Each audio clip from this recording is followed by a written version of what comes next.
Hey, how's it going, chat? This is Gonzalo Lura speaking to you live, and this is the Roundtable, and this is an open house where basically we're just going to, just talk about stupid shit. We don't have anything really like structured, and it's not like a program. I sent the invitation to like a bunch of random people, just went through the Twitter book and just threw it out there to whoever is fool enough to show up. And the first fool is here, my good friend Brian Berletic. Brian, how's it going, man? Good to see you. It's going pretty good. Just trying to keep track of all of the developments. And I guess one of the things that you said this was going to be about were like, this is how I was advertising it when I was sharing the link. The hardest copes that we see, especially from the pro-Western side, the pro-Ukrainian government or regime side, the hardest copes that they have had throughout this, things that they are trying to say to explain away the reality that we see unfolding on the ground. And there's been some doozies. I don't know if you want to talk about how this whole idea was conceived or not. I don't know if you want to get into that. Well, it looks like we have some company here. We got history legends. Alex, how's it going, man? Good to see you. Oh, you're muted. You're mute. That's not me. That's my bad. Yeah. No, don't worry about it. How's it going? Thanks Good to for the see invitation. you. Yeah, I saw your invitation. I was like, I'm gonna jump in for a couple minutes. As long as you like, I mean, like, did you bring alcohol? Not yet. you didn't bring alcohol. Get the hell out of here. Get the fuck out of here. Okay, I'll just Why stop do you think the I cam. brought you? Because I want like booze, or at least some drugs. Did you bring some of the magic powder that what's her name? Well, the cokehead of Kiev has, of course, in abundance. But what's the name of the Finnish Santa Marin? Did you see that shit? Yeah. By the way, guys, did you see the pictures that leaked from the Finnish Prime Minister? Yeah, Santa Marin. Yeah. Partying hardy and like making out with like some Finnish rock star. And she's a married woman, and she's got like a couple of kids, I think. I don't know if she's got kids or not, but I do believe she's married. No, she has one child. Yeah. Okay.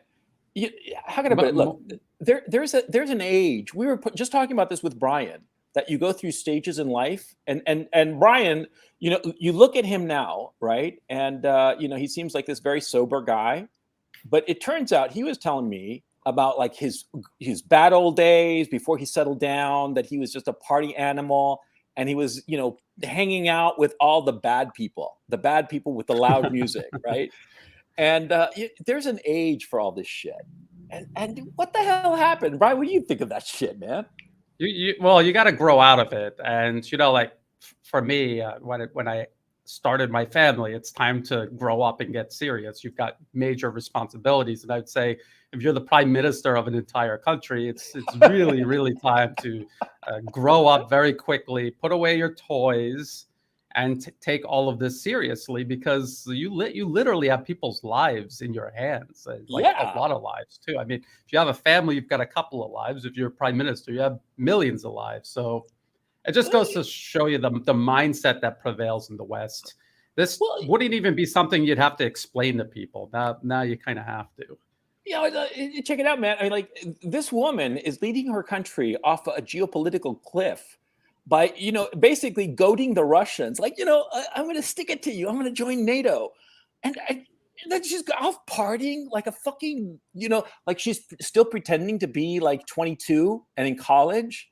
It's just, I'm sorry, Alex, what do you have to say about all that shit? No, I just feel that it's not how a prime minister of a country should act. Like, no matter the age, it's pretty sad. I don't know how Finns feel about that, but it's pretty humiliating.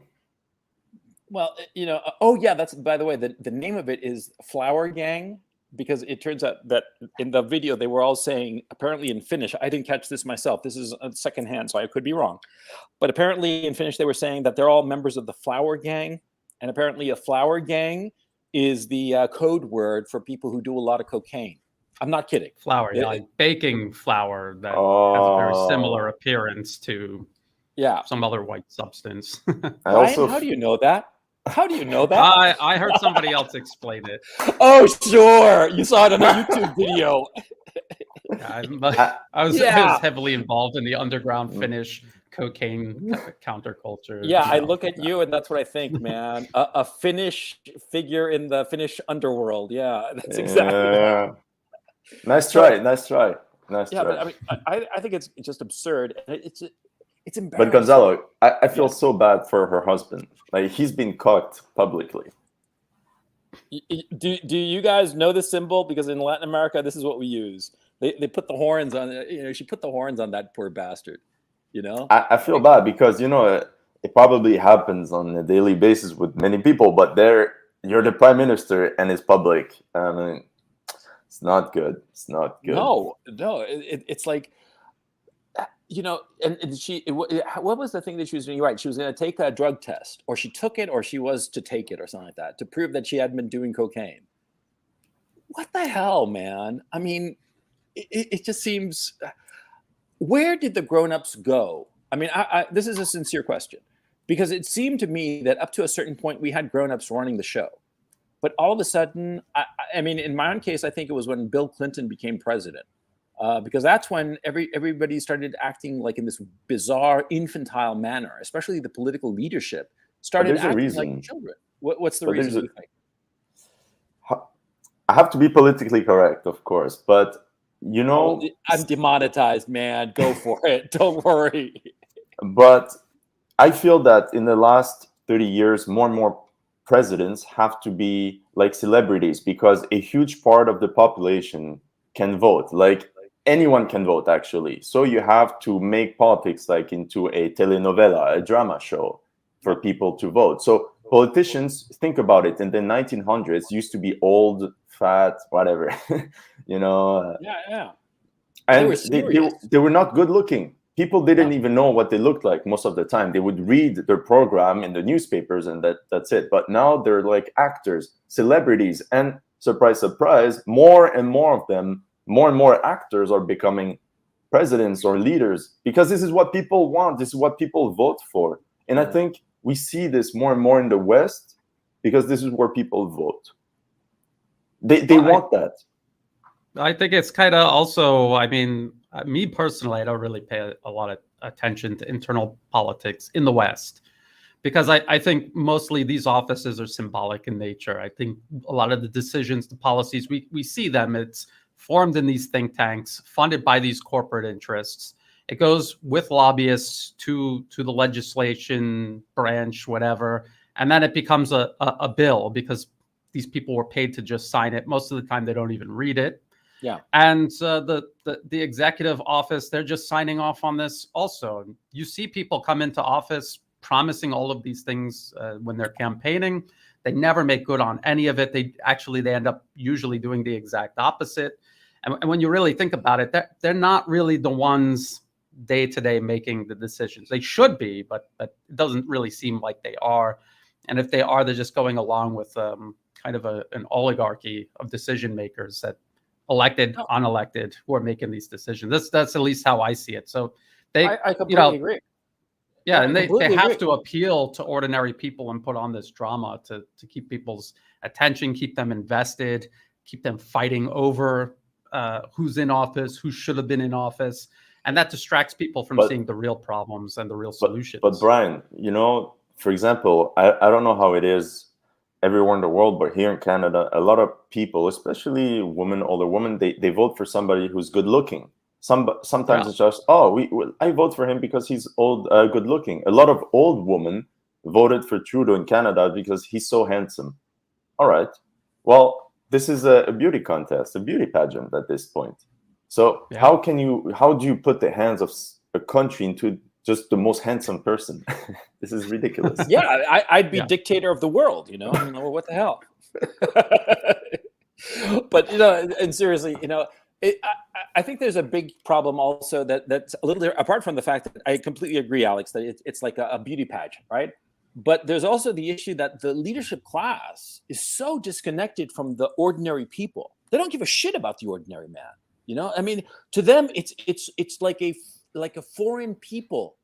And, whenever they actually pay attention to them, it's clear on their faces that they look at the common people of their own nations with contempt, I mean, like, look at Rutte in the Netherlands. You know, insofar as the farmers are concerned, you know, the Dutch. I lived in the Netherlands for 2 years. They are salt of the earth people. They're the nicest people that you can ever imagine. And the farmers and the people in agriculture, they are just lovely, lovely people. I was fortunate enough to have some interaction with some of them, right? But their own leaders look at them with contempt. And you look at it, you know, insofar as like in Washington, D.C., in Canada, in the UK, they look at the common people with just absolute contempt, that they're a different class altogether. And they look at them as if they're retards, as if they are dirty, scummy. They just look at them. It's in their faces, you know, the fakeness of their faces. They don't care about the genuine problems that the common people face. And I think that if they had been paying attention to the genuine problems and the real grievances that people have, we in the West would not be in the hole that we're in. Well, I'm actually talking about you, Alex, because, you know, Brian's way out there in Asia, and I'm about to become part of a different country without moving. That's a good way of putting it. Yeah, an interesting way of putting it. I always wanted to visit Russia. You know. Okay, there's now this, it's visiting you. There's a funny video from the Ukraine war. At one point, there were some kids somewhere in Donbass, and the Russians had just taken over this area. Mm-hmm. And these kids are Ukrainian, and then now they're part of Russia, and the kids simply said, "Oh, I always wanted to visit Russia," and now he's part of Russia. So it was funny to see this. Yeah, if you can't go to Russia, Russia will come to you. I guess it's like that kind of thing. Now, by the way, I'm turning off my camera just for a little bit because I'm going to go and run and get coffee, but I'm still here. So the thing that I'm thinking about is that, you know, will there be a revolution? Because, you know, if the common people are so aggrieved, as I think that we could all agree that they are, you know, will there ever come a point where the common people just say, you know, enough with this class of disconnected leaders, and we have to revolt and take matters into our own hands? Do you think that day will come, or do you think it's just going to be a slow grinding down? I throw it out there to either one of you gentlemen. You know, I studied a bit the French Revolution, or the French revolutions. There's been many, but if we talk about the big one, we see that there was a huge population boom right before. There were a lot of young people. And revolutions happen when you have a mass of young people that want change. Now, European population is aging. So the likelihood of a big revolution, I don't see it. Perhaps, but it's very unlikely. Even if you look at Iran, when their revolution, there was a lot of young people in the 70s. So any country, a lot of young people ready to fight, that will do something. In France, in May 1968, this is when you had the young people born during World War II that toppled, let's say, the government. But it's young people. Trouble, yeah. But if you have old people, they will show their anger, but nothing will happen. And this is my opinion. Oh, I'd agree to that. And I would add on that. That usually these young people are mobilized by certain special interests, whether, you know, the French Revolution, it were people who just came into wealth relatively recently, fighting against entrenched old wealth. All of these revolutions we see around the world is usually young people being mobilized by the U.S. State Department. And I want to prove that I'm not doing drugs. We won't judge. I mean, if it's good enough for the Prime Minister of Finland. We've seen worse. Yeah, we've seen worse. No, I'm sorry, Brian. I was so rude of me, but please continue. No, that's fine. This is laid back, as people can see. I'm not wearing my tie, so. I was just gonna say. I mean, a revolution, people taking up arms and everything. Again, this is between what we see in Hollywood movies and how it works in reality. It takes huge amounts of organization, resources, logistics. And this is something that ordinary people don't just spontaneously start doing. It's usually, even if it's a good revolution, you have to have organizations behind this that are going to organize it, mobilize people, organize it, channel resources into all of this. you know, Gonzalo, at one point on his Twitter, I saw he had a feed about the coup that happened in Chile. And although the CIA said it was them, it wasn't necessarily from the outside. A lot of the times it comes from the inside, because outside powers have, it's very hard to make a revolution from the outside. Actually, you need a lot of people inside. Yeah. Oh yeah, it's always say, like here in Thailand, the anti-government protests here that the U.S. is sponsoring, but they're not doing it just themselves. They're doing it in cooperation with opposition political parties, and these are run by billionaires who have huge amounts of resources. And this is a partnership that they, and you see the same thing in Syria. It wasn't just the U.S. paying people to go out into streets. They had the Muslim Brotherhood that they had been cultivating for years and years ahead of time. They had these more political opposition groups that they had been cultivating for years. They did it in partnership with them. And even if it's something happening internally, there's still going to be internal organizations and interests who have resources that are going to be deeply involved in it. I've seen both take place here in Thailand. In 2014, a US-backed client regime was ousted from power, and this was special interests in Thailand that were mobilizing to get this client regime out of power. So I've seen it work both ways.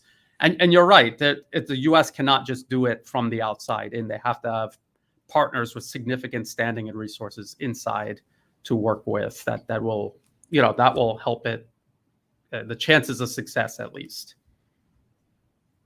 So yeah, so revolution in Europe. Yeah. So in the U.S., who's going to do that? I always thought that it could be the immigrants. Because all of these Muslim immigrants who have gone into into Europe, especially, maybe they're the ones, especially if the economic conditions in Europe deteriorate as badly as I think that we all agree that Europe's winter is going to be catastrophic, right? I mean, even if they somehow manage to smooth things over with the Russians and get gas, which I don't think will happen. I think that the Russians are just toying with them and will not give them gas. I think that ship sailed, and that's that. And I'd like your opinion on that particular issue. But about the revolution, I think that if things get sufficiently bad in Europe, that it'll be the migrant population, the immigrant population, those people who are perhaps first generation or recently arrived, who are relatively young, who are going to rise up and start rioting. Do you think that would be the likelihood if a revolution were to come, or a radical social unrest in Europe were to come? I don't think so, because yes and no, because we see them as one united group, but they're not. Usually they fight from one neighborhood to another, one block against another. So they fight each other too. So for sure they cause trouble, but they cause trouble amongst each other, unless you have one leader that can rally everyone. But for now, it's hard.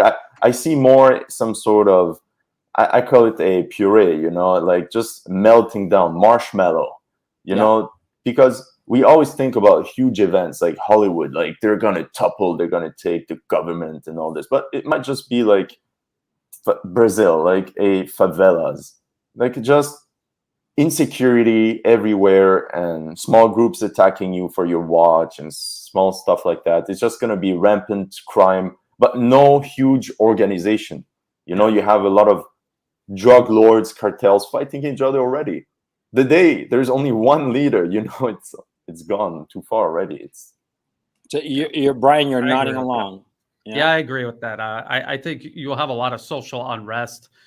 There will be organized groups, but on a very local level, and they will go out and do whatever they're going to do. They're going to end up fighting with each other. We see this in Syria, as a matter of fact, even though they had the US sponsoring them, but there were all these different groups who ended up at each other's throats, in addition to trying to organize together to fight the central government. And that was with the US trying to marshal them. And then if you're talking about something spontaneous, you're going to have even less pressure to organize and cooperate. And it'll just be chaos. As things collapse, things get worse, you'll just have worse and worse crime. I think that's all that's going to happen.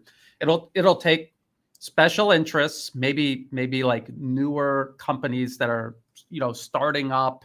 They're not as established as these old monopolies that more or less control everything and fund all of these think tanks. and maybe they'll start trying to organize some alternative system to get things back on track, simply out of self-interest, because a country in chaos is a country you can't really make all that money. It depends on what you're in the business of. But if you want a normal economy, you have to have stability, and that those are going to be the interests that are going to try to invest in an alternative. And it won't really be a revolution. It'll just be kind of a transformation. Like you look at the Soviet Union and how it collapsed, and how something alternative took its place, and it took time, and there was a period of chaos in between, and then eventually you have Russia as it is today. I could see a similar process taking place in the United States, or maybe in certain European countries. Yeah. Oh man, that's kind of depressing, to tell you the truth.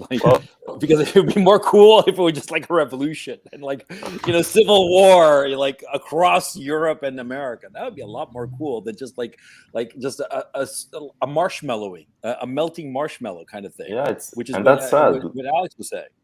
And that's the sad part. I think a lot of people expect a huge reaction from the government or whatever, or civil war with different populations, but I don't know. It seems like fantasy, What is going on is that the governments are becoming far less self-confident, and that's why they're cracking down so heavily on free speech. I mean, you say any little thing, and they completely freak out, right? I mean, come on. Well, go ahead. We saw this with Andrew Tate. Yeah, what the hell is up with that guy? I'd never heard of the guy before. No, he's pretty famous. Basically, he's a kickboxer, I think, or a boxer, and he became very popular in the past few months because he said things that a lot of people think, but aggressively online. And then he's a very good marketer, salesman, so he got popular, and people like him. But then he pushed the thing too far for social media, for being a misogynist, and then he got banned from Instagram, Facebook, TikTok, everywhere. Mm-hmm. And this is pretty sad because he's a baddie, and now he's out. But these companies why is it always the same people being targeted? I don't know. Yeah, like for instance on Twitter, right? The NAFO people, you've heard of the NAFO. I don't know if Chad has heard of it. NAFO stands for North Atlantic Fella Association, or organization rather. And it's basically trolls, organized trolls that are approved by Twitter. And they all have like the same avatar. They have like this doggy kind of, I forget the name of the breed. This cartoon, this doggy with a cartoon kind of avatar. And they go around brigading different accounts that they don't like, mass reporting it, that kind of thing. I went through a phase where they just mass reported like a bunch of my tweets, and they were incredibly innocuous tweets. But, I'd get that periodic notification from Twitter saying, oh, you've been reported for this tweet, but it doesn't violate German law, And so anyway, I got a whole slew of them, and then they moved on to somebody else, And this is basically organized trolling, organized brigading, which is supposed to be completely against the terms of service of all of these platforms. But because NAFO is on the right side of the narrative, nothing happens to them, And Alex Berenson, that former New York Times health and medicine reporter who got fired because he had a different take on the whole COVID thing and has been constantly reporting about it. He got taken off Twitter too, and he filed a lawsuit against Twitter. And in the discovery phase, it's come out that the White House directly got in touch with Twitter to shut out Alex Berenson. So when a government is telling a private enterprise to do something, to shut down somebody's free speech, this is fascism. That's the actual definition, or part of the definition of what a fascist state is. And, everybody's like hunky-dory. It's not even like a big revelation anymore. Something that 10, even 5 years ago would have been a big scandal. Now it's la-di-da, business as usual. And it's so disheartening. And at the same time, I find it laughable because they are betraying everything that the West stood for. And I'm like, don't you see the irony? Don't you understand that you are treating the novel 1984 as a how-to manual as opposed to satire? I mean, what the hell is wrong with you? But here we are. That's interesting because it's an illustration of the hypocrisy, how the West is always screaming about free speech, freedom of expression. And then they say, those authoritarian countries, they're the ones that do the censorship. The West does it also. They just do it through these corporations, and it's a sneakier way to do it. Yeah, it's a lot more dishonest way to do it. I mean, if you're gonna silence people, just silence them. Yeah, doing it through Twitter is just so underhanded and gutless. It just seems very gutless, passive aggressive, just gutless. Yeah. Gutless, exactly. Gutless. That's the word. You hit it on the head. And they do this shit, and it's so how can I put it? It's piecemeal, so the line keeps shifting. You never know second to second where's the line, because they keep shifting it around, but ever so slightly, every so often, right? And it's so how can I put this? I'm moving around because I'm going out into the terrace so I can smoke a cigarette while we're talking, because I'm smoking like a fucking chimney. I'm going like a pack a day. I'm like really bad. But to tell you the truth, even though I'm up to a pack a day, I haven't felt so good in years. It's like the nicotine is really, really doing wonders for my health. I'm not kidding. But anyway, that sneakiness, I think, is the thing that I truly despise of all this censorship. And I don't think it's going to end. I think it's only going to get worse. What do you guys think? Twitter and Facebook are, they have for the longest time, years and years, they have worked with the U.S. State Department to implement foreign policy objectives. That's the whole purpose. They call it social media, but it is more akin to programmed media. With the appearance of being social media, you think that you're contributing to the content on this platform, but actually it is programmed, it is controlled, and the whole purpose of Twitter and Facebook is to get people hooked on it, into it, and then use it to manipulate and influence people and to help advance their foreign policy objectives. They have been doing this since at least actually before 2011, because for the Arab Spring, years before that, they were already training these so-called activists how to use Twitter, how to use Facebook specifically for this purpose, and the mass reporting and all of that. That was something that these Western-backed fake NGOs were telling their people to do. I remember sitting in on a meeting one time. It was change.org, and that's what they were telling. They were telling them, make fake accounts, mass. When you put this information out, put it out on multiple accounts to make it look bigger than it actually is. And that they were doing that 10 years ago. And how were you involved with change.org? Well, at the time, I was writing under a pen name. So I was like in every one of these NGOs' offices, and they had no idea it was me. They hated, they knew who my pen name was. They had no idea who Brian Berletic was. So I was in their offices quite often for a period of time. So I saw all kinds of interesting things. People ask, oh, Brian, how do you know all this? I saw it with my own eyes. And I think I've done a pretty good job documenting it as well, because what I see, I wasn't there like a spy with a camera or anything, but I'm able to, because I know that's what they're doing, I'm able to find the evidence online to kind of illustrate this as well. And how did, if you don't mind my asking, how did they dox you? And by the way, is the echo very bad? No. Okay. How did they dox you, if you don't mind my asking? I'm not really sure, 100% sure they doxed me, but what I do know is that Facebook and Twitter deleted all of my accounts on the same day, including ones in my real name that I was not using for political. It was totally separate from my political stuff. And they did it by IP. So if any, they did an investigation, and if they were looking at the IP and they saw the other accounts that they deleted, then for sure they knew who I was. They didn't say it publicly, but I felt, someone knows who I actually am. I might as well just come out with my real name and go from there, because at that point, being anonymous wasn't really a form of protection. Oh, wait, sorry about this. I didn't notice.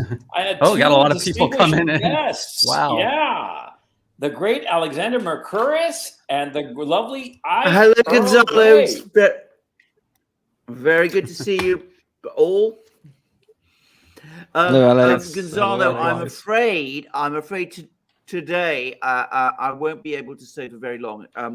Next week won't be a problem. But tomorrow my wife returns to work after leave, so she's got lots of things to do. But I'm delighted to be here with everybody, with Brian, with Alex, and of course with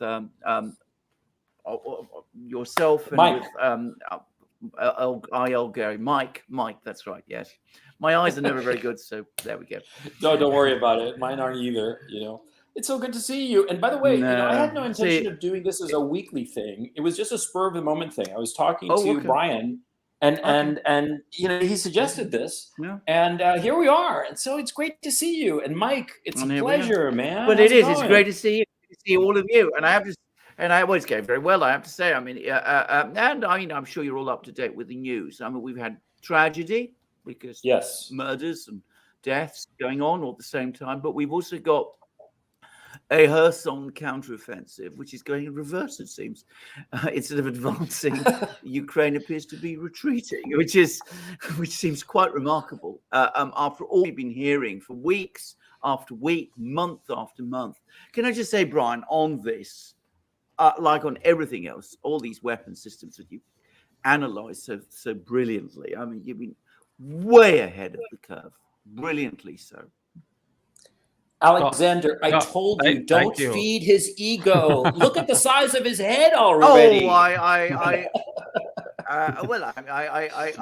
think that I'm not feeding his ego at all. Actually, Gonzalo, I think I'm simply stating facts as they are. I've learned a huge amount about tornadoes and HIMARS things from Brian. And by the way, did you see, Brian, that Shoigu was going around saying that the Russians are now carrying out examinations of the HIMARS? He didn't actually say that they have an intact one because there's been lots of rumors.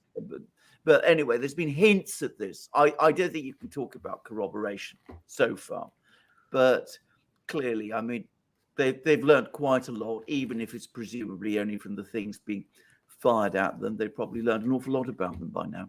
I mean, I knew nothing about tornadoes and HIMARS and all of these things, and how complicated these weapons are to use. Well, I would say I just saw one of your videos on Telegram, and you were talking about these anti-radiation missiles, the AGM-88 HARM, these missiles for targeting radar, and you were talking about how this must have been done months and months ago, because the amount of effort that you need to integrate a U.S. missile with a Soviet-era aircraft, and then all of the training. And then if you do research into these suppression of enemy air defense missions, that is a tremendous amount of training that these pilots undergo. It's in addition to all of the training they need to be basic pilots for warplanes. These missions are very stressful, dangerous, even for the U.S. with all their resources. Fighting against antiquated air defense systems. Russia has the best air defense systems in the world. So I have to concur with you. You say you're not a military man, but you always come up with the most convincing. You always pick the most, viable takes on these sort of things. And I have to agree. And I was looking into it to do a video on these missiles. And I mean, it's just it's so complicated doing these suppression missions. And Ukraine is at a total disadvantage. And it almost looks like the U.S. is just using them to see if there is a way to get through Russian air defenses for future reference. There's no chance of Ukraine getting through them. So they're basically using them as almost like lab rats. I don't know how else to describe it. It's pretty bad. Yeah, well, that's why I'll say hi if I may to everyone. Hey, Mike. No, I'm way out of my league, so I'm getting absolutely encapsulated. No, you're not. Mike. By the way, thanks for that. Thanks for that, Brian. Can I just say, Mike, it's great to hear from you. I presume you know that Professor Sommerfeld at Yale University tells us that you're living inside a collapsing economy. It's absolutely. So, I've just enjoyed a collapsing economy lunch, liquid lunch, in fact, that I'm continuing. And I felt the displeasure of such a collapsing economy. I just want to make something very, very clear. Like all kidding aside, everybody I invited to this show is just somebody I respect enormously, and so it's just such a pleasure to have you all on. Okay, but so Mike, I wanted to ask you about what's the reaction to this assassination attempt on Dugin and the death of his daughter. I mean, we might as well just jump into it because I think that's the thing that is most on everybody's mind. Well, first of all, my imposter syndrome has just gone wild, so thank you, Gonzalo, for that. But yeah, that is horrific news, horrifying news. As I said on Telegram, this is actually unsurprising given the spate of news pieces I've been reading about poisonings, shootings, and similar explosive assassination attempts on officials and various senior level people in the Russian occupied territories. Kherson for one, Mariupol was another one today where a guy just survived another assassination attempt. Precluding this, I had seen many FSB reports of arresting saboteurs, and you never know when you read these because you can't know the full picture of how much is being put out there of maybe propaganda in the sense of there's a threat, we've arrested these people because there's a threat, believe us, there's a threat. Well, very clearly there was a threat. This talk from Ukraine of these attacks has, I think we can all agree, been evidenced through recent news events. This airbase fire safety things, make of it what you will. There has been a spate of activity there. I think that's fair to say. But Dugin in particular, first of all, I'm horrified by that. Anyway, targeting people's children, if that was the true thing, is horrific. Targeting the individual makes no sense to me because I've repeated Mark Galeotti's book, We Need to Talk About Putin, and he makes the point where Dugin is not the influential figure that he's made out to be. In fact, he was in obscurity for years prior to this. He's only just come back onto the stage. So when I read about Putin's brains, it's laughable. And that makes it all the more tragic, in my opinion. Yeah, because they want to set him up as some sort of Rasputin type figure, that he's the one who's into. Go ahead, Alex.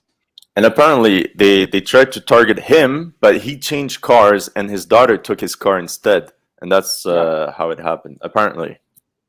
Yeah, and these are Western values that Ukrainians are dying for. Again, sorry to interject. No. Go ahead. That's the whole point of the show. Go. But I grew up in the IRA.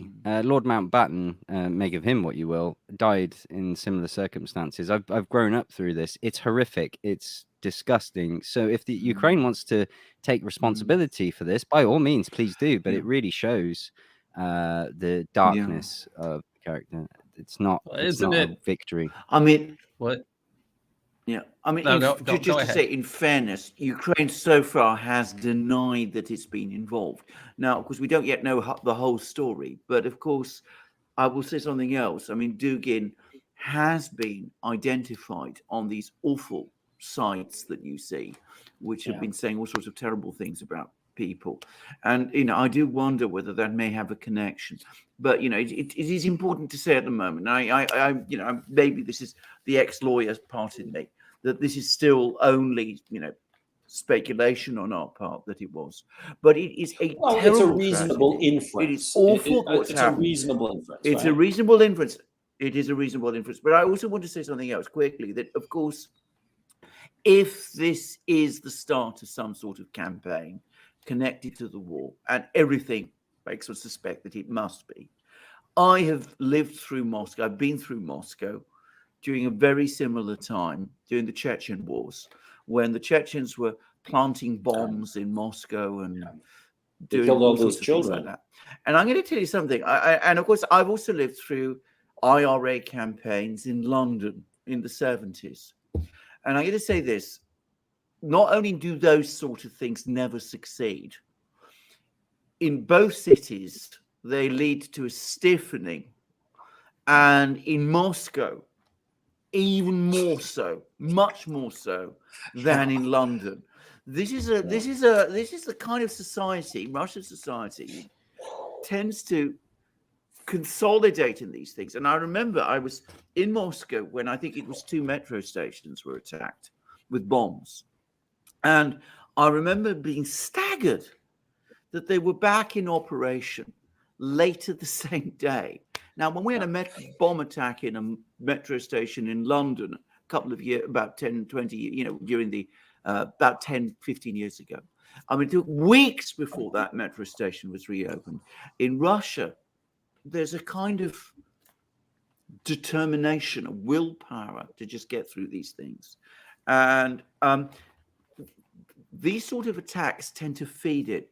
So if this is what we all think it is, and I should say I do think it is what we all think it is, though we have to be careful and say, as I said, at the moment it's just what we think, not what we know.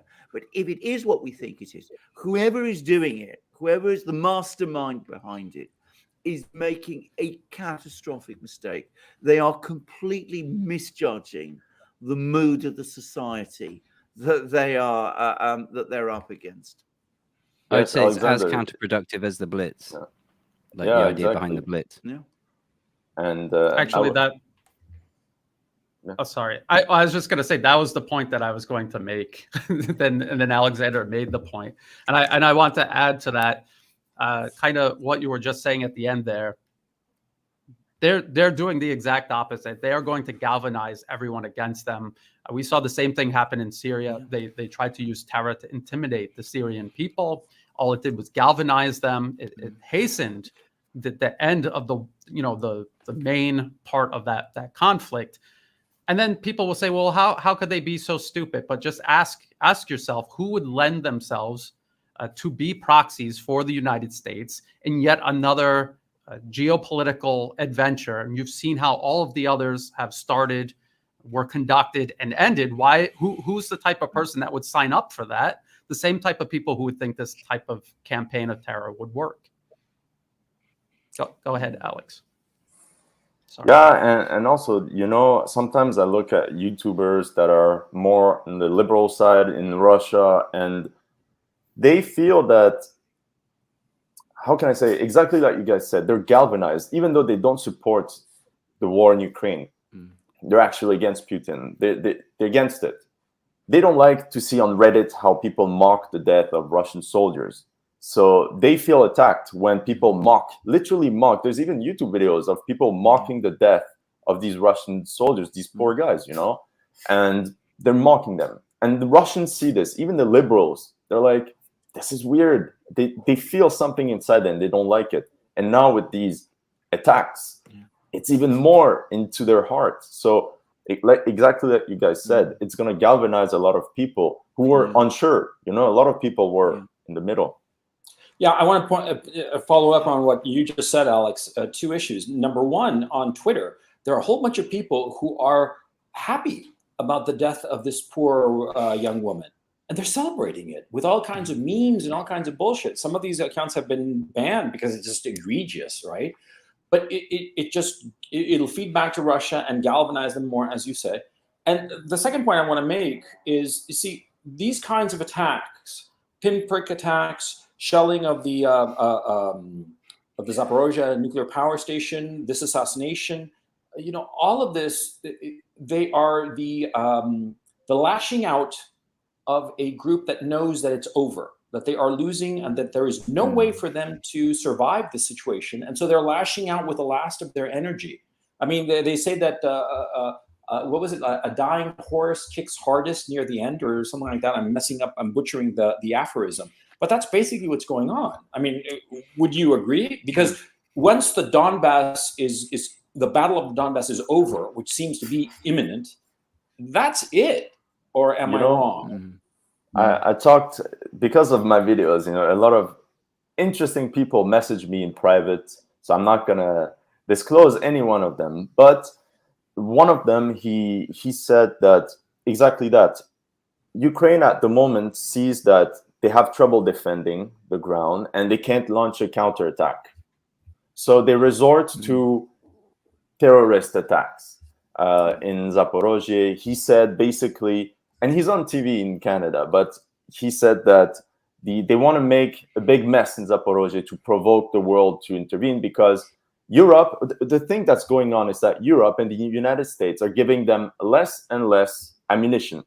Ukraine, they're giving them less and less weapons to fight with. And this is the sole reason they stood for so long, is because the West gave them infinite weapons and ammo. Without the West, they don't have ammo. And what he said is that the Russians send 70,000 shells to the front every day, but Ukraine has 70,000 a month. Yeah. According to him. But you see this disparity of forces. So now they're trying to attack in a different way. But and also what's going on too is that the West has given the promise that they're going to get involved with troops on the ground. And Ukrainian soldiers believe this. There was a video I saw the other day of some Ukrainian troops in the front lines in combat. And the cameraman was filming stuff, and one of the soldiers passed by and said directly to the cameraman, said, "When are you NATO pussies going to join in this fight?" They expect NATO to get involved. They truly believe it. I'm not talking about the leadership. The leadership cupola knows, but the rank and file soldiers, they truly believe that NATO, if they hold on long enough, NATO will swoop in and save the day for them. And that's what's keeping them going. And I think it's a fucking tragedy as far as I'm concerned. Sorry. Yeah, I'll jump in there because Professor Mearsheimer wrote his paper this week where he said about U.S. intervention in Ukraine. I'll get on to Zaporozhye nuclear power plant in just a moment because I've got a great piece of hopium and copium to share with you guys that came out 17 hours ago. One of the show. Yeah, I've got some great pieces lined up.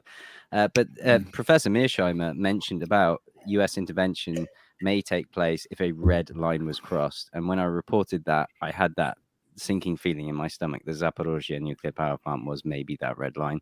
So I really hope I'm wrong and incorrect on that. Let me just show you this piece. It's a beautiful piece from CNN. Let me just switch screens to show you all. So we have this developing story that was reported today. Russia, Ukraine blame each other. We've heard this all before, but pay attention, if I can show it, to this map. This is the map. Aired 17 hours ago. Hey, hang on a second. Mike, you know what you can do? Yep. I think you can share your screen and I'll make it big. Okay. Let's do that. I'll share screen. Yeah, because this is absolutely genius stuff. Yeah. Let me share the actual Chrome tab. Here we are. Is that showing up for you guys? Yeah, I'm seeing it. I'm putting it up right now. Can I full screen it?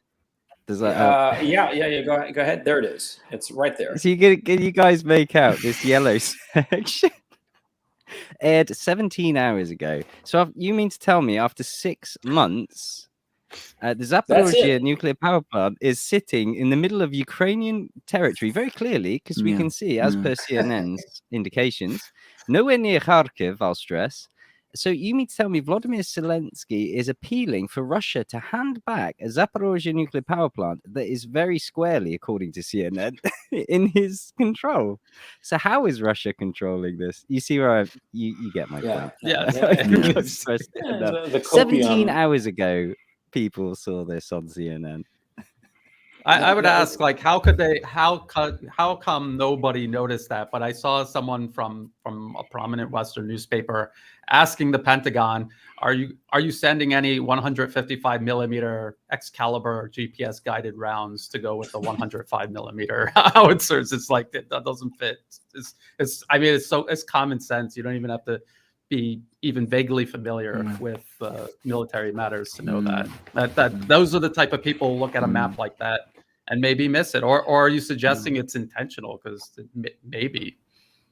Well, what happens also is that everything that we consume insofar as the media is basically anecdote. And so you have a series of little anecdotes, and that's how people are presented the news. But they don't look at statistics.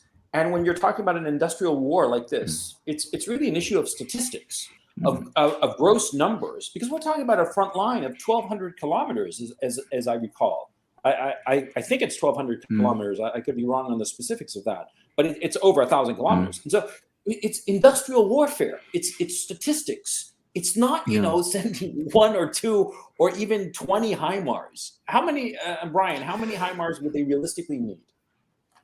Oh, it's beyond that, because when you send something like a HIMARS, you have to send it in the context of combined arms combat, and they don't have that. Ukraine doesn't, they have people in the trenches without basic soldiering skills, without logistical support. That you cannot have a combined arms force. The HIMARS, yeah. And I talked to an expert in HIMARS, actually, an American expert who worked with them. He likes my videos. And he basically is responsible for the logistics for the HIMARS. And he said for a battery of HIMARS, you need 130 vehicles of logistics and command. 130 vehicles. Yes. He said this weapon is made for the US Army. That means the vehicles are in line. They fire. They don't move. It's the vehicles, it's trucks that come in. And he said you need a crane as well. You need a crane to pick up the boxes, place them on the HIMARS. It's made for an army that has total aerial superiority. This is what the HIMARS are for. Now, if they're used in context of the Ukraine war, you have to shoot and scoot. This is the only way for this weapon to work, because you don't have the luxury to fire every 2 minutes and have a crane in the middle of the field just replacing ammo. So just imagine the logistics that goes behind every weapon. The M777s, they also need a lot of maintenance. The barrel has to be repaired every now and then. You need an army of mechanics, which the US Army has. The US Army is huge. They have a lot of money. It's good for them. But for an army with little budget, it's not good. I was in an artillery unit the entire time I was in the Marine Corps, and they would line up the howitzers. These were M198s. This was before M777. And every once in a while, we would practice firing and then moving. But that is not how they ever imagined they never imagined they would be in a situation where you'd have to do that. If you see videos from Iraq or Afghanistan, they have fire bases, and they just sit there all day, every day, weeks, months, firing missions, because there's no counter battery threat. Yeah, that is exactly what the problem is with these weapons going to Ukraine. They're putting them in a context they were never meant to be in. That's extremely interesting, by the way. It explains the point that you've been making, Brian, about why these weapons, these HIMARS, have actually proved fairly vulnerable, because they are not really weapons you can actually hide easily, because they're not meant to be sort of moved around and shuttled behind trees and things of that kind. If they have this enormous logistical tail, as I always tell people, I don't have any experience in military matters. I do understand logistics, because not because I was ever an organizer or manager of logistics. I was the kind of person that was brought in legally when things went wrong.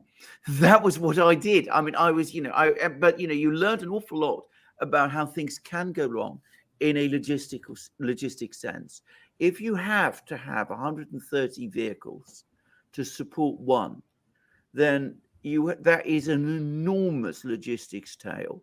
Lots of things can go wrong at different points. It can break down constantly. It can only function in a very, very benevolent environment. The battery is 6 HIMARS. Going to be for 6 HIMARS, I think it's 130 vehicles. Just all right, about 6 then.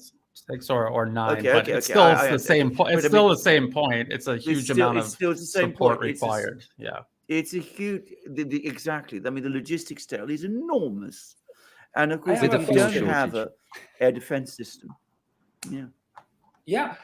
By the way, we sort of like glossed over it. I want to focus a little bit. How credible is the possibility that they have captured or purchased a HIMARS? I didn't find any serious sources on it. I think it's they did get the Caesars, right? They did get a Caesars, yeah, and they did get a M777. Yeah. I mean, they showed it off. They showed it at Moscow. Moscow Army 2022. They showed a Bayraktar that they shot down. They Yes. showed an M777. They showed a Saxon, a Bushmaster truck. And they showed a whole range. They didn't show a HIMARS or a Caesar. Yeah. But they claim that's a Ural You want to hear something? You want to hear something funny? You know how on Khreshchatyk Avenue in Kiev they have like this exposition of destroyed Russian vehicles. It turns out that some of them apparently are actually Ukrainian destroyed vehicles. Yeah, that's what one of my Twitter users pointed out because of the digital camouflage. Because as I understand it, and perhaps Alex or Mike, you or Brian would know better, that the Russians don't seem to use digital camo. Is that correct? From what I've seen, it's generally the Ukrainians. I've not seen any Russian vehicles.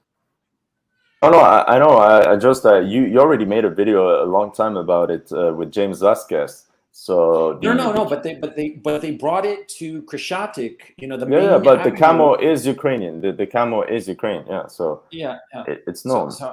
Jesus Christ. So what's the top 10 copium that the West is pushing? Oh, Alexander, sorry. Now, all I was going to say was, I mean, I saw some of these pictures of these burnt-out tanks. By the way, notice that they're burnt-out tanks. Except even I, who am not a military expert, could see that some of them weren't even tanks. So, I mean, this is how they were being described in the British media. They were tracked vehicles. Can I do a little parenthesis here? And yeah, I want to talk to Brian and Alex and Mike. You know, Alexander keeps saying that he's not a military expert. Do you think that he doth protest too much? Do you think that maybe he's like this secret military mastermind? He's rapidly becoming one.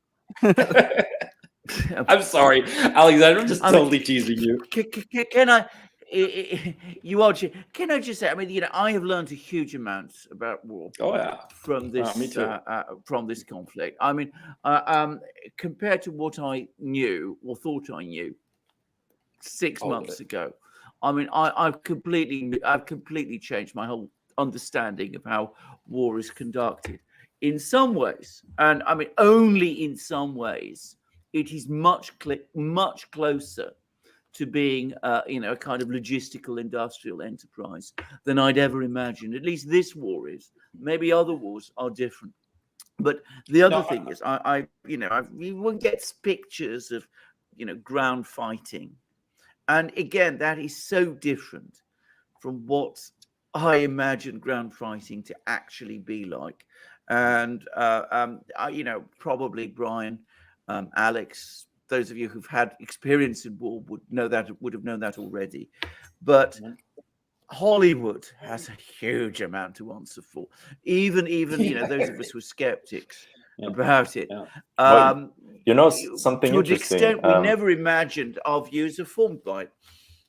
But there's something interesting. I think I call this the first TikTok war because it's the first war you can see in POV almost. People have you could do it in Afghanistan and everything, but the disparity of forces was not so interesting. Sorry. But now it's the real deal. And you see how it actually happens, that the soldiers take breaks during firefights. Not everyone is firing.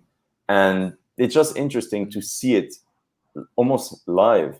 But Hollywood is to blame. But what's funny is that during World War I, there's similar problems. There were painters that did historical battles, and you saw soldiers charging across the battlefield, bayonets in front.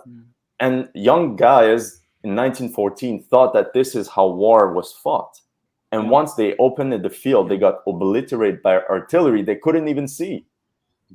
And they never saw the enemy that shot them. And this is... I've been horrified, Alex, by the drones, the amount of drone footage that we've seen. This is another aspect of this war that I've found actually quite shocking. Seeing the trench clearance was particularly disturbing for me, having been from an infantry background. I know the training and all that, and it was... What struck me was how similar to World War One many aspects of these conflicts are. And again, it's bizarre to say, but I felt as a species we'd moved on from that, we'd progressed. But when you see the brutality of it all, you realize that we may as well be bludgeoning each other with clubs and Mike, stones. you know It what? is horrible. Mike, this is exactly it. But I think people, what we don't understand is that perhaps World War One is warfare when you have two forces, equal forces. This is the only way, that the only outcome. Even during World War Two, there was trenches, lots of trenches. Iran-Iraq Well, you've already war, said it, two equal industrial war. forces. So industries Yeah. colliding. I'm afraid this is the, I'm afraid, guys, this is the point. I have to go because I can hear my wife has needs, but it's been I'll have to go too. very good to join. And I do hope you do this again, by the way, Gonzalo, because I think this is a brilliant idea. Brilliant idea. But apologies for that. But there it is. Gonzalo, you're muted. Yeah, sorry about that. I meant to say Alexander rather. It's just a pleasure. Thank you so much. And yeah, the show is just drop in, hang out for a bit, and drop out as you see fit. So yeah, it's a pleasure having you. Brian. And by the way, I hope you know that I was still totally there, teasing. I was totally teasing about you being the military mastermind. But it was a pleasure meeting you, Alexander. I know. But it's always useful to. And Alex, it's a great pleasure to meet you for the first time, I think. Yeah. Yes. Okay. Yeah, you should definitely have Alex on your show soon. Yeah. We should see you, Alexander. Okay. See you. Bye. And I think you'll have to get rid of both Alexes because I'm also gonna go. So it was a pleasure. I think you got a woman waiting for you. Yeah. So Alex, can you leave like the number one biggest copium? What I always do is the Kherson offensive. Like in my videos, I try to squint really hard at the progress of the Kherson offensive. I even have a la lupa. I don't know how you say it in English. The magnifying glass. Yeah, the magnifying glass. And you're looking really close. You're like, oh no, nothing. So should we go to CNN where Kherson isn't even in Russian control? No, but the thing is that they make, this is what I complain about for the Ukrainian side. You know, some people think I'm on one side or another. I'm just reporting what happens. And the problem of reporting such a hype offensive is that if it doesn't work, your country loses hope and morale just crumbles. You've been talking about it for so long, and then you just cancel it. It's not looking good. I don't know. You know, it's like you have intelligence guy say middle of August was the tipping point. I reported on him. He's a young fella who said, wait till August. August is going to be the tipping point for Ukraine, and then Russia will regret it. I think that lent into whatever this offensive. Yeah, back in April or May, I remember hearing about this big August offensive, and I was asking, okay, fine, a big August offensive. Where are they training all these troops? Where are they? I didn't see any army, going through the Telegram channels and whatnot. I didn't see any preparation for a big August offensive.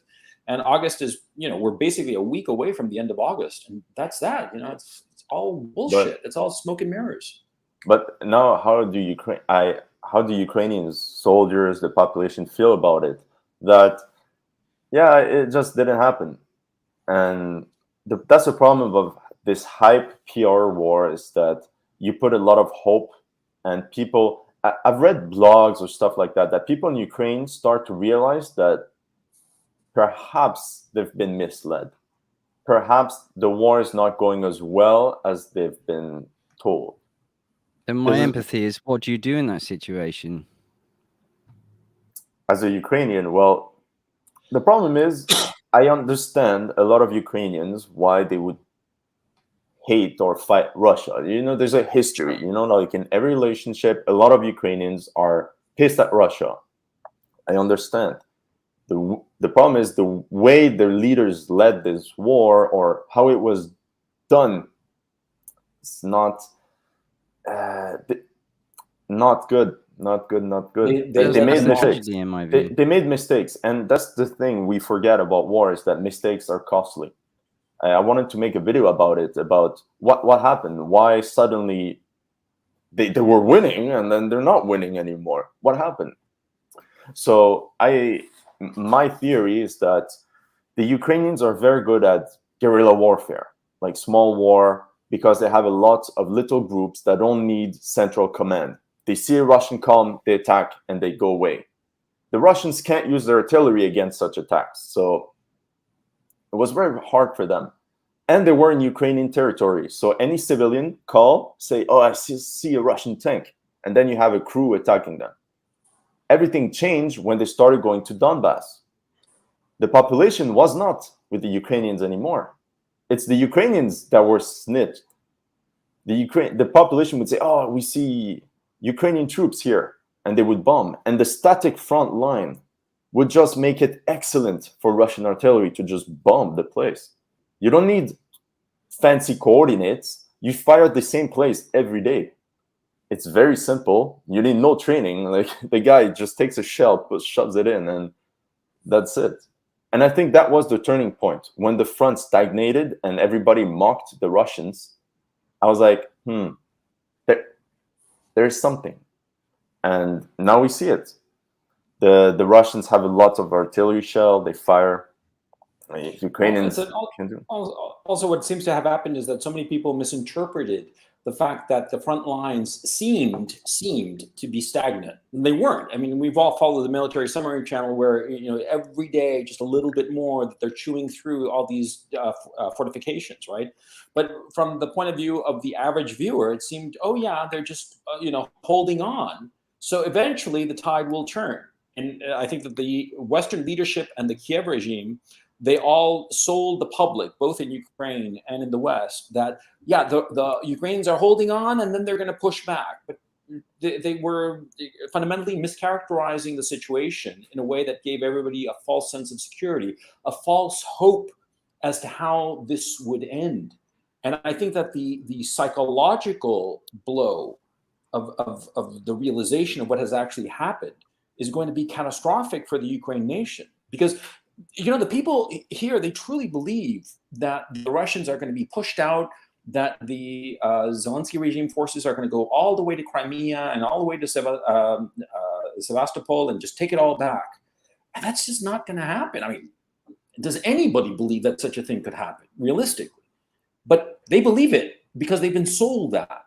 And it's not. Go ahead.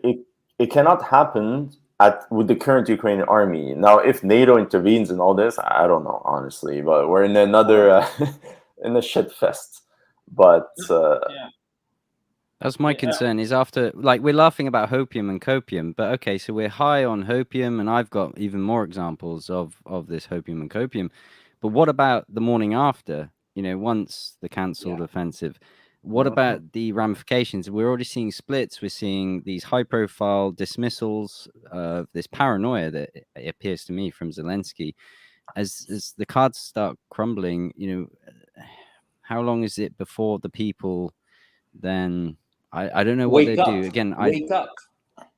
And Mike, wake up, and then what? It's overthrow, and I don't know. Mike Gonzalo, and what makes me really sad is how nobody in the Western media talks about the history of the conflict between Ukraine and Russia. What I don't like in the Western media in general is that they have no idea of history. But history is super important because it's like explaining a breakup from one perspective. You have only one person saying what happened, but the breakup involves two people. And if you have only one perspective, you're going to be like, oh, what a dick. He did that and that. But you're like, okay, but what did this person do? Why did they do that? Why? Yeah. And that's the thing. So nobody talks about how in 1991, when Russia separated with Ukraine, a lot of people in Russia said, how about we take Donbass back to Russia and Crimea? There's a lot of Russian speakers, a lot of Russian-speaking people there. Let's have all the Russian speakers together. They wanted to do the same with Kazakhstan, sorry. There's a lot of Russians. Let's just put all the Russians together, ethnic states, and there's going to be peace. Then people said, no, let's not do it. Let's keep the Ukraine borders like they are. Yeah, I'm not saying it's good or wrong. I'm just saying some people in 1991 said there's going to be a war for Donbass. And here we are, 30 years later. It's just tragic. There, a vote taken where it was like huge numbers in favor of remaining with the Russian Federation or the newly formed Russian Federation, and it was not implemented or ignored? Referencing 1991 in particular. I know there were subsequent ones. On honestly, I cannot speak about it because I'm not an expert, but I think, so chat, correct me if I'm wrong, but I think it was to stay in a union with Belarus and Russia, something like that. And it all didn't work out at the end. But Well, yeah, so yeah. That was your example, and I just want to say the idea came because somebody was criticizing our roundtable with you, Alex, myself, Oh yeah, Gonzalo, and we know who. yes, Harsh, and yeah. and that person said Ukraine might even be in Kherson by the time that video went up, which was July 31st. They said Ukrainian forces might actually already be in Kherson by July 31st. I wanted to react to it, but I was like, No, it's not. I was Don't like, feed the trolls. Once you don't start, feed the you trolls. won't stop. You will end up tangled up with those people indefinitely. yeah. But this is it. I'll be indiscreet, and I'll say that Brian tangled with a few of them in the comments section, and it's like tangling with barbed wire. There's no advantage to it, and you just get cut up, and it's just infuriated because I've been there, of course. We've all been there, of like arguing with these imbeciles and idiots. who just deny reality. They deny reality. And you argue with them. It's like, why? Why are you wasting your time? Yeah. And I've done that so many times. So it's like arguing with flat Earth people, you know. Hey, are you saying that the Earth is round? You know. Hey, I get my kicks CIA from arguing with those conspiracy. people. I often do it intentionally, just to wind them up to see how far their distorted view goes. Mark Twain was absolutely right. They'll drag you down and beat you with experience. Yes. Yeah. But that's it. So people like that also, they don't know history, actually. They don't know facts. They just twist things around, and they run in the mud, and they're very happy. But you know, there's that famous, I always quote this line from George Bernard Shaw, that, you know, never get down in the mud to argue with a pig. You'll only get dirty, and the pig will enjoy it. You know, yeah, that's basically my thinking insofar as these guys. But also, you have to, I mean, perhaps this is sounding all freely and you know, LGBTQ on my part, but you got to recognize the humanity of many of these people, that they truly believe this, and they have hope in their hearts. And hope is the last to die, of course.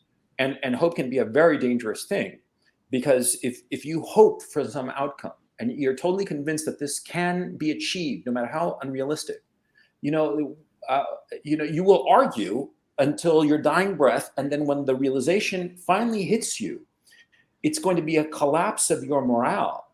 And of course, you're going to start to lash out. And exactly, that's my point, Gonzalo. That crushing moment when Ukraine's hope finally dies, I worry for that.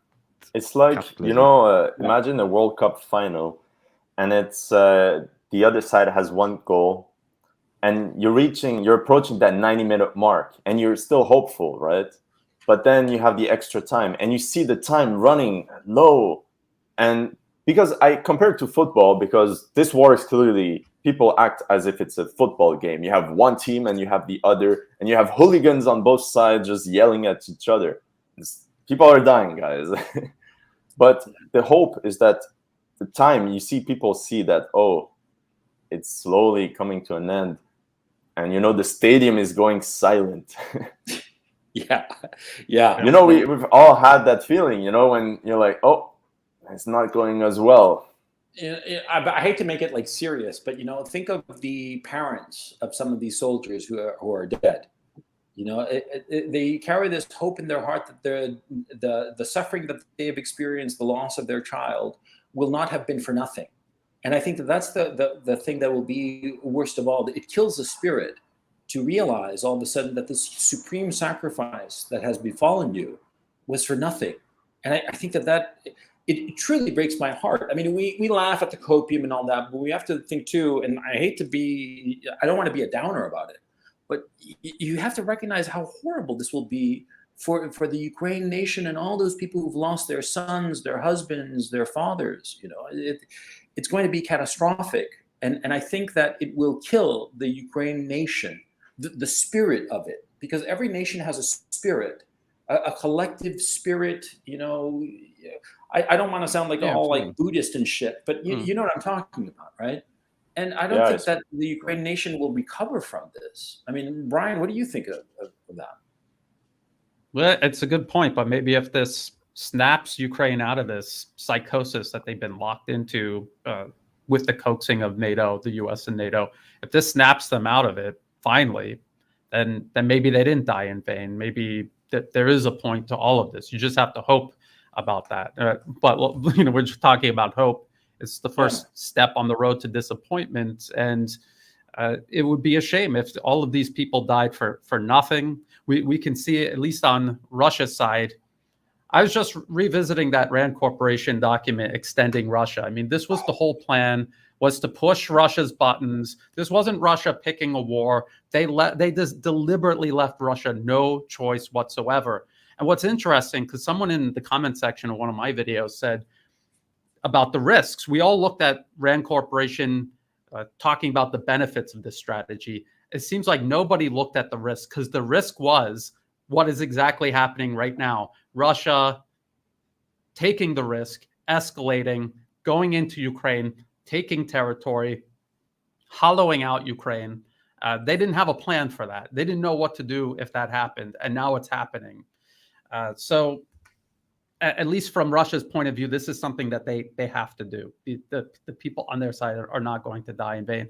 Ukrainians fighting right now, they are going to die in vain if people don't snap out of this. If they continue trying to create a Ukraine that exists solely to hate Russia, this is not going to work out well. It's just going to send them right back into this cycle, and they'll be right back where they started. And we have actually seen this from 2014 until now. And before that, we've seen this go in a cycle over and over again. It's very unfortunate how nobody's waking up.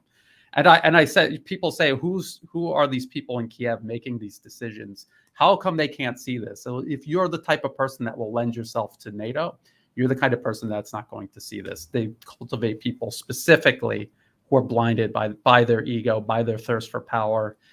They cultivate people specifically because they are blind to what they're actually doing. So I don't know. Hey, Mike, I'd like to throw the question right back at you. Where do you think is going to be that tipping point, that realization, that awakening moment, the come to Jesus moment? Oh, I have no idea. I mean, that's something that Ukraine's going to have to work out. No, it's okay. I'd like to mirror what Brian said. I hope it snaps them out of it, because let's not forget that Ukraine was the human trafficking and organ trafficking capital and corruption capital of Europe. These people were being exploited by many West, Israel included. Many Israeli doctors were profiting from this trade. It's abhorrent. Like, the rot is deep and it needs to be cut out. Now, if Russia has to cut it out, okay. But ideally, the Ukrainian people themselves will cut it out before someone else has to do it for them. It needs to be cut out. So, yeah, I'd agree, Brian, if there's one thing to come out of it, and this horrendous sacrifice, needless sacrifice, really, in truth, of these young lives, which is absolutely disgusting to see. It's very difficult to watch every day, believe me. And I know you guys will all agree. So I take no pleasure in any of it. And again, Gonzalo, your serious point that we laugh about hopium and copium. Yeah. And we have our own coping mechanisms. That's part of it. But at the end of it, yes, Brian, I absolutely agree. I believe all these influences need to be removed. And Russia is doing its part in trying to do that, I believe, and I hope. Insofar as the tipping point, I'm not sure because Gonzalo, I think you're right. It's in the identity, isn't it? There's so much back history, as Alex has mentioned, with regards to Soviet Union and oppression in the past. We see it in the Baltic states with their irrational behavior and bizarre Chihuahua-like behavior. I know that's lent into a lot of that history that can't be ignored, but I still laugh at it. Abhorrent. Taking down these monuments to Soviet soldiers, I don't see where the gain is on that, and I feel that's sad and wrong. Again, I'm speaking from a privileged Western perspective who never lived under the Soviet Union. So yeah, there's many sides of it. The tipping point is entirely up to the Ukrainian people. How long are they going to listen to Baghdad Bob Arestowicz? Arestovich, who wants to run for presidency if Zelensky doesn't the next time. Arestovich, who believes that the Ukrainian flag will be flying over the Kremlin ruins. So, like, how long are you going to tolerate this? Well, he's not the clown. We know who the clown is. He's a cockroach. They're all He's clowns. a sociopath. Yeah. He's dark. Arestovich is dark, like in the soul, I believe personally. Psychopathic, definitely. Sociopathic, most certainly. And what's worse is he's on this like social media thing, like which again taps into these dark places. So cut out these guys if you can, but they're in there. They've been in placed where their puppeteer masters want them, and they're encased there and protected there. How long for? Time will tell. I really couldn't answer your question though, Gonzalo, in any certainty. Yeah, I mean, the tipping point will be obvious retrospectively, but I mean, that's my thinking at this time. That, okay, the Russian army will win the Battle of the Donbass. That's inevitable. Once they take Kramatorsk, I think that we can all agree that that's the end game insofar as that battle is concerned. And then where will they move? Will they try to encircle Kharkov? Yeah. I've been watching the front, and surprisingly, I've made calls that the Russian army has followed. But essentially, what they're trying to do is look at the loss of Bakhmut. Mm-hmm. This is going to be one of the tipping points. If you lose Bakhmut, you lose all Siversk and everything that's north of it. Yep. And then Kramatorsk, what they're going to do is easy. They're not going to attack it. They're going to go on Konstantinivka from the south. So they're going to attack from the east and the south, from Avdiivka, like that. And you don't even have to take the city by force. You just encircle it. Yeah. So I think the city of Bakhmut is very important, because if you can't hold Bakhmut, you can't hold any city. Well, that it's just a matter of time. That's the problem for the Ukrainian troops. Like, I like military summary because he said it properly. A lot of people, the Ukraine army is huge. So the problem is, this is how a typical battle in Ukraine happens. Russians bombard a position. Russian infantry, Russian tanks attack, capture the position. They call for reinforcements or to be rotated. They leave the position, but then the Ukrainians immediately come back with a new battalion of fresh troops. And the Russians don't have enough infantry to protect the positions they just secured. This is typical World War I. This happened every day during World War I. So this is nothing new. But the Ukrainians also always have new men to put into the position. So it often takes many days and many weeks to secure a village. So it takes a lot of time. All right. But the matter is, the Russians keep moving slowly. Bakhmut is a tipping point. Now, I even saw something that they might be attacking Mykolaiv. Nobody talks about it, but they sent missiles on the bridge, one of the only bridges on Mykolaiv. So we talk about the bridge exploding or damage at Kherson, but the Russians launched a couple missiles damaging the bridge at Mykolaiv. If the Ukrainians lose Mykolaiv, it's going to be really bad for them, because they lose the entire southern front. And the fact that they called this hype offensive the Kherson offensive, I said it might backfire so bad, because fighting in Donbass is urban areas. So if you let the Russian army there, it's kind of good. But now you have 25,000 Russians in Kherson doing nothing. It's dangerous. They could be attacking Mykolaiv. And this is going to be perhaps the tipping point that you guys were mentioning, because not only this hype offensive is not going as well as planned, but it's going backwards.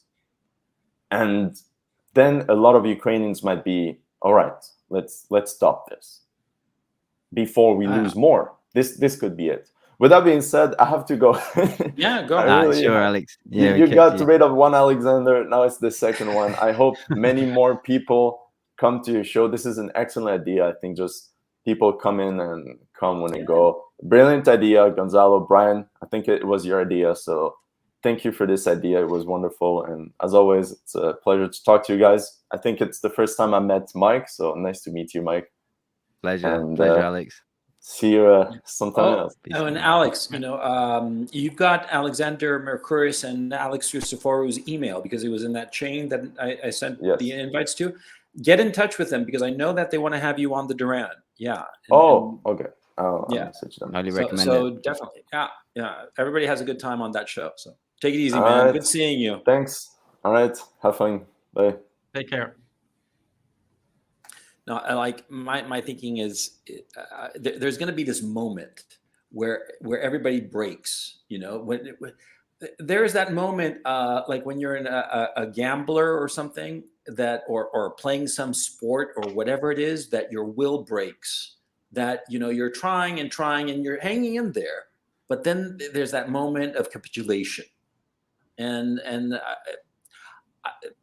like I said, it's going to be really obvious after the fact, but before the fact, it's sort of like unknown. But well, Alex they're has just clearly talked about some military aspects. So we can have the military capitulation or the military breaking point. That can be one thing, but like what you've said is, what about the people's spirit, psychology, and hope? Well, I'm seeing videos, and again, I don't know if this is indicative of public sentiment, but now, like, even conscripts beating up the commissars who are trying to send them to the front. Yeah. I'm Of still the here. guys I that are just have left. to do something, but I'm right here. I'm listening to you. Sure. I'm sorry. What happened? I mean, well, So, actually, like, I saw them, but you tell people. yeah, so did that, you saw it? So there was a thick, only a short clip on Telegram, a thick set guy, very compatible with military activity, I imagine. Well, he was so compatible, he managed to floor the commissar who was trying to recruit him, like body He got slam his him shit into because the he had to floor. put his shoes back on. Yes, Yeah, that was hilarious. On Reddit, normally that's the definition of dead. If his shoes are flown off, he's dead. Well, this guy wasn't dead, but his shoes definitely flew off. The guy had to put them back on. And in the meantime, this potential conscript was so athletic, he'd sprinted like 100 meters in like God knows how many seconds, and he was away into the crowd.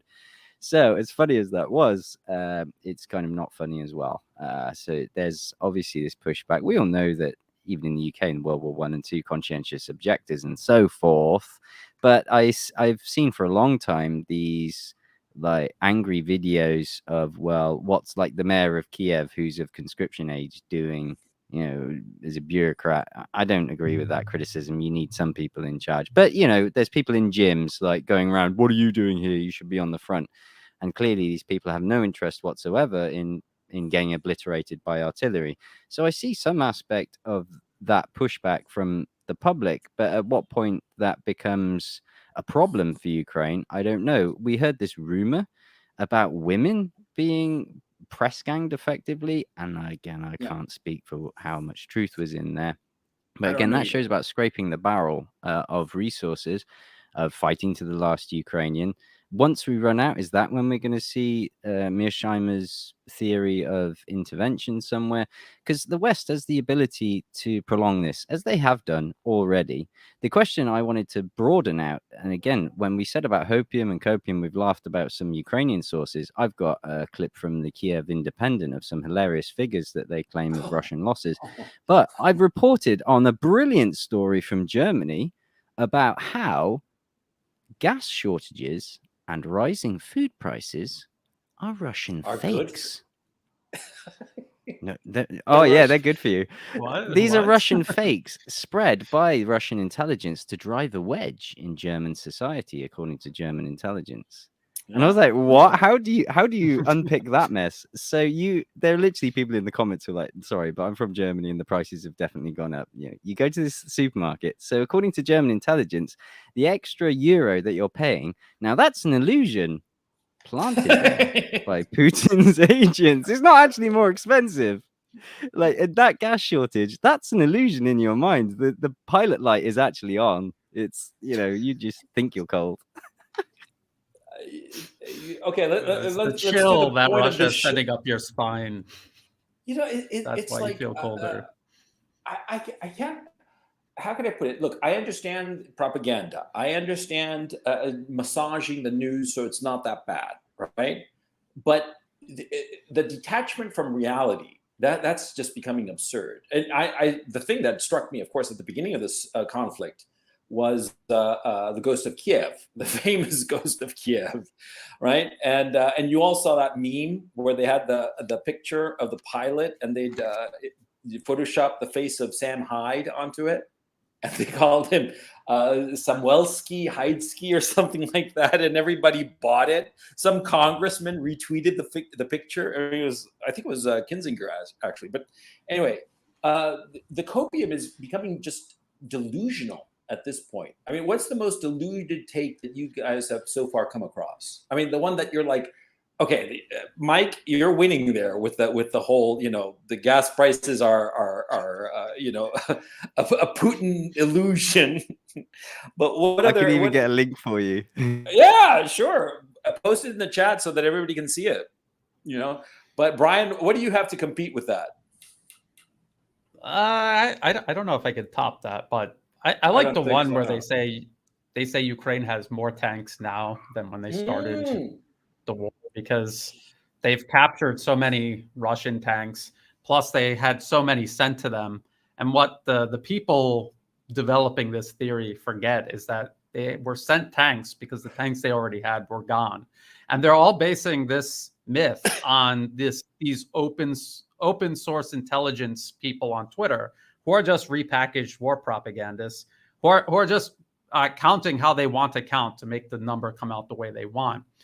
They're not. You think about this. You're talking about destroyed Ukrainian tanks. How many Ukrainians are going to be taking pictures of their own destroyed tanks, blown up from a distance by Russia? They're going to take a picture of that and post it. For what reason would they do that? So you're basing your count only on what you see on social media. That is not an accurate count of what Ukraine is losing. Ukraine, they're losing tanks because they are begging the West to send them more tanks. They don't have extra tankers sitting around waiting to jump into these tanks.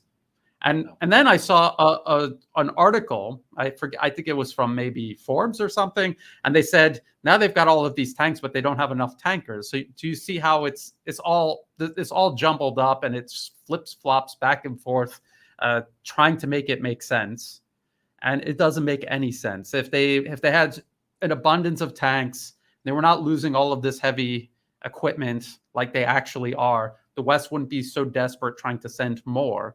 And they would not be losing ground on the battlefield the way that they are. It's just common sense. But these people are not interested in common sense. They pick the side for whatever reason. They're emotionally invested in it, and they don't want to look at facts that are contrary to them wanting to believe that this is going well for Ukraine. So I think that is a pretty ridiculous one. Why else would the West be sending more tanks if they actually had already more tanks than they knew what to do with? The thing that bothers me can I share my favorite hopium source? Oh, sure, go ahead. Just quickly, it's reddit.com/r/Ukraine. If you ever need to get high on some first grade hopium, you can just inject it right into your veins. I've got obviously Kiev Independent, and then I've got Ukrainian defenders enjoy some carefree moments during an Everything Will Be Ukraine frontline charity concert. We've got stuff, and this one. What? Yeah, I'll share it in a minute. Ukraine has put it on screen. Put it on screen, man. I'll post it right on. Yeah, I'm not sure about playing it because I got smacked the other day. Okay. So tell us what. Repeat this. I didn't quite process it. Everything will be Ukraine. Yeah, and we've got this. Look at that. Okay, I can't quite see it on my screen. What's it say? So this is a frontline charity concert of Everything Will Be Ukraine. Is that Bono? It should be. He was in Kiev, wasn't he, recently? Those guys do not look happy to be there. And they were told to be happy to be there, and they still don't look happy to be there. Actually, sadly, I felt the same way when Zelensky. They're very uncomfortable. They got a very uncomfortable. Yeah, the guy. His face. No, they're trying to do like a USO kind of thing, right? Well, yeah, I guess they're trying to tap into that stuff. I've got just one more. If you just humor me one more, sure. Brian might like this one. Brian will like this one. So Ukraine has increased their missile production by 600%. Let's see this. Okay. Ukraine has increased their missile production by 600%.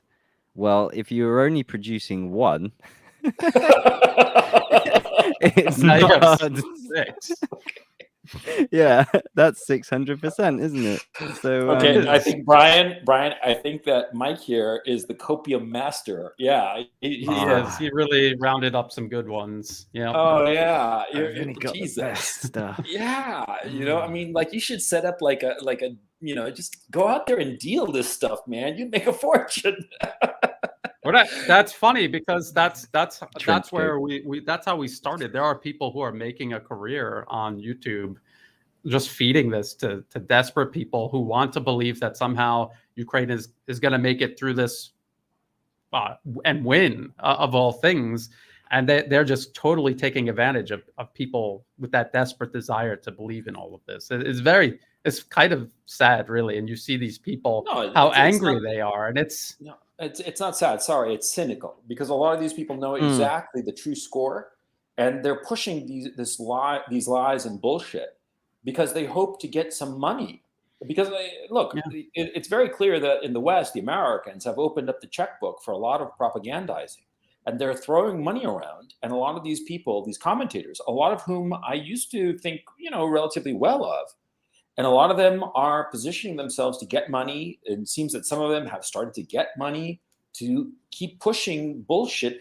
And the thing that bothers me is that, see, I don't know if either one of you have ever, done any kind of consulting work where you're paid to give your honest appraisal about some particular situation. It's been my case a couple of times. I was hired to look at scripts and stuff to say whether it was good or not, right? And the whole point of it is that they're paying you good money to be honest. But these guys are deliberately being positioning themselves to tell lies, and they know better. And I think that that's the thing that makes me so despise them. I noticed a few commentators whom, at the start of this conflict, I thought were very, very honest, straightforward, were giving a very realistic appraisal of the situation. And I noticed, like around in, I would say, like in April, a lot of them started changing their tune, and it was subtle at first, right? But they started, if this is reality, if this is the mainstream, the true reality, these guys started like breaking off, you know what I mean? And just going off onto these weird tangents of irreality that all they served was to give hope to people of things that were never going to happen. And I asked myself, could I live like that? I mean, I've got a conscience, everything I say online, it's what I truly believe at that time with the information I have available to me. I wouldn't be able to live with myself if I'm just spouting off things that I know are not true. It's inconceivable to quote the Princess Bride. And sadly, it's resulted in young men making the wrong choice and going to the front lines. That's exactly what I was going to say. You're giving, when people are trying, you're in the media, your job is to give people information so that they can make informed decisions. If you're giving them bad information, especially deliberately, that they're going to make bad decisions. And in this case, is people, just like you said, they are dying. I was talking about those anti-radar missiles and how it looks like the U.S. is just using Ukraine as a testing ground for them to figure out if there's some vulnerability in Russian air defenses. This is a conflict where the Ukrainians are admitting, this is what the number that they're admitting is 100, 200 dead a day. So every day you keep this experiment going, that is the price. That is the price of this experiment, the daily price. It's unbelievable. And I try to appeal to people, if you actually really do care about Ukraine, stop buying into nonsense, look at reality, and then ask yourself, what is the best choice to make for the situation that they're in? They should never have started this conflict in the first place. Read the Rand Corporation document from 2019. This was all planned by the US. This was a deliberate provocation. This was not Russia electing to go to war. They have better things to do. They had a improving relationship with Europe. All of that is gone now because of this. And they did that because they had no other choice. The US is trying to encircle, contain, and dismantle Russia and China. That is what's going on right now. These two countries realize it's existential. Everyone else seems to think that it's the other way around. We were talking about Dugin and his daughter being murdered. I read a Guardian article about this, and they're like, Dugin, he's he's influencing Putin's expansionist ideology. It's like, there's no expansionist ideology. It's the other way around. It was NATO literally expanding up to Russia's border that triggered all of this. So it's always the case with the Western media that it's projection. Everything that they're saying someone else is doing is exactly what they are actually doing. Was it not Goebbels and people haven't figured this out yet? Pioneered that? It was Germany Second World War Germany that said, tell people that the enemy's doing what you're attempting to do. I think this is pretty much where it started. The point I was going to make is this propaganda actually is affecting Russia. Just Friday, I reported 3 people in Moscow were, I'm not going to say prosecuted, they were warned by the FSB for making donations to the Ukrainian Come Back Alive Foundation. The tragedy being they made donations to this Ukrainian army charity that purchases, I shouldn't laugh when I say it, but purchases UAVs, night vision goggles, body armor, and all this. And the reason I laugh is the tragedy is we know that donation will end up on the black market, that it doesn't reach the frontline soldiers, as they themselves are saying. So it's... And then these guys are risking up to 20 years in prison, as you could understand, under Russian law for treason. Sure. Yeah, and on top of that, they're not even going to buy the gear. The money's going to get siphoned off before none of that stuff is going to reach any kind of black market. The money just got stolen, And you guys saw tax-free, by the way. Yes, exactly, because Switzerland doesn't tax foreign income.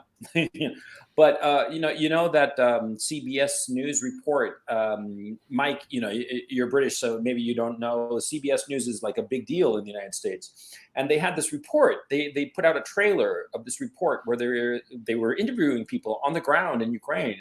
And people were saying, well, we send the equipment and we don't know what happens to it. And they were guesstimating that maybe 30% makes it to the front line and the other 70% just poof, And they released a trailer, and this was criticized to high heaven. And so they released a new trailer that did mention these uncomfortable facts.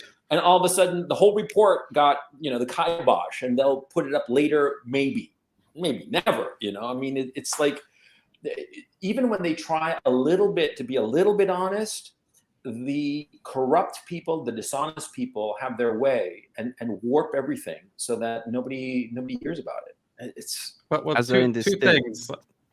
No, it's okay. Two things. One, if you're tempted to tell the truth, but you know that there's serious consequences if you go against Western propaganda, and you could actually make some money by going along with this. What are you going to choose? It's very difficult to say, well, I'm just going to keep telling the truth, and then your Twitter account is suspended indefinitely. Yeah. Because you're pointing out, there's certain symbols on the Ukrainian soldiers' uniforms. So you get suspended. It's easier to just pretend you don't see that and keep your Twitter account and keep doing what you're doing. The Rand Corporation, I hate to go, I was just reading it right before we started. So I was rereading it. That's your beast. And that's your black beast. One of the things that they talked about, though, was specifically, we can't send more weapons to Ukraine because it's all going to disappear. They said this in a 2019 Rand Corporation document that they were paid by the U.S. Army to create. And they said, we can't send them equipment because it's just going to disappear. They'll reverse engineer it. They'll sell our trade secrets to third parties. They said all of this in the Rand. People really, if you love Ukraine and you want them to win the war, go read that Rand Corporation document. It's all there. The part where they talk about arming lethal aid to Ukraine, go read it, how cynical that was. And when you read it, there's no way you can deny that isn't exactly what we've just watched unfold. And that's the CBS documentary is just reality. That's what Rand Corporation said would happen. That's what we've been seeing with our own eyes is happening. CBS, and like the Washington Post coming out about using civilians as human shields, it's stuff you cannot cover up. Even they have to admit it eventually, be on record pointing it out so they can cover themselves, because this will be over. Washington Post and CBS will not be over, and they want to cover themselves on the exit out of this. It's very cynical. Again, but that's why I encourage people to question all of this. Yeah, Brian, you The did guy that video. said 30%, Gonzalo, the guy who was quoted in that trailer, who said, "Oh, only 30%." He later came out and said, "Well, that was a while ago, and now more than 30%." He didn't say how much. He said, "Now more than 30% 31, reaches the maybe front line." 32. Yeah, he didn't say how much. And Brian, in the Rand report, did it not state that the possibility would be there to use NATO vessels to position them in provocative positions in the Black Sea or something? Something that we saw. Yeah, all of that. Everything they recommended was done. Yeah. Yeah, the Royal Navy had those warning shots fired, didn't they? Hi, not guys. long ago. Hi, Angelo. Hello, Angelo. I think. Hey, nice to how's meet it you, going? Mike. Great. Nice to meet you too. I got my beer here, right here, Thai beer. I need to go get a refill, actually. Great discussion. I've been enjoying. Actually, I followed the whole discussion from the beginning. It was like delightful, So I was just learning. I was like absorbing. So amazing. Great initiative, by the way, Gonzalo. It's really great. Just make it casual. The thing is that it gives us so much pressure. I don't know how you guys go through this, but if you can actually let go some of the steam, some steam off, just chill out a little bit. So taking like this time, like Sunday, and just chill out. I get to know each other actually, because I have a great respect for all. The whole panel, but just try to become like human, because I don't know. Just we can talk about the personal experience with that, and I don't personally don't enjoy. I know I talk often with Brian about this. We don't like doing that. We don't. But we feel forced to do it because there's so much lie out there. And we're just using common sense. We're not even we're even using actually media from the West as much as possible, just to expose the incoherence, the absurdities, like Russia bombing its own territory, You've just nailed my business model right on the head, Angelo. I did it earlier with CNN. Did you catch that? No. Yeah. I did. Yeah. But it would be interesting. I think it would be interesting just to ask ourselves the question. Each of us, why did we get on this, doing what we do in the first place? What's the motivation? There's many YouTubers out there. Man, chicks. I don't know. I made lots of enemies, Gonzalo. Believe me. I started doing this when I was in Hong Kong. I had death threats. I made so many enemies. Think about it. Back home in Switzerland, saying that you understand Putin. You are blacklisted. Yeah. That's over. It's just like, but how much pain can you take? Because the thing is that I'd rather say it now than having regrets. Regrets and say, well, I didn't speak out when I should have. And at least we can look at ourselves in the mirror. Say, well, I did the right thing. And I think it's about alignment. About who we are and how we align with what we do, and that's the alignment. And once we get that, then we live at peace. You can feel like, what, I feel balanced. I'm at peace with myself. I told the truth, and that's the most important. There's three factors for me. There was one, I was getting tired of messaging my friend and being right and only having one person to go, ha ha. So I was like, no, I've got to start recording this. And sure enough, the second one was, in truth, I knew nothing about Donbass. I don't think I even knew where it was, that it existed before this. Once I then started digging in and starting to be able to go, oh, I was right, and all this stuff. When I came across those nasty symbols, Brian, that made me think of my grandfather and his experience and what he would say to me. And he would have, I don't even want to know what he'd have done to me if I'd have started waving a blue and yellow flag, knowing what I knew and seeing what I'd seen. If the material that I'd seen was true. And that's how I caveat everything that I displayed to people, is like, if what we're seeing is true, there we go. And then, Angelo, exactly what you just said. Then I absolutely firmly, keeping my grandfather's words or what I perceived he would have said to me in mind, planting my flag, I stand this side. I am not to be associated with that. And here's my reasons. Here's the evidence that has formed my opinion and aided my judgment. And I am open to other factors. Please change my mind. Bring me your sources so I can weigh it up. Then, when I read through the RAND report on screen and I link it for others to share, and then I'm trying to tell me how this wasn't pre-planned, how this wasn't orchestrated and engineered by the US corporations, military-industrial complex. Tell me, I'm open to that argument, but here's where I am and here's where I stand. And then, therefore, I have to admit the what some would term as success, but it has resulted in death threats, Angelo, and unsavory characters. Yeah, and little snide comments like the net is closing in on you, oh Gray, we know where you are, and things like this. You always get the trolls and stuff, but yeah, I've had other things more direct. What I mean to say is, of course, then you end up attracting like-minded people. I call them my deluded dissidents and my wayward Western friends, but there's other people. We've already had it with the health scare where people sensed that things weren't right and people knew in their gut what the right answer was. Now the statistics are coming out confirming that. Those accounts were, of course, banned. I was banned yesterday by YouTube. In fairness to them, they lifted it after I appealed, but the ban hammer's coming for me eventually, as I say to people.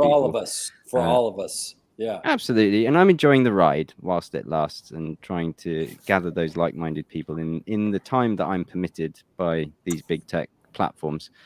So I hope that answers your question, Angelo. Yeah, but I have actually another question, because I ask myself very often this question.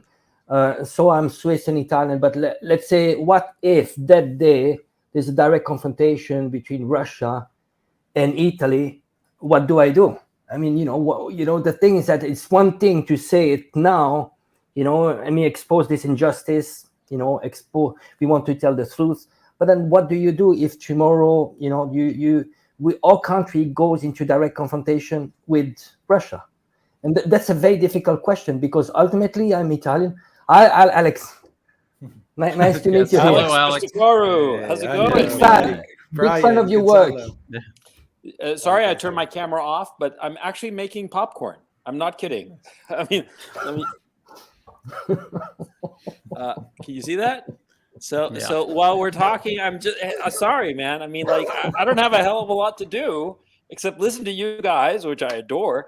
But yeah, I'm hungry. I'm a stressed out guy here, so it's popcorn or cigarettes, and so it's going to be one or the other. But anyway, Alex, great to have you on, man. How's it going? Thank you. Good. Angelo, please continue. I was listening. No, I mean, the question: what do you do, Alex, if let's say tomorrow, Greece is in direct confrontation with Russia, and Greece Greece is wrong, but ultimately you're Greek, right? What do you do? Well, I mean, we are in confrontation. With Russia. What I'm saying is that it gets physical. We're talking about troops, let's say troops. That's a question I ask myself. How much am I going to do this? And what if? Because ultimately, it's one thing that we do now. If there's a direct confrontation, then you become a collaborator, and all the implications. And it's a matter of conscience. Well, the problem, Angelo, I think, is, see, what happens when your nation is in conflict with another, but you realize that the political leadership of your nation has chosen the wrong path and is doing things that are either immoral or frankly stupid.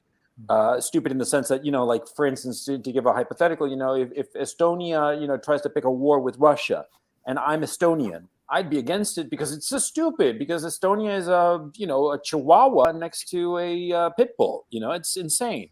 And so the issue becomes, what do you do in that kind of situation? And I don't have a reasonable answer to that, to tell you the truth. I mean, because it becomes an issue. My answer is doing what I'm doing. Like, it's no use me picking up a Kalashnikov. I'd side against. I can't side with Nazis. That's I Yeah, can't. exactly. That's it. So there's the end of the question for me. But in what role and what capacity? So is it good me slamming a shell into artillery piece? Sure, okay, it can help. But as people have said, because I've toyed with the idea of going to Donbass and going to Donetsk, I'm still agonizing with it. But I've got a young family, and I'm not sure. And people have commented and said what you're doing now is probably the most useful thing you can be doing, rather than putting yourself close to, not in harm's way, close to harm's way. I would agree. Yeah.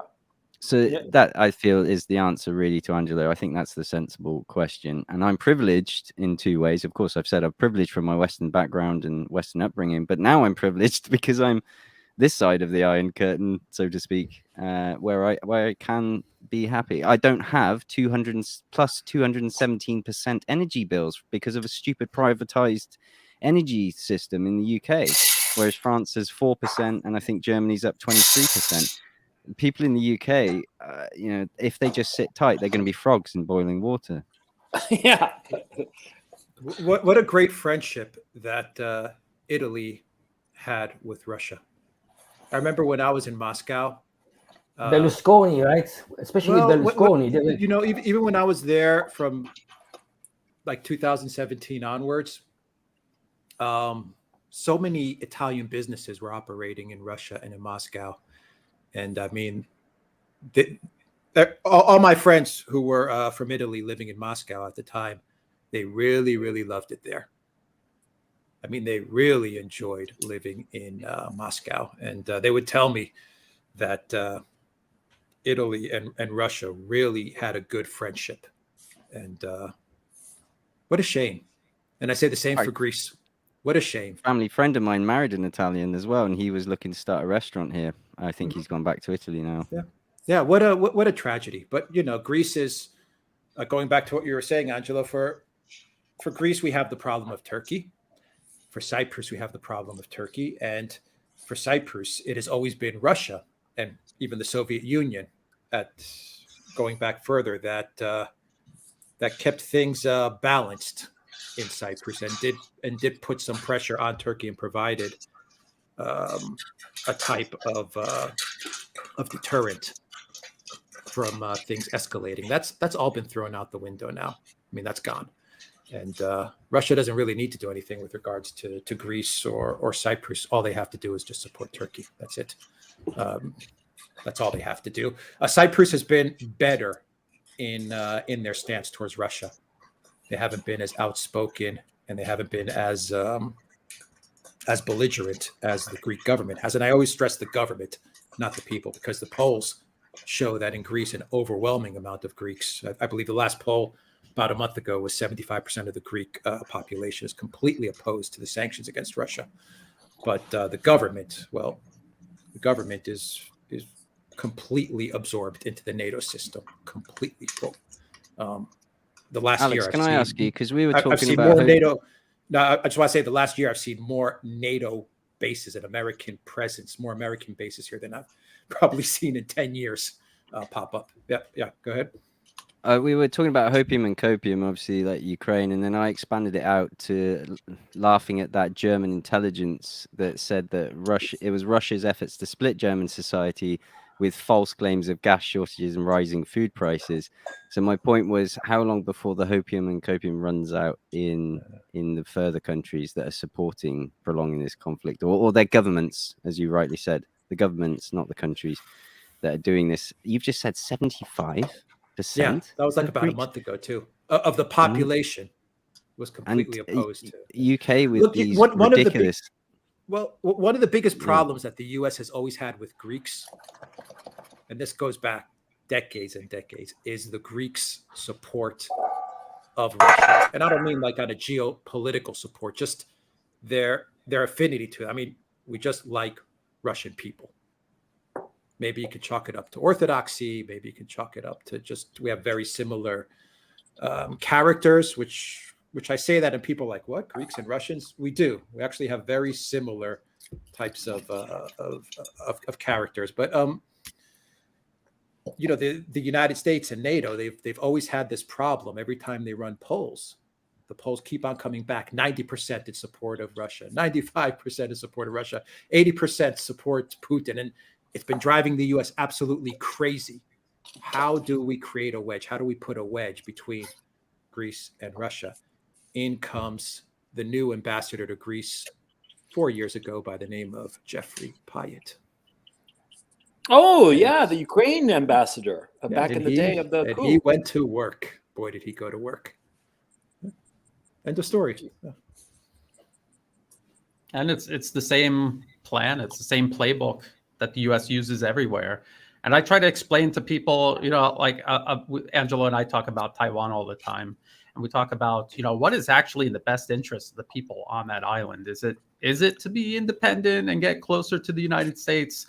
That's just going to play out the same way it is with Ukraine right now. They're going to be used and then they're going to be discarded and destroyed. What is actually in their best interest? And the same goes for all of these countries in Europe.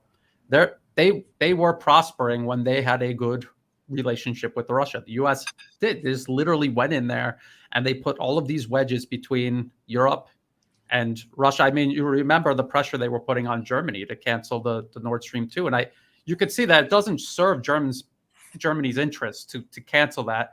But we all knew that they were going to do anything required to stop that, to derail that. Because Germany running off with Russia and Europe running off with Russia and then maybe working with China, that's the end of U.S. hegemony. They have no other cards to play.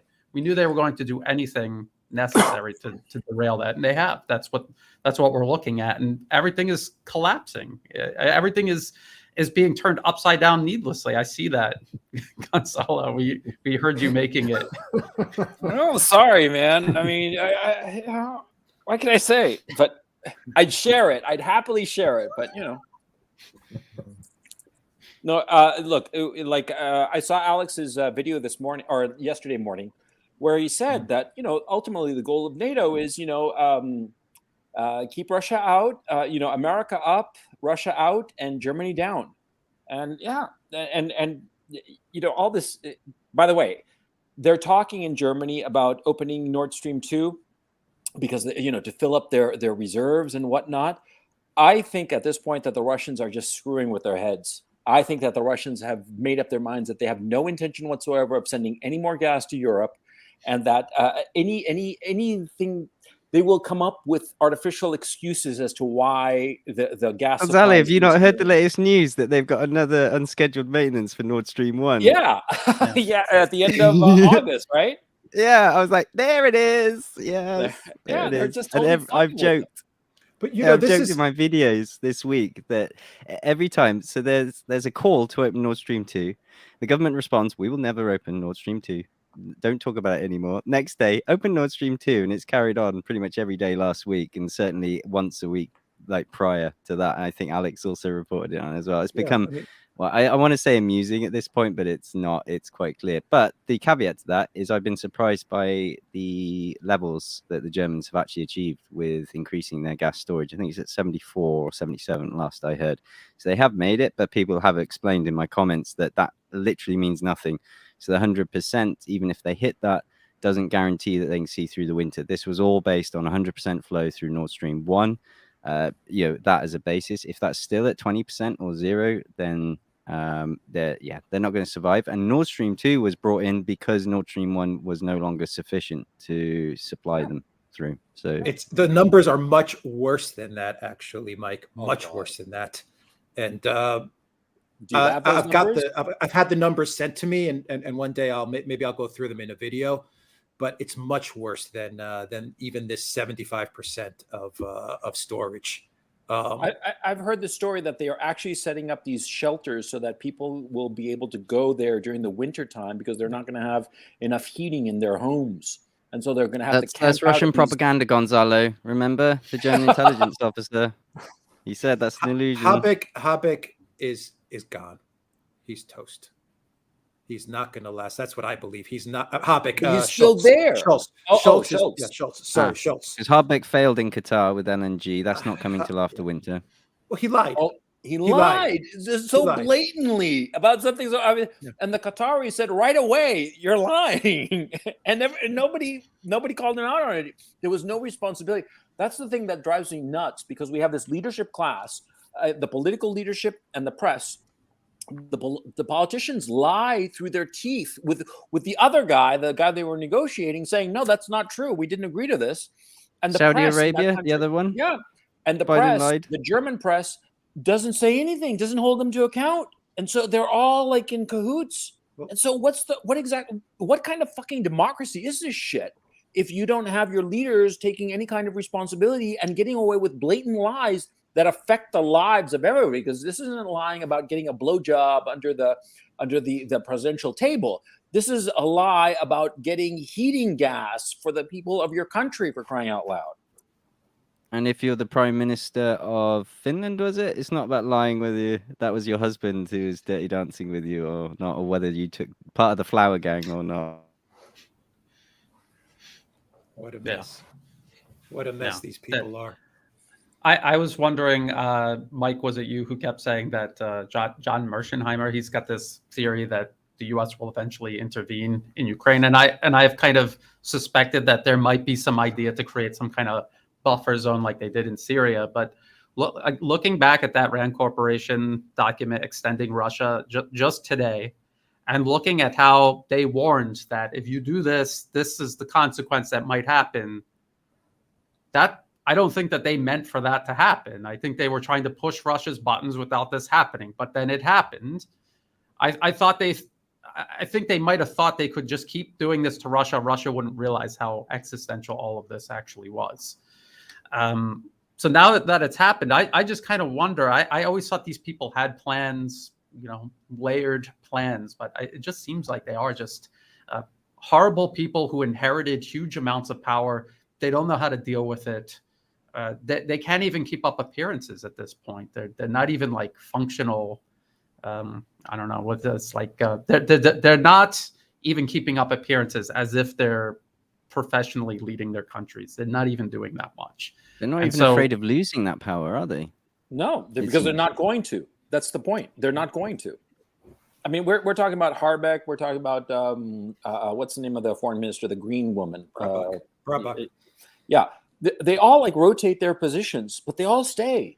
And Schultz failing upwards. But yeah, failing upwards, exactly. I mean, look, we got Kamala Harris, for crying out loud, who might be the next president of the United States. That woman is, number one, perpetually stoned on pot. Number two, she's an idiot. Okay, maybe the pot burned through the few neurons that she had in her brain. Right? She is going to be the president of the United States. Liz Truss. Holy cow, is that a dumb woman, man? I mean, yeah. Sorry, Mike, man, that's on you. you poor Brits, you're going to be stuck with her because at least what's his name, the other guy, the Indian fellow, at least he's Sunak. At least he's smart, right? Liz Truss is an idiot. I mean, she's a stone cold moron. What? Yeah. Sunak's Rothschild owned. He's JP Morgan. Well, just like Macron is perfectly qualified, is what I mean to say. But yeah, Liz Truss is like that annoying teacher that you had. Is I think kindergarten or something, and she's been made headmistress of the school. And you're like, oh no.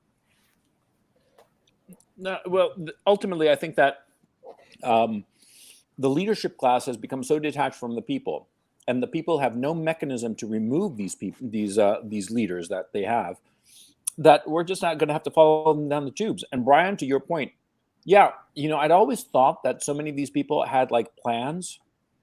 But for different reasons, I've had the opportunity to meet people who are fairly influential, people who are very rich, some of them, people who have a lot of political power. And the thing that always struck me is that the current crop, at least, they have no vision beyond their immediate desires. Yeah. They only see the next thing that they want, but they don't see the effects of achieving that goal might be, or the effects of not achieving that goal. They have no conception that, for every action there is a reaction. They have no conception of that. And they think that the entire world is sort of like structured to satisfy their ambitions. They don't realize, because like you said, they inherited a power that they did not earn and that they do not know how to manage. And it's a little bit, the guy who for me perfectly encapsulates the leadership of the West a guy called Bingley or Wingley. He was he was oh, I forget. I'll remember in a second. But he was basically a trust fund baby. His father was a very rich man. The guy inherited billions of dollars. He squandered it all in his lifetime, and he wound up committing suicide when his bank account was at zero. He produced movies. He did all these businesses, but he basically pilfered all the money away, just as the current leadership class is pilfering all the power and the riches, both cultural and financial, that the West has built over centuries. They are throwing it away like confetti, and there is going to be no way to replace this power. And I think that as they start to panic more, and this is my great fear, that they will start to do really crazy things. And this normalization of nuclear war, which we've started to see, this clear normalization of it, like, oh, it's no big deal. This leads me to conclude that, if things really go tits up, they might actually start provoking or trying to provoke a nuclear war in order to somehow save the situation. They're shooting at a nuclear power plant right now. So I mean, like I'm trying to warn people that that's not a one-off thing. This is a mentality that they've adopted, that if they cannot get what they want, they will just keep escalating towards insanity. They're doing the same thing with China, and people are not realizing that China is not what it was back in the 80s or whatever they imagine China to be. It is not like that. It's not going to turn out the way they think is going to turn out. And we already see things not turning out the way they thought it would turn out in Ukraine. And then they're trying to trigger some kind of nuclear catastrophe with this power plant. And the models showed that it would affect Europe. Yeah. From the fallout. Is that because Russia's doing it? That's why. But even Russia agreed. They warned. They said this is why the UN Security Council meeting, it will affect Berlin. Like the fallout will go that way. We're warning you now. And then other people are saying, "Oh, that just proves Russia is shelling." Then. It's crazy. You're shelling the nuclear power plant that you've controlled for the past 4 or 5 months. Is it? You're shelling your own people. Yeah. Because you're losing. To what end? Like what? Yeah. What is the end game? If it was Russia doing, I haven't even heard an unconvincing explanation. I haven't heard any explanation at all as to why Russia would be the one shelling. Because they're winning too much. They're winning too much. They want to try to even the odds. They're trying to even the playing field. What I find amusing is Zelensky is shelling this nuclear power plant in Russian territory, under Russian control, and then saying, because it's being shelled, you need to give it back to me. But they've run out of road. They don't have any more road left. This travel ban that they're going to put in place, that is it. And they've hit the end. And this is not even, the travel ban is not even a sanction. It's just spiteful. It's just hate. But they're going to put it in place because they have nothing else left. And once they get to that next week, which I believe, say 60, 70% chance that they are going to go through with this travel ban. Once they put this in place, that's it. They've run out of sanctions. They've run out of closing airspace, of banning travel, everything. They're shutting down websites. They have nothing else left. And then comes, aside from sabotage, and if we'll wait for the investigation, what happened today? These are going to be the only things that they have left. And then the question is, where do we go from that point forward as the Russians win in Donetsk, as they take all of Donbass? And Brian knows better than I do, but I've been hearing that there's a good chance that the Russians are preparing a major offensive towards the Nikolaev region. I can't confirm it, but you're getting more and more talk about this. Brian? What happens? What happens after that? What happens when all of this takes place in the next 2 to 4 weeks? What does the West do? Where do they go from that point forward? Do they just pivot to China and just say, Ukraine? What Ukraine? What are you talking about? We don't know what's going on there. China is jumping out of the frying pan into the fire. I mean, to have provoked this with Russia and be completely losing it and not really having a plan. If you read the Rand paper, they didn't imagine that Russia would escalate to this level. They never imagined it. Now they're poking China in the eye, sure, confident that China's not going to do anything. And if you actually look at Chinese military capabilities, or Angelo lives in China. I've been to China. I've seen it. It is not what people imagine it in the West. They imagine that it's backwards. They're just there stealing everybody's intellectual property. It is a massive civilization, and they have achieved amazing things, and they are powerful. And you're going to keep poking them in the eye until it goes even worse than what we're seeing in Ukraine. And I don't know if people are thinking about it that way, but you would have thought that they would have been prepared for this in Ukraine, and they don't seem like they're prepared. And just like you said, Alex, that every time they announce a new sanction package, do they imagine that the Kremlin, everyone's just hushes up and waits to see what's announced, and they're all worried about what might be in it? No, even people supporting Ukraine, they're not talking about the sanctions. Even they are not convinced that this is having any impact on anything. They are the masters. These guys think of themselves as the masters of the universe, and they've had 15, 20 years where they've been doing whatever they've wanted to do to whoever they've wanted to do it, whether it's Iraq, Libya, Syria, Serbia, Afghanistan, the list goes on. And even the European Union, guys, they've been doing whatever they've wanted to do, and they've had no pushback whatsoever, whether it was austerity on Italy, on Portugal, on Ireland, on Greece, whether it was going into Cyprus and raiding the banks. They've been getting away with theft and plundering and war for the last 15, 20 years.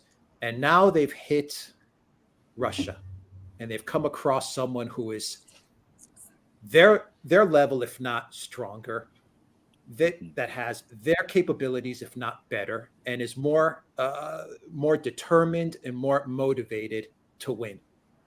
And these guys they have no idea what to do now that they have met someone their own size. And they thought in 2-3 weeks, we are going to get regime change, because they all bought into, all of them, whether it's the EU or the US, Canada, whether it's Fox News or CNN or the BBC, they all bought into this. Russia is a gas station masquerading as a country. Russia's economy is the size of Cyprus or the size of Malta, or the size of Delaware. They repeated that line from John McCain for 10 years. They completely bought into it, and they thought in 2-3 weeks, this thing will be wrapped up. It'll be over. We'll be in Moscow. We'll control everything, just like we did in the 90s. We'll control all the oil, all the gas, all the resources. And then we'll start balkanizing the Russian Federation. We'll create a country out of St. Petersburg. We'll create a country out of Moscow. We'll create a country out of Vladivostok. Siberia will be its own country. And next, we can focus on China after that. Once we dismember and take Russia apart, then we can focus on China, and we control the world. This is the stuff that was going through their heads. I have to agree. And you know what? We were talking about coping. And one of the things that I constantly see is, Russia is taking such a long time in Ukraine. How come this isn't going faster? It proves that Russia's military is incompetent, ill-equipped. And what is their point of reference? It's the Gulf War or Desert Storm, when the United States steamrolled over Iraqi forces. They don't understand that when the U.S. goes to war, they are very careful about who they pick on. If you look at Iraq's military, on paper, they said, wow, it's the 4th largest in the world. But in reality, they had antiquated equipment. They had a dysfunctional air defense system. And even then, they still managed to get some lucky shots in. But yeah, that is what the U.S. went up against. They never went up against a peer or near-peer competitor. What's going on in Ukraine is a playing field that has been leveled with technology, and that is why not Russia, not any other country could steamroll over these trenches, these fortifications, and the air defenses. Ironically, they're Soviet Russian made, and they're excellent. The U.S. has never gone up against S-300. They're in Syria working around Syrian and Russian air defenses because they fear them, they respect them, they know they can shoot their planes down if necessary. Think about Israel and Lebanon in 2006. They went in, their goal was to reach the Litani River. They never reached it. They had to drop people by helicopter, take a picture, and then go back and claim that it was a success. And again, that is the disparity disappearing between these armies in terms of technology. The Hezbollah had fortified positions, anti-tank missiles, and they were able to wreck what Israel was sending in there. It was not going to be another steamrolling operation. This is the reality that the U.S. and its empire built on might makes right. This is the world that they exist in right now. They're not the mightiest anymore, and they're not adjusting their attitude accordingly. Oh, by the way, real quick, Mike, I saw that you put up some image. You wanted me to share that or not? Yeah, I only shared it as a music thing because Alex was talking about travel bans and stuff, and it just made me chuckle about Skype blocked my account yesterday. Put it back up. I'm happy to share it. This is with customer service. I thought you guys might enjoy the chuckle. So here you go. Okay, let me add it up. There it is. So what's it say? I can't quite make it out. My screen is tiny. May I know your present location, country? I'm currently in St. Petersburg, but I'm a UK citizen with UK address. Russia? Correct. Oh dear. That's the answer. And it's like Alex was saying about just hate and stuff. I wanted to add you were referencing, Alex, with the Schengen visa and all that stuff, particularly the Baltic states. It is now just hatred that's coming out of the mix. And Brian, like your point, I don't actually fully understand, and perhaps you guys can help me out, where the hatred comes from. Specifically, the US is why I'm asking, because I don't understand where the hatred comes from in Britain. I can answer insofar as the United States is concerned, and it's a very ugly situation, to tell you the truth. Because, and to be very straightforward about it and very blunt, there are ancient ethno-religious hatreds that go back generations. But when you start looking into the biographies of some of the people who are in charge in the West and of American foreign policy, they have clear lines where people alive today were deeply affected by pogroms that happened in Russia back at the turn of the 20th century. Insane as that may sound, when you look into the biography, for instance, of Victoria Nuland, which I did a long live stream on the issue. Her grandfather was a child who fled the region around near Odessa because of the pogrom of 1907, I believe. I could be wrong about the specific day. I think it's 1907. And he fled. And his failures as a man, when he fled to the United States, he didn't speak any English. He, at 6s and 7s insofar as making a living for himself and providing for his family. And his attitude, became extremely violent towards his only son as a result of these traumas. And the son, in turn, became a very famous academic, but at the same time with serious mental problems, to the point where at one point he was being seriously considered whether he should be lobotomized. And the daughter of this individual is Victoria Nuland, who is the architect of the coup d'etat of 2014. And so, because, look, I come from Chile, and we have ancient ancestral hatreds of our own. Okay, there are certain families that my family does not speak to or socialize with because they were on the other side of political issues of the early 19th century, over 200 years ago, and we're still bitter about it. Okay, and so you got to understand that it's in the United States, especially, people don't quite understand that because people go to the United States and they start fresh. But sometimes people arrive in the United States and they are still carrying baggage from the old country, and that baggage continues. And so you see somebody like Victoria Nuland, who grew up, knowing her grandfather who had fled from the pogroms in Russia, carrying this hatred. And what do you think happens to a bright, impressionable young woman, a child? And you think, oh, that's impossible, that's silly. No, it's not. People are people. And when you especially identify the failings and trauma of the people that you love with a particular region, it affects you, and you treat that region differently. And anybody who says different doesn't understand people, because what I see a lot with the propaganda is it taps into this better dead than red, you know, the Cold War. That I think it's too. been very easy for the machine to tap But in. It's actually deeper than that. Think about just the movies, Hollywood movies.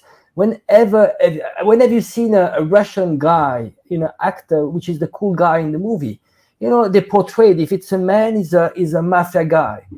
If it's a woman, it's a prostitute. You know, you have those stereotypes. And when average Joe watches, you know, average Joe learn history through Hollywood, and his perceptions are shaped by Hollywood.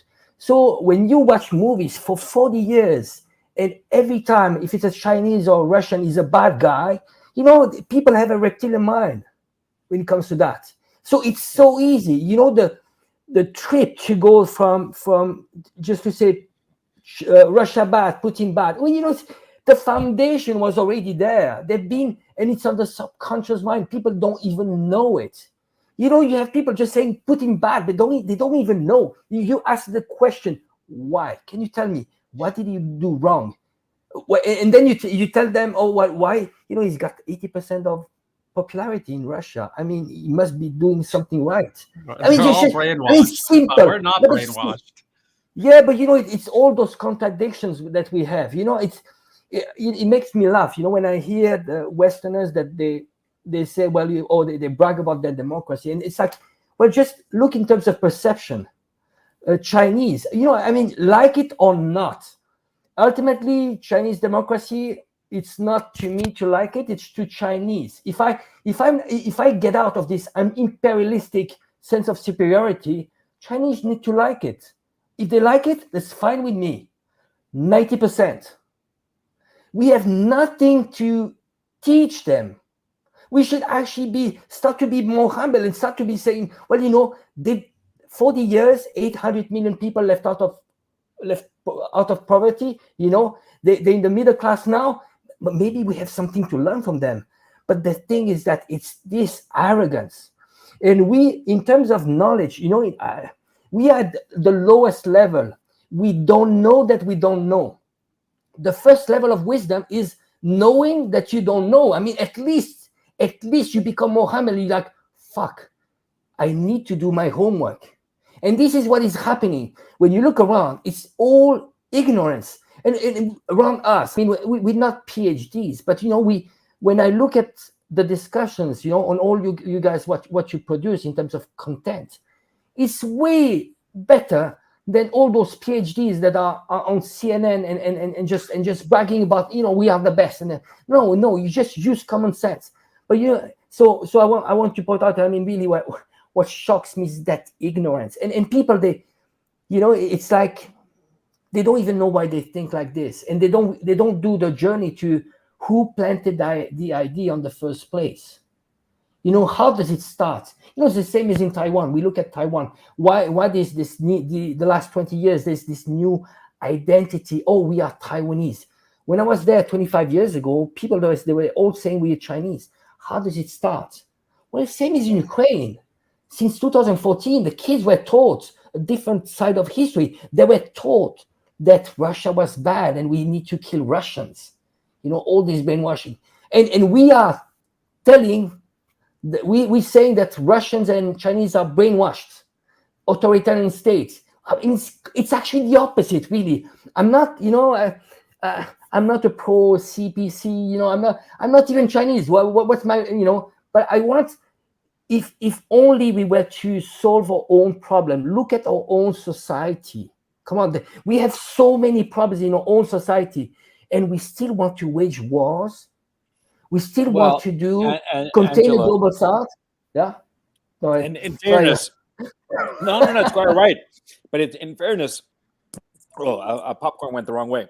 In fairness, picking a fight with somebody is much easier than solving your own problems, because solving your own problems requires compromise, requires making very difficult decisions as to resources and attention, and to which you can dedicate those resources and attention. Those are tough political issues. But pointing and saying, that guy, he's the reason of all our troubles. You know, it's the Putin price hike and bullshit like that. That's easy. It's as simple as that. You know, people are simple. And leaders, especially incompetent leaders, they always point to somebody who's the source of all the troubles. And that finger is always pointed outside. Because if that finger is pointed inside, ultimately it's going to be pointing at the leader himself for having failed insofar as providing for his people. And the Western leadership has most certainly failed in so far as providing for their people. That's why so many farmers in the Netherlands are protesting, farmers in Spain, in Germany, the whole shebang is going up in flames. And so they know this, and that's why they point to Russia. That's why they point to China. That's why these imbeciles are basically dusting off the big red button of the nuclear weapons and seeing if maybe these suckers can fly. That's what's going on. It's even more than, I mean, I completely agree with what you said, Gonzalo and Angelo, but I think it's even more than that. I think these leaders, what they want to do is they want to destroy their own civilizations in a way. I mean, they're at a point where they want this new society, this new utopia. It's in their head. It could have been called global warming way back when, Great Reset, climate change, whatever. They're putting all kinds of different names to it. But they've got this idea that they can get us to this place in a certain amount of time, which is going to be this utopia where, you know, they're running everything and everyone else is living in the world and everyone's pacified and there's no problems and all is good. You know, we this 0.001%, we're running the show. Everyone else is working from their home or not working at all, and they're getting a universal basic income, or they're driving their electric cars and we're controlling those electric cars, and we've got everything under control. You know, I remember there was once a video, maybe like 25 years ago, when Bill Gates was, I think he was in Vienna, and he was attending some conference. He gets out of his car, and he's walking to like the building from his car, from his limo to this conference hall. And some guy throws a pie right in his face. And the terror and the shock that Bill Gates went through, when you look at it, you're kind of like, wow, this guy is terrified of the world. He's terrified of the world. You know, most people will get a pie in the face. They're probably, you know, maybe they'll fight the guy. Maybe they'll chase after the guy. Maybe they'll be like, what the F? What's going on here? But Bill Gates was like, I mean, he cowered in a corner and was just motionless for like 5 minutes almost. It's an incredible video, but it shows that, you know, these guys, they have so much fear in their hearts, in their souls, for various reasons, that now that they've got all this power or money, or they're oligarchs, or they're sitting at the commission of the European Union, they want to control everything now. And they had a plan. We're going to control everything. And then you had the grifters, the Hillary Clintons, the Joe Bidens. Hillary Clinton way up top, Joe Biden is a lower level grifter. The Christine Lagardes, who for the past 10 or 15 years, man, they were making money out of Ukraine. And it was easy. I mean, this was easy. Every year, the EU was giving 20 billion to Ukraine. No one knew anything about it. The US was probably giving 100 billion. God knows how much they were giving.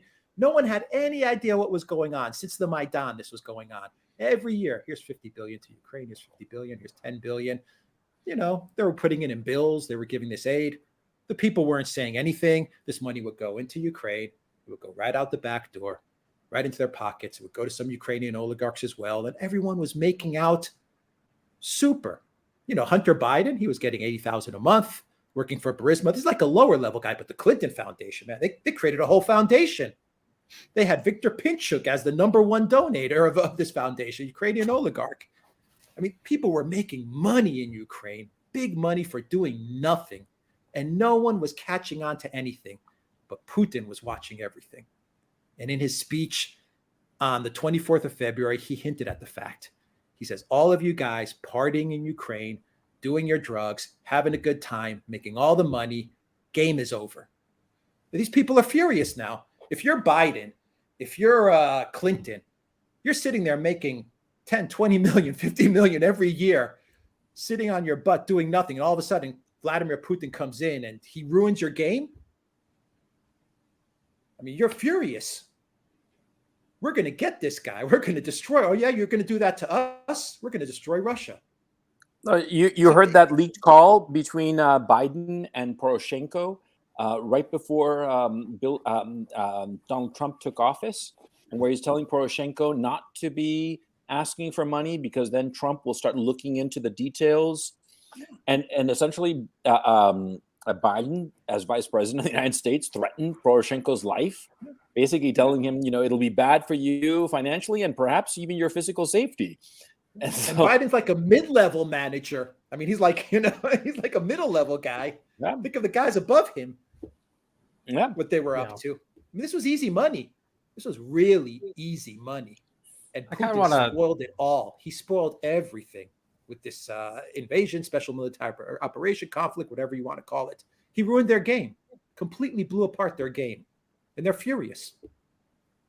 I just kind of want to combine what Angelo and Alex just said. Angelo's kind of and we both have a similar experience being Westerners moving to Asia, the superiority complex that they have. And then Alex is touching on this massive insecurity that they have. And also this, how dare you tell us no, like a spoiled child. And when you put all of this together, I think you get this hatred. And Angelo and I, we have seen this expats living, in China or here in Thailand. They have this massive superiority complex. They're here living here, but they don't bother to learn the language. They don't understand the culture, the history. They have absolutely no respect for it at all. As a matter of fact, they'll go out of their way to be disrespectful towards it. That is how they reassert their dominance, their superiority, their Western superiority. And they think because they don't understand what a Chinese person is saying or what a Thai person is saying, that it doesn't make any sense because there's this language barrier. But actually, you start to learn the language and you realize that they have ideas that we don't even have in the West. We have ideas that they don't have. They have ideas we don't have. And if you just shut up, put your ego away, and this is what Angelo's, impressed this upon me. You're just quiet and you listen and you realize in the beginning, you had all this you could say you knew about China or Thailand. And then after years, you realize almost nothing. I know almost nothing about this place, and I need to just be quiet and learn. And this is something that I think a lot of people in the West are completely incapable of. And the leadership class, most of all, you could see in the Western media and in political speeches how they look down on everything Russian or everything Chinese or everything in any of these countries that they target, how they look down on it, dehumanize the people who live there. That's not just part of propaganda. That's also how they think. That is part of their thought process.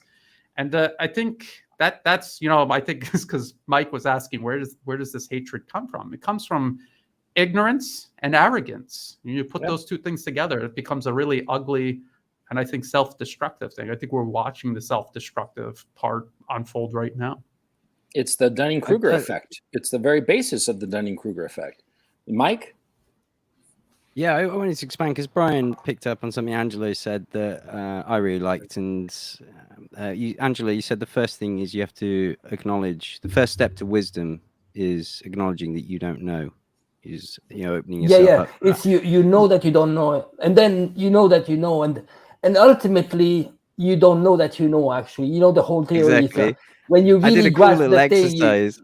Years ago. So I went to India when I was quite young, like 15, and that really opened my mind up. And then when I came back, I thought about my journey. I'd been on an aeroplane where I'd sat in a seat for like 15 hours or whatever, and then I'd arrived in some land. But if you give me an atlas or a map, do I know that I went over all these countries? No, I don't know, because I sat in this capsule and then I deleted from the map everywhere that I had not physically been with my own eyes and not experienced. And of course, the world was just then covered in blue and a tiny little green bit in England where I was and a tiny little bit of green bit in India. And I realized that, we talk about all these places, but they're just concepts. So that was the first real, visual thing that I had to realize. I know jack shit I know nothing. In fact, I didn't even know that Scotland was really north of where I was. And it wasn't 2 years later that I actually went to visit Scotland, to go up there and had a journey and, you know, an experience. And too few people are willing to admit, I don't know. So if you ask someone, is Putin good or bad? Why can't people say, I don't know? They can say, I've heard. And here's where I like Alexander Mercouris, and we've just joked, and Gonzalo teased him about the fact that he says, I am not a military expert. And what he's saying in legal terms is, I don't know. I'm not an expert on the topic. Now, in truth, we know that he does know a lot, because he'll then say, I have read reports from Ukrainian soldiers. So then he tells you his journey and source, which you could say, well, that's protecting his backside from litigation or whatever. But I admire and I like that, and I try to employ it myself, not from the defensive perspective that, oh God, I was wrong, well, there's my excuse. No, it's so that you can trace my steps, and that I'm admitting that in truth, I don't know. So it makes me recoil when people say, I come to your channel for truth. No, I don't give you truth. I give you my journey and I cite my sources, and I want you to do the same if you want to participate in this conversation. If you're going to tell me that Ukraine has more tanks than it started with, I'm not going to tell you you're wrong, but I want to know how you arrived at that conclusion. And then it expands vastly outwards to then, I was having a conversation with an expat just this morning at that restaurant where he's from the UK. And he's saying back in the UK that, yeah, everyone's so close-minded, but the point is they're happy in that bubble, because to step out of it is uncomfortable. That's to admit you don't know, and the world is a bigger place, and it's not just your 9-to-5 job and your home where everything's happy. Like you've mentioned Bill Gates. You know, this is someone clearly disconnected, as you've rightly said, Alex, from the real world. And through that disconnection, there's no empathy. You can. I've got a photo here from 2011 where he said that depopulation through vaccination was the zero carbon solution. This is an actual photograph of a newspaper printed in the UK back then, back when the press could say such things. Yeah, that's how these psychopaths can do it. But again, everyday people, I feel, and we're not taught really to. We're taught words, but we're not really taught the meaning of them. And some meanings have been twisted in that Orwellian sort of doublespeak way. But particularly the language that, not so much even that we use, read it in the papers that you're seeing in front of you. When they said died with, that doesn't mean died of. That was the biggest lesson in language I think people had in the past 3 years. And now you need to employ it more than ever, because the newspapers, call them what you like, they do choose that language carefully. Most of them. Some of them are pretty wacky with it. But on that note, Guy, I'll let you discuss it. I've got to dip off because now little one's wailing, and I think the wife needs to change buttons with me, and I need to take over. So I will, of course, grab another beer whilst they do it. But it has been an honor and a pleasure speaking to you, Angela. Thank you, and Gonzalo. Thank you so much for having me, and thank you everyone for watching. I'll finally meet you, Mike, because actually that Rand Corporation paper, I saw that quite a while ago, and then it was actually your video. You went over it quite in depth. I think I even shared that. That was what kind of brought me back to it again. So you do really great work, and it was nice meeting you. Yeah, thank you. Mike, thank you so much for dropping by. It was so much fun to have you, man. Anytime you want to, we'd do it again. Okay. I'd love to. Thank you all. Bid you adieu. Bye. Bye. Bye. But going to what Mike said, like what Alexander says, where he says, "I'm not a military expert." So I've got to create a shirt. I got to create a shirt for that. Like when he was on, I was teasing him and I was saying that, oh, you keep saying that, but I bet that underneath it all, it's just a facade, and you're the actual military mastermind of everything, of the whole world. He's like the next Genghis Khan, right? But you see, when you listen to what Alexander is saying, yeah, absolutely. No, what he's saying is that it's, look, he's never been in combat. He's never actually experienced it like Brian has or Mike has. So what does he do? He'll listen to Brian. He'll see what he's saying, someone who has experienced these things. He'll rationalize it in his legal way, the way a lawyer will look at it. He'll get other sources as well on a geopolitical level, and he'll come to a conclusion. But this is important because what Alexander is saying is that, look, I haven't experienced this, and now given my position right now, I won't experience this, actually being, in the military. Obviously, it's past me now, but I can still get that information from people who know better than I do. And then I can add my own knowledge on the geopolitical level, and perhaps I can pass something off to the viewer that's much more factual, that's much more realistic than what the dopes at BBC or CNN are saying.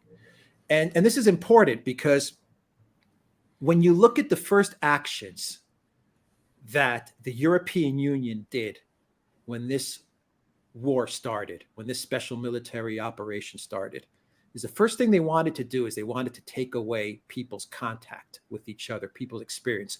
What's the first thing they did? They cut off the internet, the Russian internet, and they cut off flights. Yeah. And they did that for a reason, because they don't want people sharing. They don't want people interacting. They don't want someone in the US saying, you know what, maybe I'll never go to Russia now, but I don't know, maybe if I read Russian news or talk to someone from Russia, maybe I may get a different side to the story. Maybe I may think this guy is cool. Maybe we get along. Or people who actually have the opportunity to travel to Russia, and vice versa, Russians to travel to Europe, to say, you know what, we're really not that different. We actually do get along. Americans that travel to Russia and Russians that travel to America, they actually realize that they get along quite well. People in the UK, when they went to Russia for the World Cup, they got along really well. They had a good time. And they realized, despite all the propaganda that the British government was throwing out there, people in Britain that went to the World Cup, they said, these are pretty cool people. We actually get along. We love football. We drink beers. We laugh. We have a lot of things in common. This is what the quote unquote elite absolutely don't want. They want to divide. They want people to have fear. They want people to say, oh my God, Russia, this is scary. I don't know what's going on there. This Putin guy. Oh my God. There was one guy that was criticizing us. I won't get into it, but something that he said stuck with me. He says, oh, if I report from Russia, the FSB is going to grab me and they're going to take me away.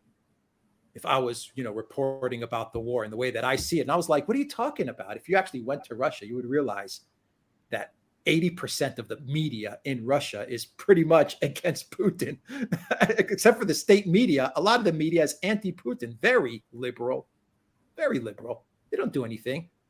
The government doesn't do anything. My point in all of this is that look at their actions. Their actions are all about dividing and keeping the fear up. They want to make sure that people are fearful because they're fearful. They're afraid of everything and everyone.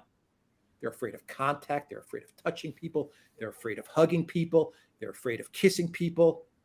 There's no humanity anymore. And that's why the first action they did, cut off the internet, cut off the flights. We can't have human to human contact. We can't have Gonzalo going to Russia and saying, it's nothing like what they reported to be. And then Gonzalo going back to say the US and saying, guys, I had a great time. People there were really cool. That's the last thing they want. And that's why the first actions they did was to cut off contact. First, just for the record, I was never in combat. I was a electro-optical ordnance repairman, which means I worked on javelin, tow, fire control on main battle tanks, stuff like that. I would never. Yeah. No, I just because some people, someone somewhere will be like, oh, he's whatever. You just have to make it very clear. But about that point about being an expert, it really is people who are just looking at the facts. You could have been in the military and gone 4 years, 8 years, however long your contract was, and you could come out knowing next to nothing. And because you were just doing your job, you weren't paying attention to all of this. And someone who's never been in the military, but it's a good experience that you could draw from. But I don't think that's what makes someone, an expert. I think it's your ability to look at facts, dig up facts, present evidence, show people the evidence, convince them, explain to them what it is. I think everyone on this panel actually does a really good job with all types of information, economic, military, political, everything. And what happened to me, I've thought about this quite a bit because I realize it's a product of my education. I went to a very good university in the early 90s, and it was one of the last universities that fell for this academic mediocrity that we have in even the best universities in the West nowadays. And so what happened was that I was obliged to learn an enormous amount of information for each of my classes. And ultimately, that was the education I got. It taught me how to absorb a lot of education and have a fairly decent judgment about that information in a short period of time. That ultimately is what a liberal arts education is. I know that Alex got basically the same kind of education as I did. In that kind of like, here's all of this, absorb it quickly and be able to talk coherently about it. And draw, and most important of all, draw valid inferences based on this information. And so I was able, I had that education. That information is gone. That education rather is gone today, and the leadership that we have today is very obvious of that they don't know how to absorb information about a given subject that they might not be an expert of, but they need to make considered judgments on. Like, for instance, this situation with the Donbass.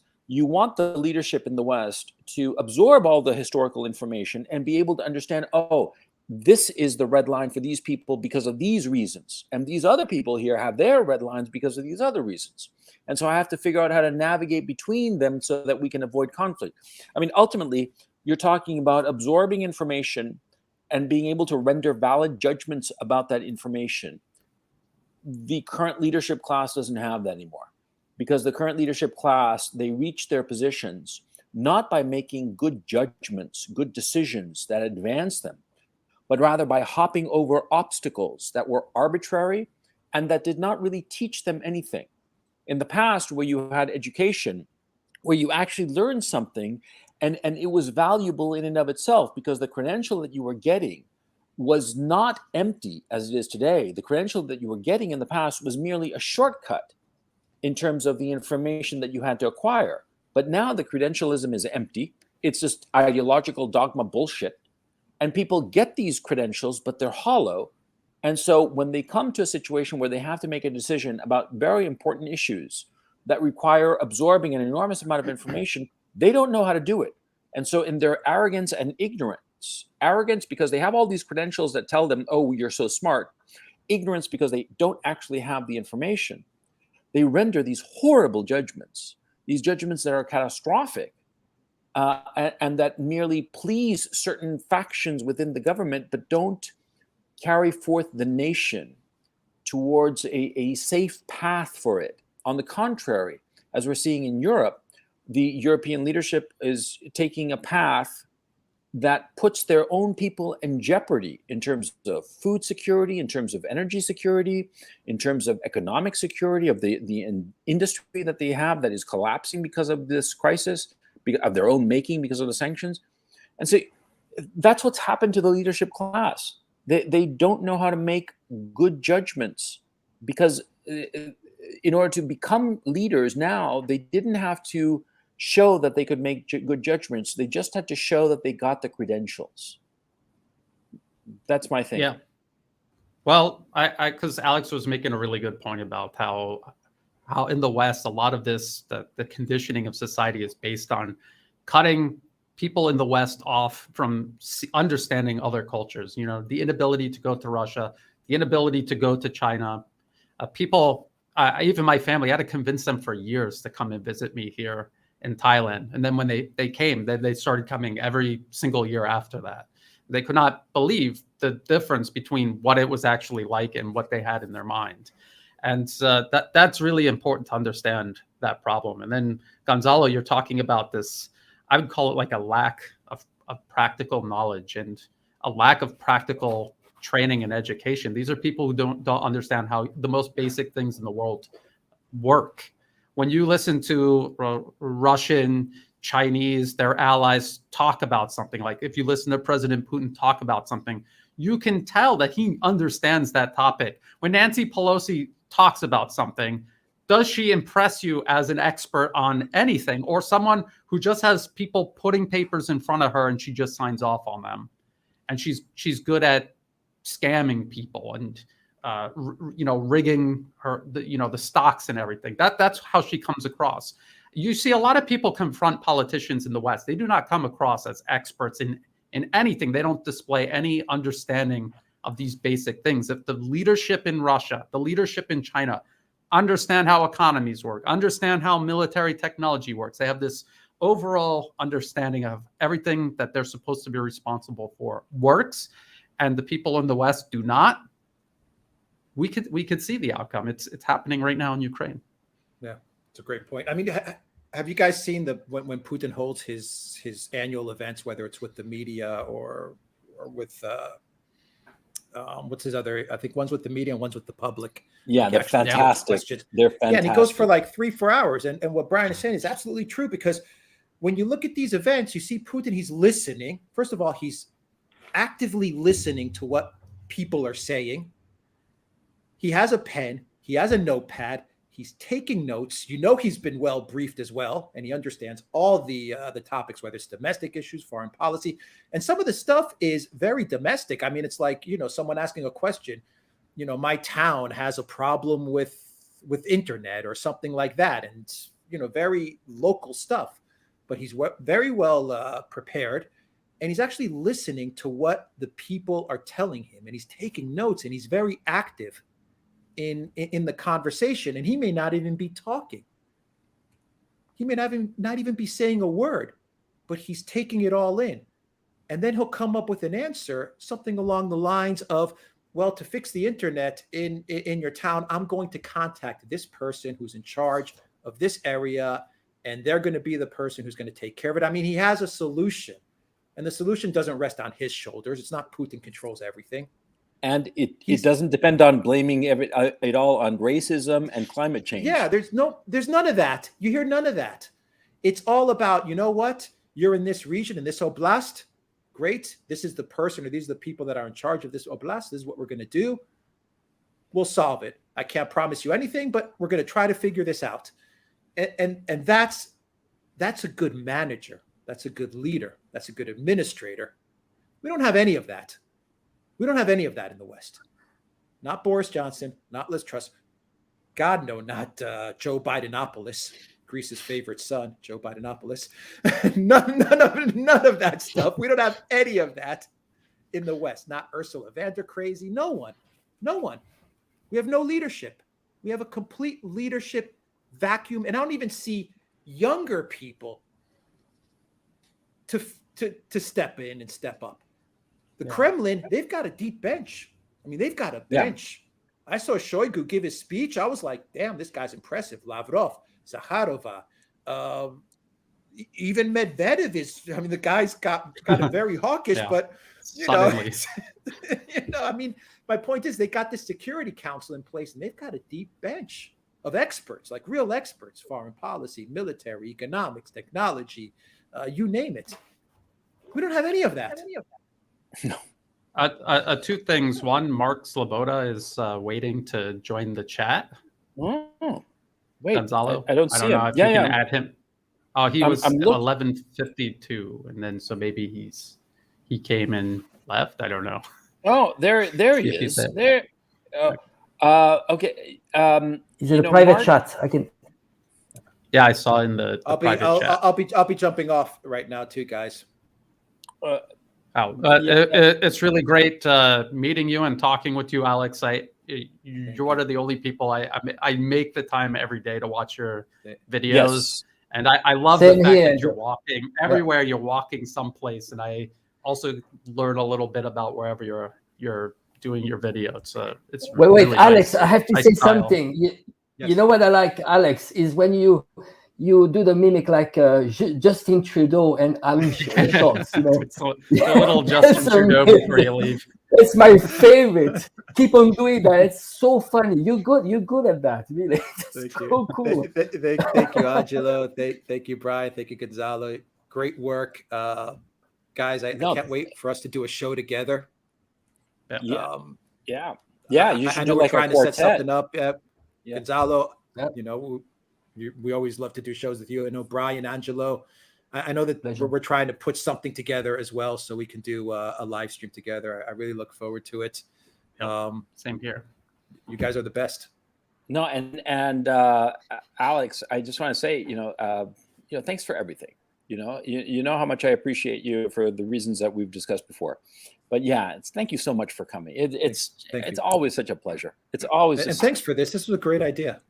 This is fun. Yeah, it's really fun. Yeah.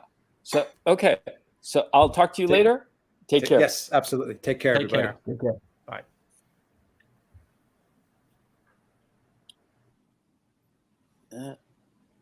Is Mark coming in, or is he? Yeah. I'm bringing him in right now. Yeah, just a moment. I'll be right back. Hey, Mark, how's it going? Hi, Mark. I'm alive. Nice to meet How you are here. you guys? Gonzalo, Angelo. I don't see the Z Our on your bar jacket. is very low. Where is it? Where's the Z on your jacket? Sorry. I love it.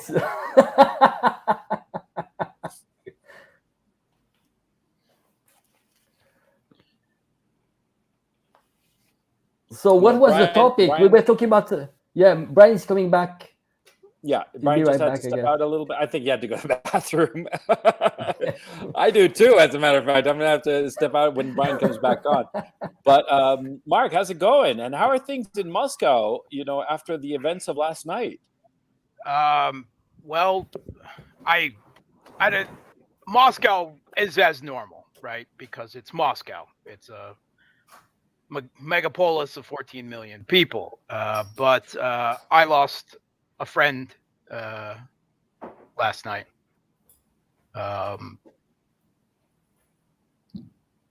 You're muted, Gonzalo. Sorry about that. I said that I did not know that you knew her, and I'm so sorry. I mean, truly, my condolences for your loss. I mean, I had no idea that you were friends with her, actually. Yeah. So when I was finishing my my graduate work at the London School of Economics in International Relations and Security Studies, I did my dissertation on a subject of Eurasianism as an alternative to the post-Cold War theories of Fukuyama, the end to history, and the clash of civilizations. So I did Eurasianism as of Huntington as a alternative thesis for the post-unipolar world. And there was a professor at Moscow State University who got a hold of it and read it and said, "Hey, why don't you come work for me?" And that professor was the current leading figure of Eurasianism in Russia, Alexander Dugin. So I went to Moscow State and I taught there in the sociology faculty. I worked with him for 2 or 3 years, and I got to know Daria. We were, I considered her a friend. And last night, in what is almost certainly a assassination attempt against Alexander Dugin, his daughter was killed instead. And I'm still in a bit of shock. My wife is as well. We're pretty of course. I mean, have something that that is not war. That is an act of assassination and political terror. And there is a lot of complete and utter disinformation in the Western mainstream media. I'm not so sure how much of it is simple ignorance, repeating what others have said, and how much of it is genuine attempt at disinformation. But I mean, let me tell you something about the relationship between Alexander Dugin and the Kremlin or the Russian political foreign policy elite in general. There is none. There is none. Alexander Dugin has never met or spoken with Putin, right? Putin has never once mentioned Dugin's name or any of the unique political or philosophical ideas which have made Dugin's work unique, right? I mean, if you say something like Dugin was in favor of a military intervention in Ukraine, yeah, so were three quarters of the political thinkers in Russia. I mean, that has nothing to do with it. In fact, after the events of 2014, 2015, with the beginning of, with the Maidan Putsch, and then the Odessa massacre, and the beginnings of the military assaults on Donbass by the new regime and the attempt to subjugate them to their seizure of power in Kiev, Alexander Dugin was speaking very stridently against the Putsch regime in Kiev and very much in favor of a Russian military intervention then. And it should be said, so was I. And so were a lot of people. So were some of Putin's actual advisors. But the Kremlin, for whatever reasons, chose a different path. And they thought that they could cajole the West into basically returning to the status quo with the Minsk Accords. And that, of course, completely failed. And because Dugin was very stridently in favor of some type of military action then, and the Kremlin was not, they removed him. They got him removed, I should say, from his teaching position at Moscow State University. And he was unofficially banned from not only state media, but from all large media in Russia. He was a regular political commentator. His actual political influence was marginal, but, because he was an interesting speaker, he would often be on the Sunday political talk shows. That was canceled. Afterwards, the only TV channel that he was brought on was a private channel, a conservative channel owned by an oligarch, that was Tsargrad. But he was verboten. And like I said, he had no influence with anyone in the Kremlin. And there were people in the Kremlin who, were actively pushing him out of the societal discussion in any way they could. So the idea that Dugin is Putin's brain or has some influence in the Kremlin, or that he inspired or was the ideologue behind Putin's intervention in Russia, in Ukraine, nonsense. That is complete and utter bullshit. There is not a single grain of truth to anything. If anything, it's far to the contrary. Dugin was a regular critic of the Kremlin, of the foreign policy course of Russia, for not being anti-Western enough. He thought they were too naive about the West for years. He even wrote a book, Putin Against Putin, talking about the different impulses, political impulses, one of which was certainly to appease and to have some type of rapprochement with the West.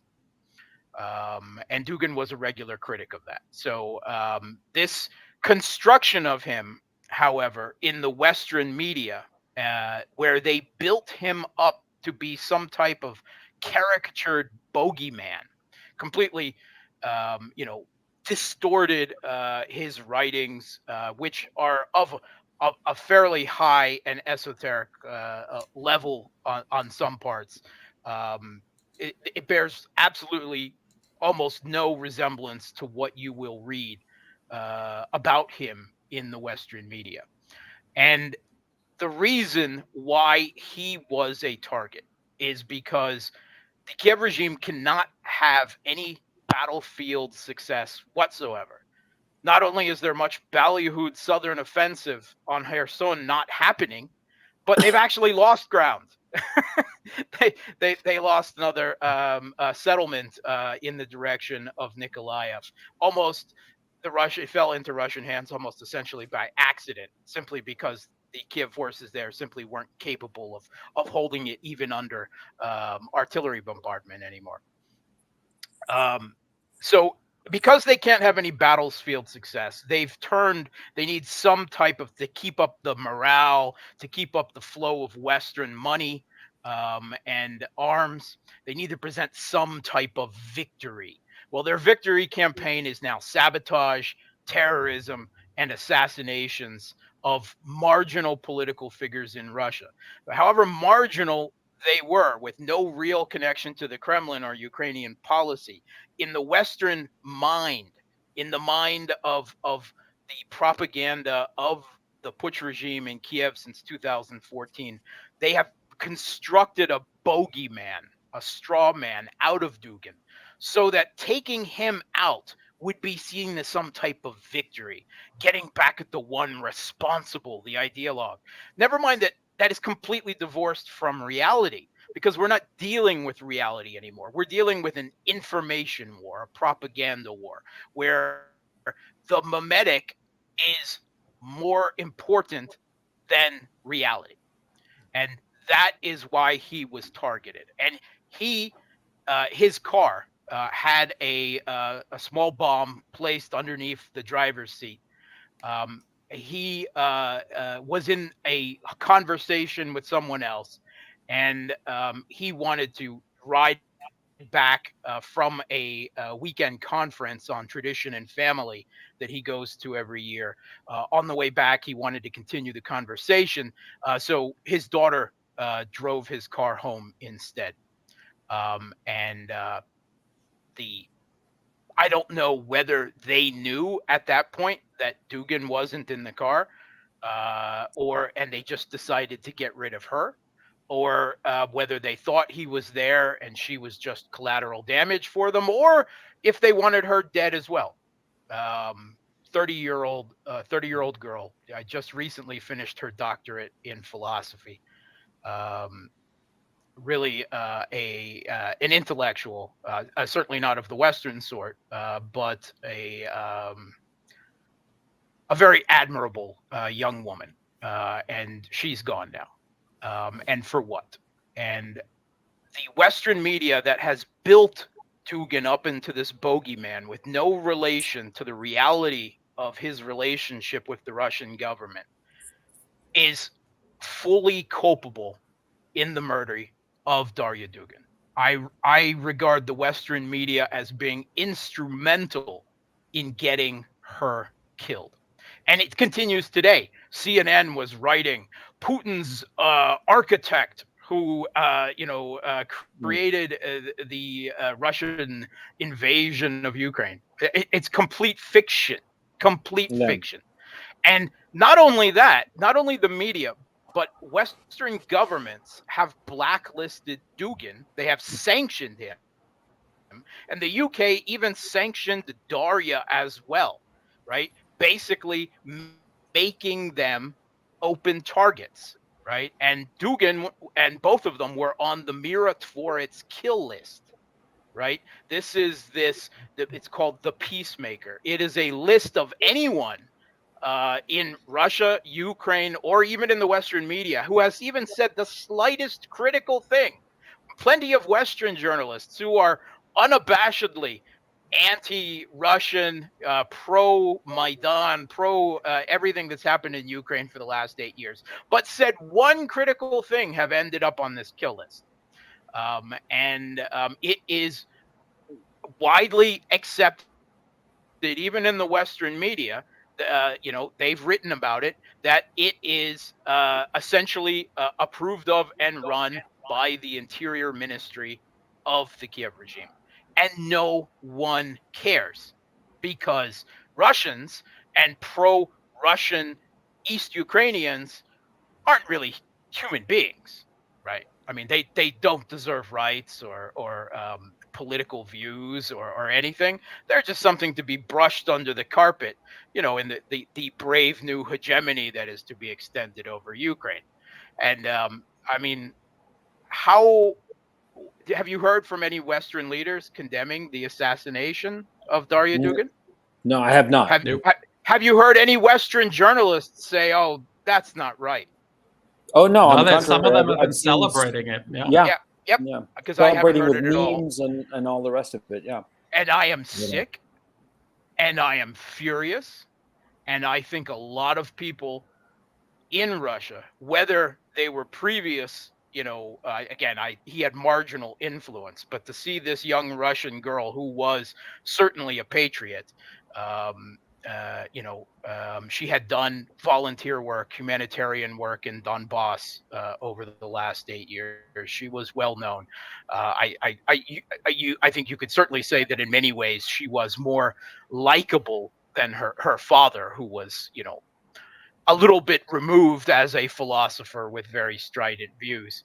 But to have her killed like this at 30 years old, it's like the Odessa massacre. It's something that will not be forgotten, and it will not be forgiven. Well, I mean, I think it was Stalin that noted that a million is a tragedy a million is a statistic, and a single person is a tragedy. Yeah. So, I mean, this kind of well, Tyler. Well, welcome, Tyler. Yeah, because you unfortunately came at the moment that Mark was telling us his views, because Mark knew Darya and knows Alexander Dugin, and so this is a very powerful statement, Mark. And thank you very much for coming, for telling us, Mark. And Tyler, I brought you in. Unfortunately, I wanted to make sure that you could hear what Mark had to say, and I wasn't sure if that in the waiting room you could hear him. And I could hear him just fine. That was quite the speech, Mark. Yeah. I mean, I didn't know you knew her personally. I'm glad to see you're still around, because I was missing you on Twitter. Yeah. Well, the amount of free time I have to post stuff on the internet has gone down remarkably these days. But you can see I recently moved house, so.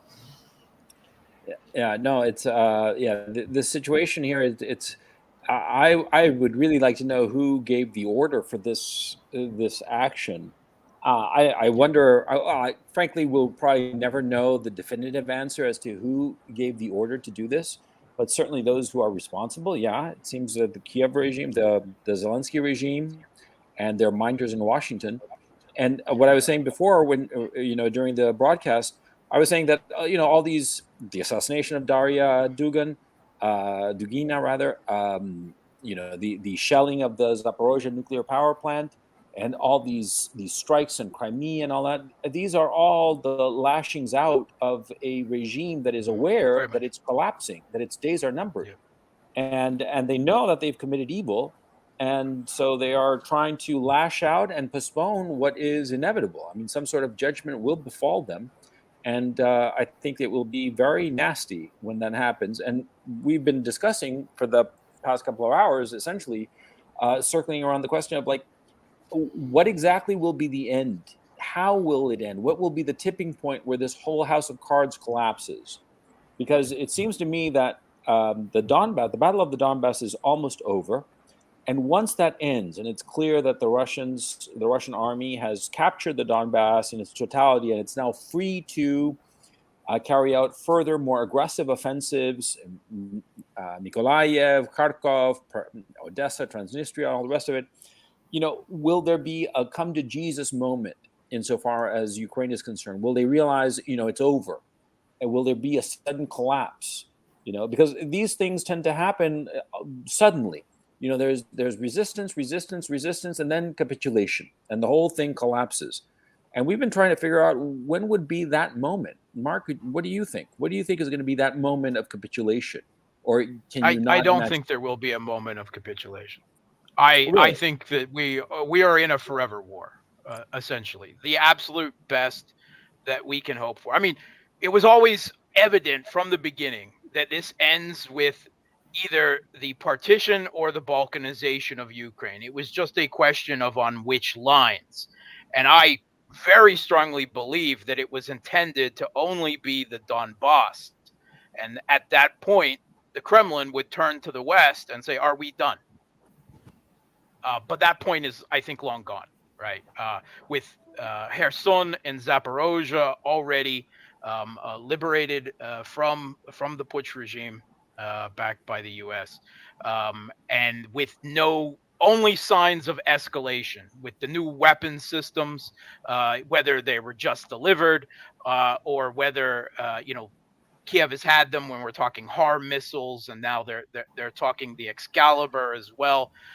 I mean, that is not going to make Russia back down at this point. That is only going to push them further. I mean, you give Harpoon missiles to the regime in Kiev, and now Russia has no choice but to take the whole southwest coast and Odessa. And as someone with family all over East Ukraine, including in Odessa, that actually makes me very happy. Thank you for giving the Kremlin no choice but to take Odessa. That's the way I look at it. Well, I mean, if you, sorry, go ahead, Mark. No, go. I'm on my soapbox. Oh, gotcha. I mean, I think if you look at what's been provided to Ukraine so far, as all the Wunderwaffe, as they get referred to rather contemptuously.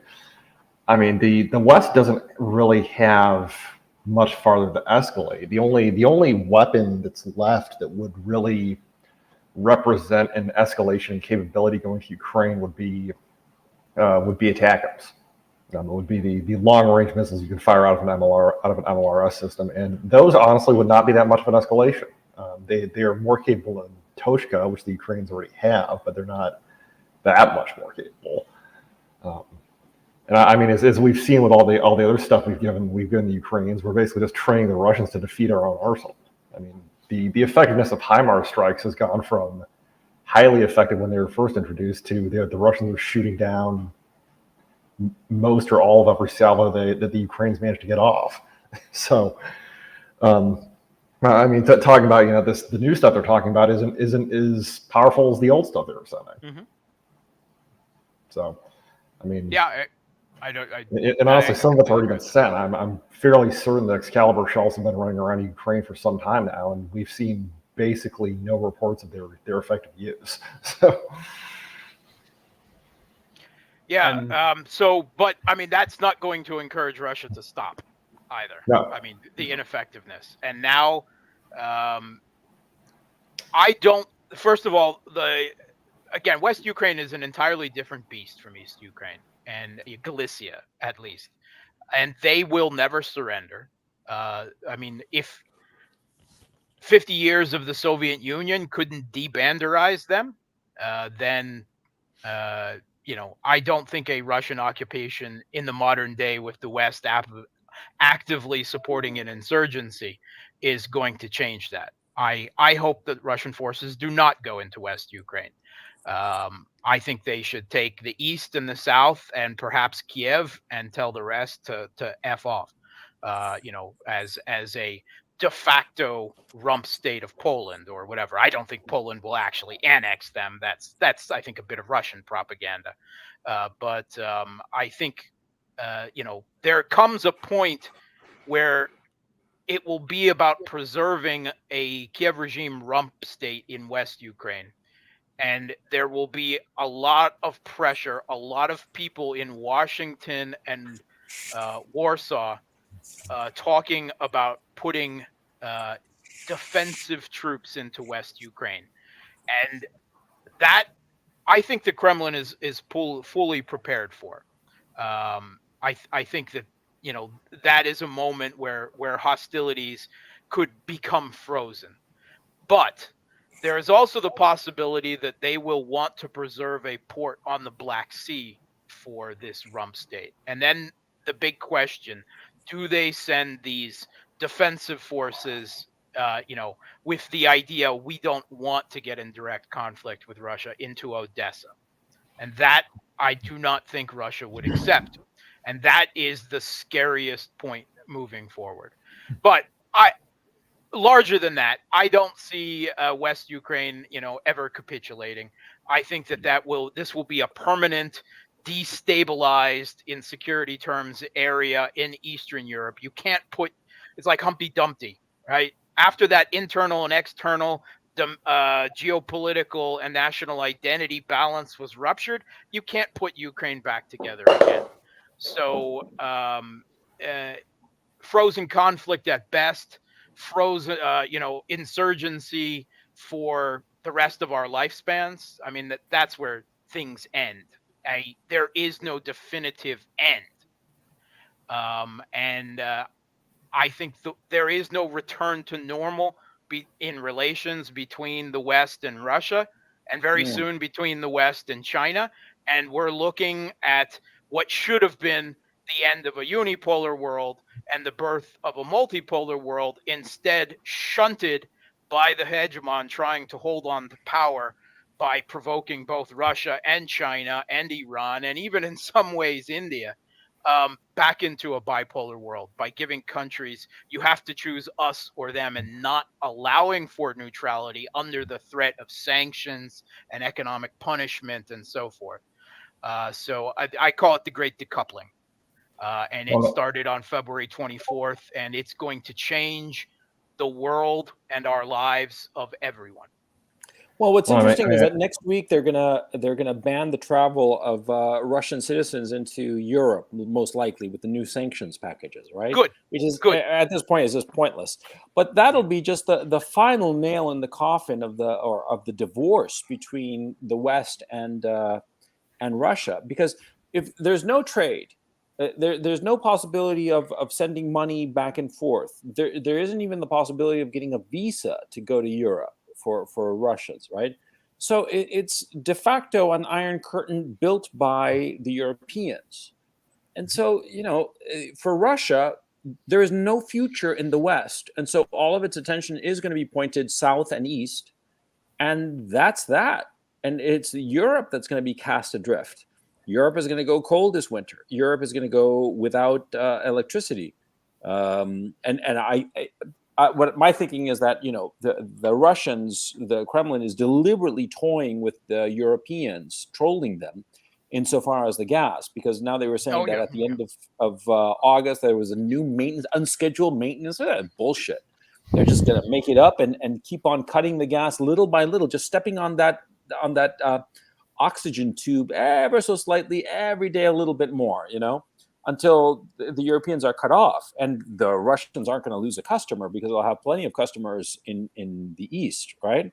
And so, it's Europe that's suffering. Europe is gonna suffer cold and darkness and misery and unemployment and perhaps even lack of food with what they're doing in the Netherlands, of all places.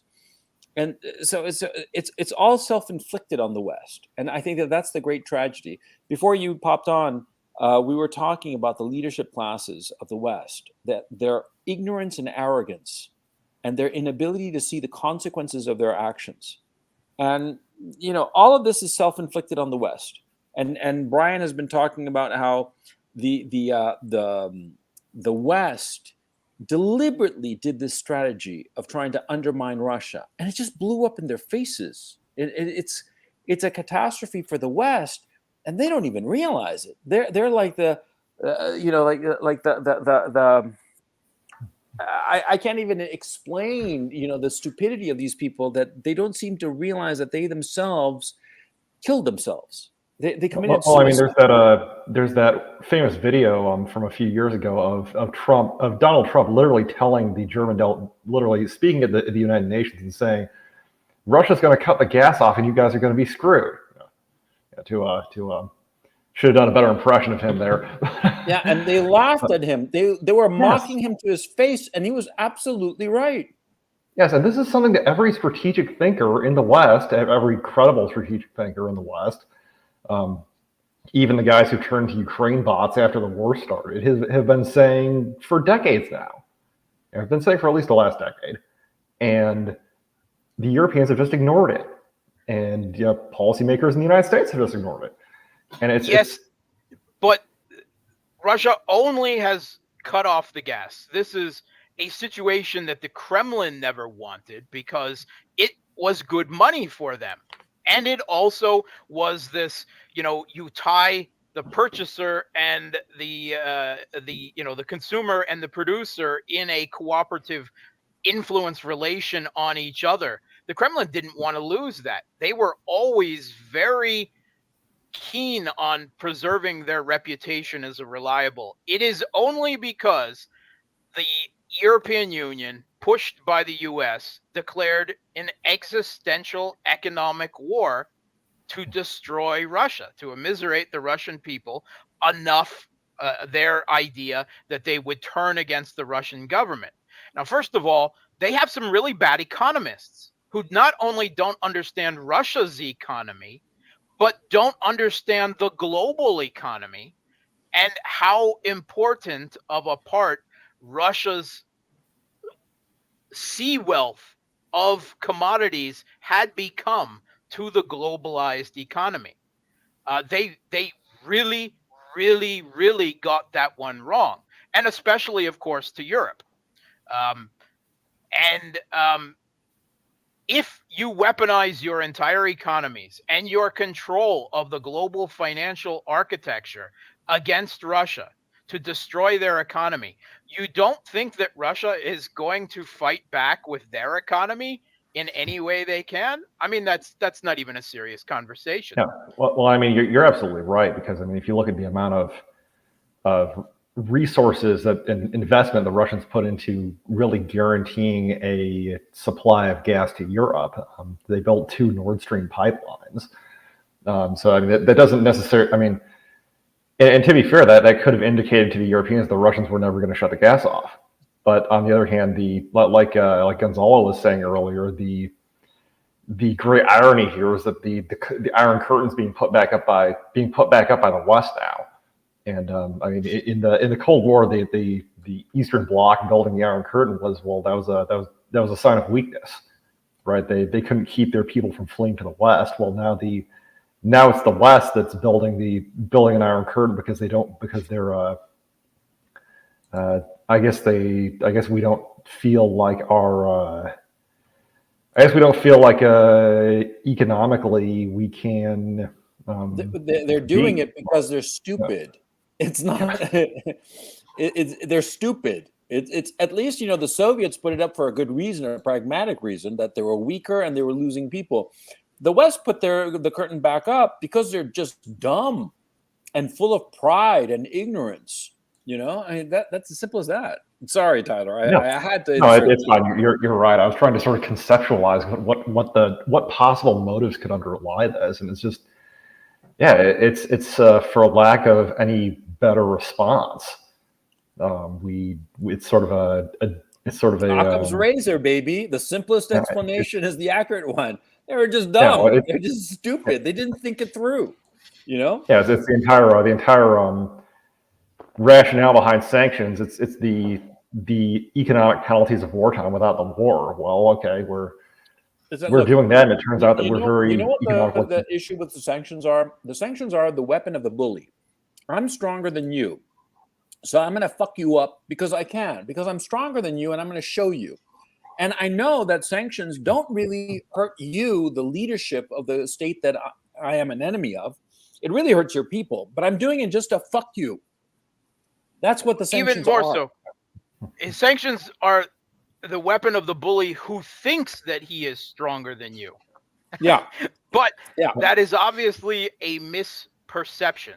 And as far as these sanctions go, and as far as banning Tchaikovsky from universities and Dostoevsky and getting rid of all visas for Russians and kicking Russians out of every international sporting event and music event and whatever, good. I am glad. I don't want to get the Kremlin to crawl back in with the West, because I don't think that you can do normal business with the hegemon, right? They will always use that influence over you the way they have now, cutting us off from SWIFT and everything. But they declared an economic war on the most autarkic country in the world, even more so than North Korea, I would argue, right? Russia is a part of the globalized economy, but still in so many ways it is more self-sufficient than any other country in the world economically. It's the world's food provider. It's the world's energy provider. What the simple question? If all the borders of Russia were cut off, could Russia survive? Yes. No. No. I mean, not as a modern country. No, semiconductors. That is one of the big parts of the Russian economy that is still nascent, right? But Russia, I was surprised by this number. Russia actually already gets 77% of its semiconductors from China. But actually, no. Think of it, because the Russians have the food, they have the energy. They might not be able to have the doodads, of the semiconductors, but they can survive. Europe cannot survive. Oh, they could survive, sure, just not as a modern, country. Europe cannot. That's not a question, because they can't. Russia is not cut off from the world, though. Yeah. Russia's only cut off from the West. That's it. And actually, to address your point about semiconductors, there have been a number of photos that have come out recently where people have taken apart Russian munitions, Russian missiles, even guided Russian missiles, and they look at the chips that are in them, especially the old stuff pre-2014 that had a lot of Western, a lot of Taiwanese chips in it, and the new stuff that people are looking at, it's all either very basic stuff that you could get imported from China, or people literally said you could take these chips out of consumer appliances, right? The washing machine meme. So it's very so I mean as far as the Russians being able to run a war machine, and I believe the Russians actually do have military semiconductor manufacturing capability. It's the consumer stuff they really don't have. Look, everybody loves their Android, but it's not necessary for a society. Oh, Mark, you're muted. Sorry, Lenovo, baby. Chinese company. Yeah. Or Huawei. Or this, and Huawei, and what is being done to Russia is also being done to China. And pressure the U.S. is trying to put on companies like Huawei, because they don't have this. Is exactly what you were saying. They think they're strong. They put these sanctions. They think they can strangle Russia and China into back to the Stone Age. But actually, what they're doing is they are clearing their heads of all of these illusions that they will make a constructive relationship with the West, and they will double down on self-sufficiency on the highest levels. This is what Huawei is doing. Yeah, actually, you mentioned the microchips. The U.S. actually just created an alliance called the Chip 4 Alliance. I don't know if you guys followed, but they're putting together South Korea, Japan, Taiwan, and the U.S. against China. So just to contain China. So that's the big battle there, and China needs to catch up, because they get to Taiwanese and Koreans, they get to 3 nanometers and 5 nanometers. And China just started with 7 nanometers, so China needs to fill in the gap there, But there's just but then again, are the South Koreans going to follow, and then when you look at those alliances, the purpose is actually, when it comes to Taiwan, is actually to get Taiwanese industry to move to the U.S. And actually, they're starting to desindustrialize Taiwan. Actually, so. It's just pathetic what they're doing. Yeah, they're gonna gut the South Korea, Japan, Taiwan. They're going to, pick their bones. And this is what the U.S. does to everyone. And it's crazy how countries still go along with this to a certain extent. It's coercion, and they think maybe we can run out the clock, go along with this to a certain extent. And eventually the U.S. will just run out of steam, and then we can get back to a more rational point. But I don't know. These alliances that the U.S. announces, these are not things that are actually going to benefit anyone in the alliance except for the United States. It's just like NATO. NATO is not benefiting anyone in NATO except for the United States. AUKUS and the Quad. These are all transparently the U.S. using these other countries as battering rams. I'd argue those alliances don't benefit the United States either, given that we're at risk of going to war with Russia over parts of Europe that used to be part of Russia. So yeah. It's like, yeah, well, I mean, how does it benefit the United States again? I'm curious. Yeah, I mean, it doesn't make sense for actual America's best interests, Americans as people. It does not fit into their best interests at all whatsoever. But the people actually driving foreign policy in the United States and profiting from it, those, I should make the distinction. There's a huge distinction there.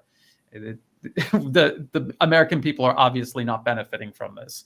It is a very small handful of individuals and interests that are benefiting from this, and everyone else is just not really collateral damage. I mean, they're victims of this whole process, and not just say the Ukrainians, but the American people, or look at the German people, the people in Europe getting ready for a hard winter. I mean, they're all victims of this agenda.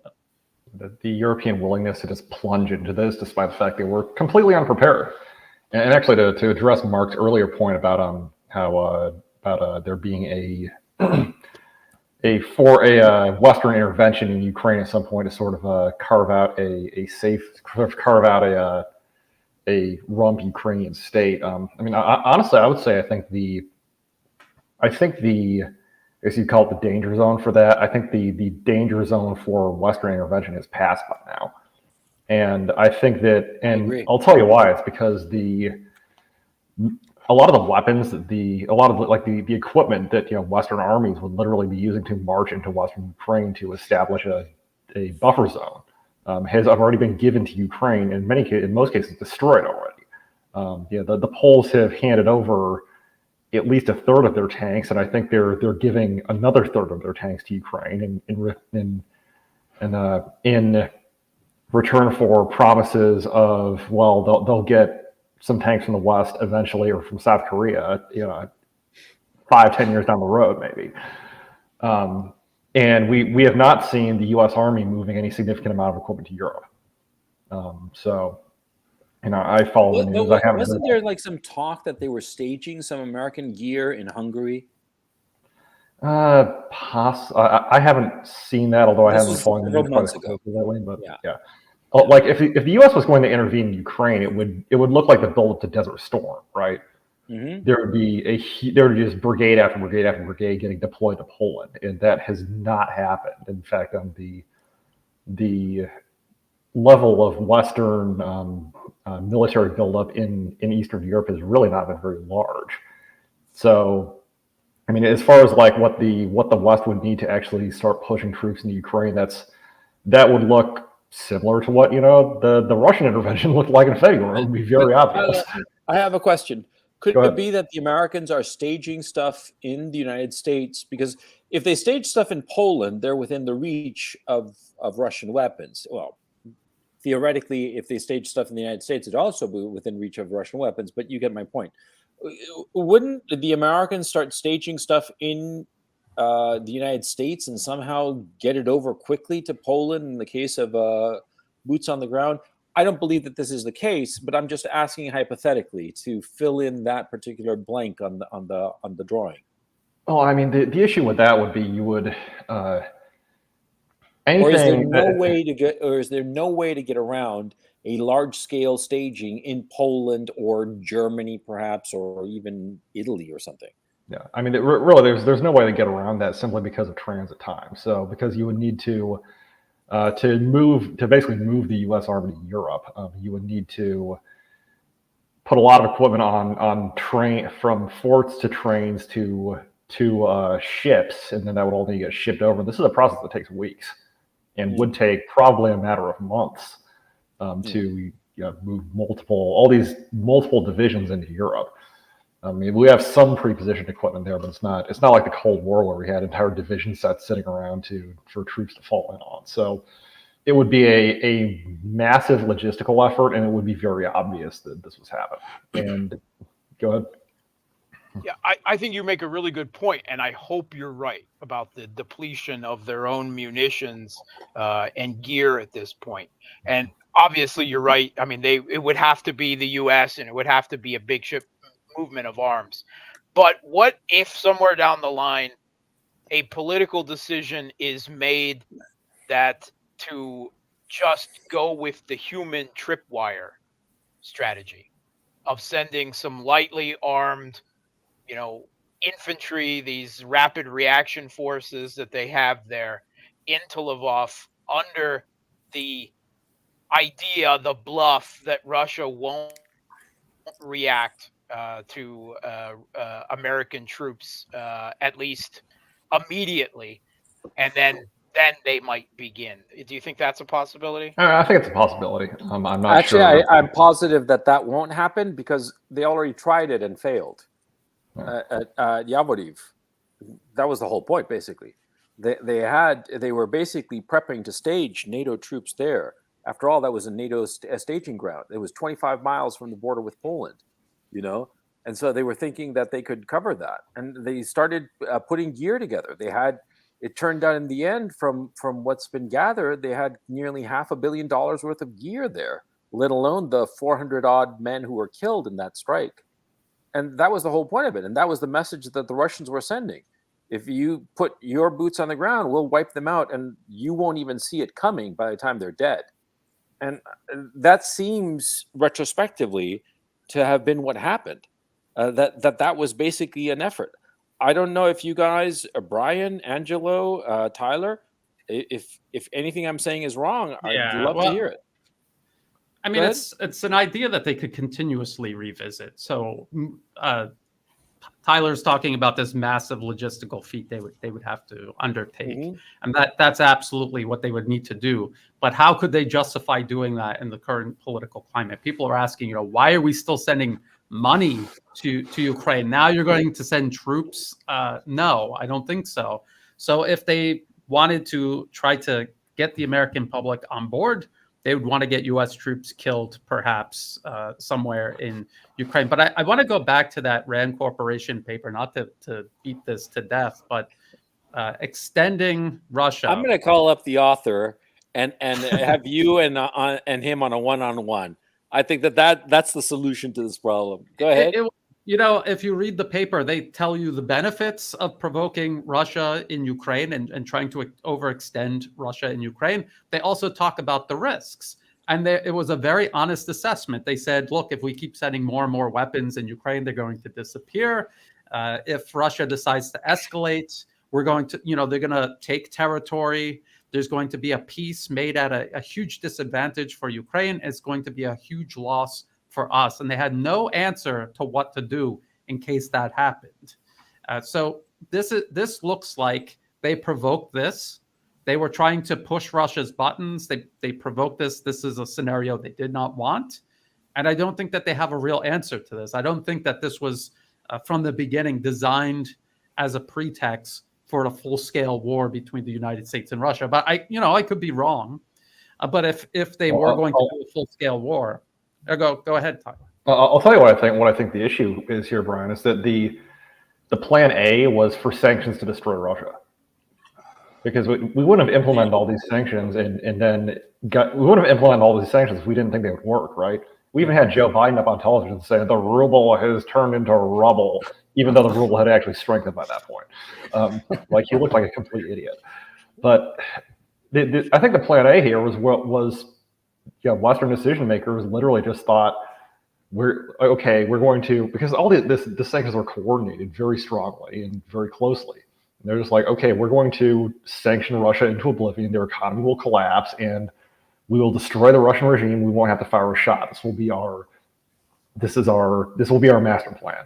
And of course, anyone who'd taken economics 101 could tell them this was never going to happen. But we're not ruled by smart people. So. And the sanctions backfired terribly, and the West is still sticking with plan. What's that? Thanks, guys. This is now 50% more than it was a couple of months ago. Yeah, and so the West is now doubling down on the secondary effort of we're going to give Ukraine all these weapons. And that at least didn't blow up in our faces like the sanctions did, but it hasn't been very effective. So, Yeah, I just want to add one thing. It's just about you mentioned having troops, U.S. troops in Europe. I think I'm more cynical when it comes to that. You see, they fighting to the last Ukrainian, but if there is no more, not enough Ukrainian, they will fight to the last European. I doubt, the U.S. what they want to do is to have other countries to fight their wars. The same as in Asia, they will fight to the last Taiwanese, and you'll have Japanese that will fight for them. I doubt, this new generation of woke military in the U.S. Are they willing to? I mean, can they sell actually the war to their own people? I doubt. It's one thing to finance the war; it's another thing to send U.S. military to Ukraine. Well, I think that's. I don't necessarily think that's an American thing, but it's absolutely a British thing. If you look at how the British have been running the war in Ukraine, they're very happy to cheerlead on the sidelines and goad more Ukrainians into combat while not risking their own stuff. And I mean, I think we've seen this particularly in Ukraine, even in East Asia, is the British have been ahead of the U.S. If you look at the UK, where they were sending mass quantities of weapons well before the United States started. They were starting to deplete their NLAW stockpiles well ahead of the Biden administration starting large scale weapon shipments. I think Angelo is right though by saying that the U.S., the UK, and the U.S. Why not both? Would like to see who's next in the meat grinder. Maybe Poland. If you look at the army that Poland is building up, I mean, it's going to have all of these HIMARS. It's going to be everything that these people in their minds imagined the Ukrainian military should have been at the beginning of this to achieve victory. And I still don't think it's going to work, but they're already setting up Poland. And if not, and then next sacrificial lamb, something like that. It's the next proxy in line, I guess you could say. Well, and the crazy thing here is, so the Poles are saying, well, we're going to build up this huge army, which, I mean, how many times do you have to get a knife in your back from the West to realize this isn't a winning national strategy? Especially with Polish history. I mean, Polish history. Well, think about that. I don't know if you guys remember World War II. You had the UK and France. They told the Poles, do not talk to Hitler. I mean, no concession, nothing. We've got you back. And see what happened to Poland.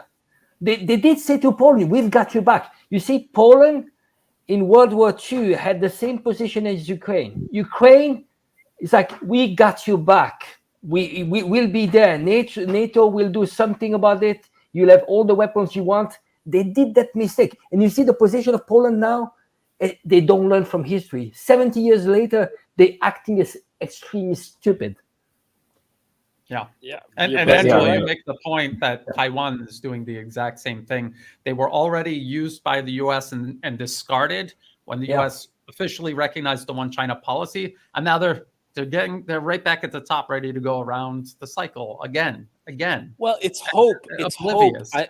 Like I told you before, hope is the most dangerous thing, and these nations hope that this time they'll do it. I mean, you guys remember the Charlie Brown cartoon of Lucy holding the football, and you guys, Angelo. No, Angelo would be the only one, because Mark, Tyler, and Brian, you all remember the cartoon where Lucy would hold the football, and she promised that this time she wouldn't take it away at the last minute, and every time, it's hope. Hope is what kills. Hope is what makes you do things that you wouldn't ordinarily do if you were thinking rationally. Hope makes you irrational, and we're seeing the consequences. Anyway, look, we've been going close to 4 hours, so to wind it down to 4 hours, let's finally do what we were supposed to do, which is to count down the top 10 hopium of Western media. So, Brian, you're the man with a list. So, could you, because the whole point of this was we were going to do a countdown of the top 10 copes that the Western media is doing about the Ukraine situation. And let me find the list here. I don't have it handy. I have like a list here. You want me to just go down? They're in no particular order. Can you put it on screen? No, it's okay, it's handwritten. Okay, like you're old school. Okay. So Alex from History Legends, he was talking about the battle. No, the Kherson offensive, right? And Tyler was in on that roundtable that this individual made a video about, and that individual said that Ukrainian troops are probably already going to be in Kherson by the time that video went up, which was July 31st. This whole notion that Ukraine is going to turn everything around with this Kherson offensive, I mean, this is massive. This is massive copium and hopium, all rolled up into one, a speedball. By the way, my favorite part about that video was that he pretended it was a drunk reaction stream, even though it was highly edited, and he clearly had been working on it since our live stream went up. The Brit guy, that British. Yeah, guy? What's that British dude? God, yeah, okay, yeah. He really got under the skin of a couple of people. I thought it was just an idiot. I when he got to the part where he's saying, when we were talking about the fortifications of eastern Ukraine, and he paused our video and said, "What fortifications? There are no fortifications." I'm like, dude, what war are you following, man? Come on. Like, pay attention, please. Yeah, exactly. Any video from the conflict, you're going to see trenches that have walls and they've got overhead protection, concrete bunkers, turrets. And he said it's not like the Maginot Line. It's like it kind of is. It's a little bit like it. Densely manned. They don't understand what the Maginot Line is. They think they just look at the concrete turrets of it, and they think that the whole thing was sort of like a Great Wall of China kind of structure.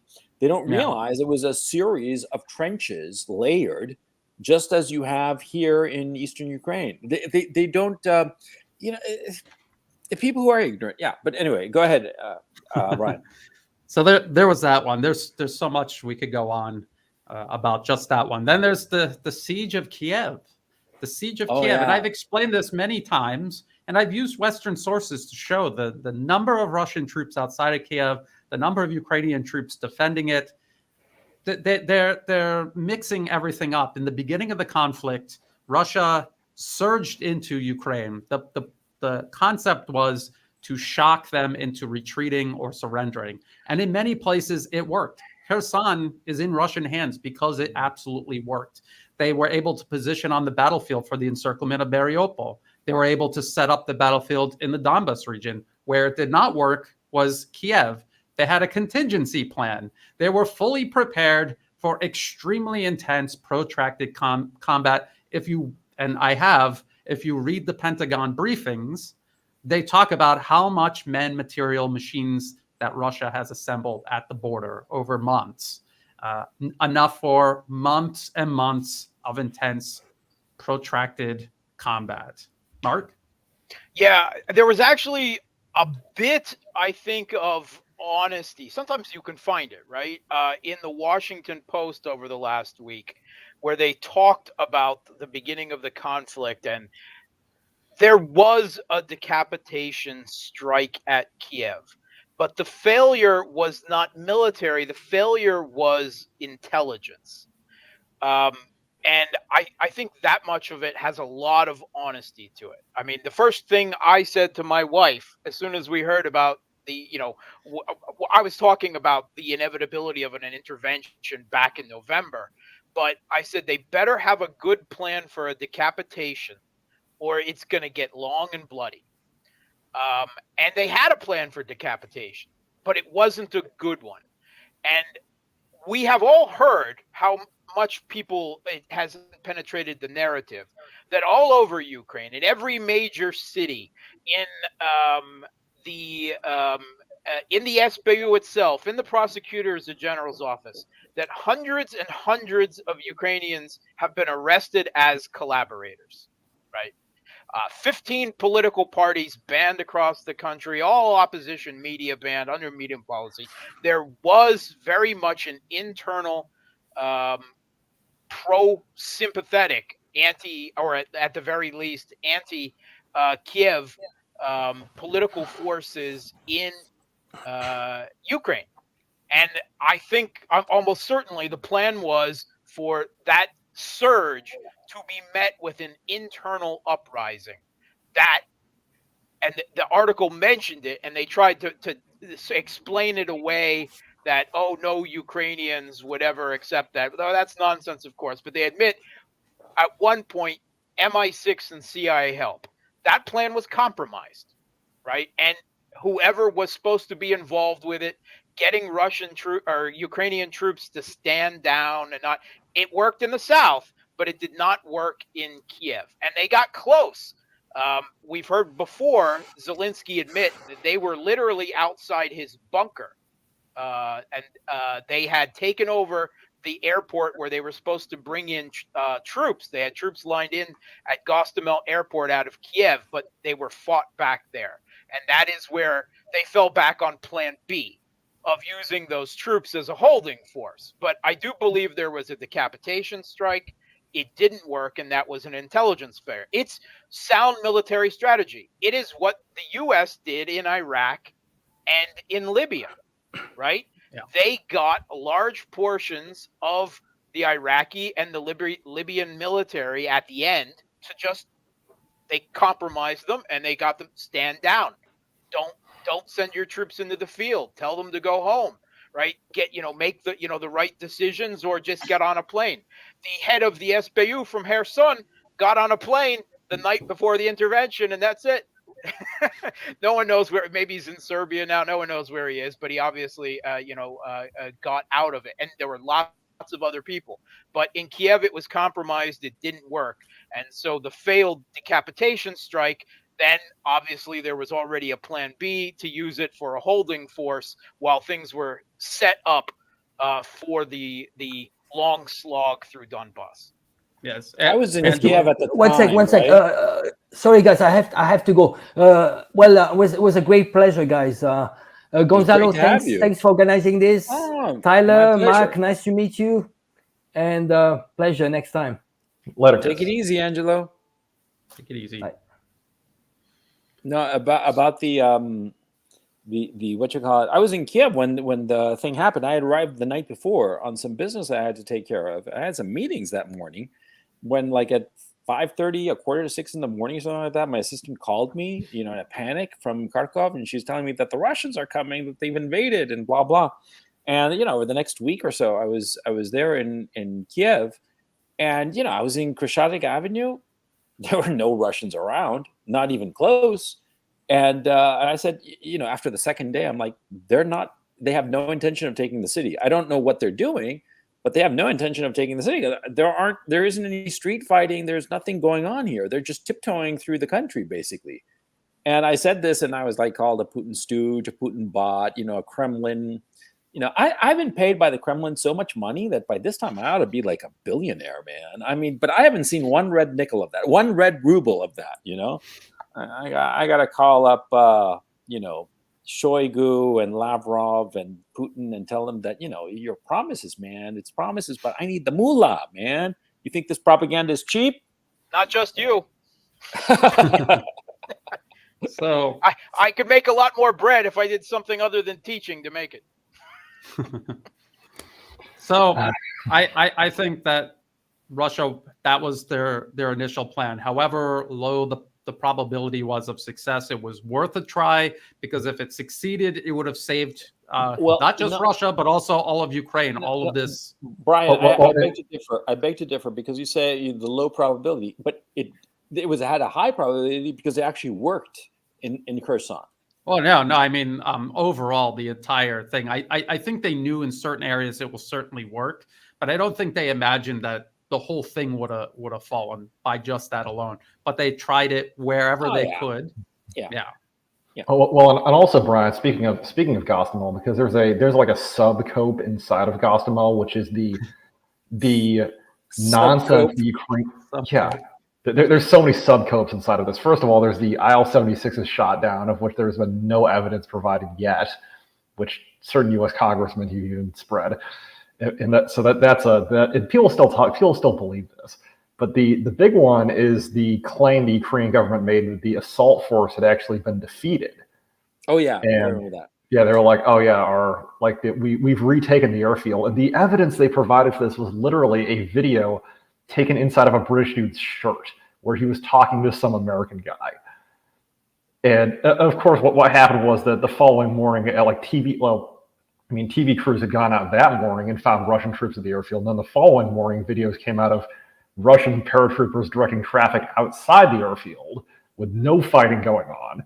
It's like the Ukrainians claim, and you will see to this day, people repeat this, that the VDV was defeated and the paratroopers fled into the woods, and then the airfield was retaken days later by the assault column coming down from Chernobyl. And it's just fantasy. It's nonsense. Like it's fiction.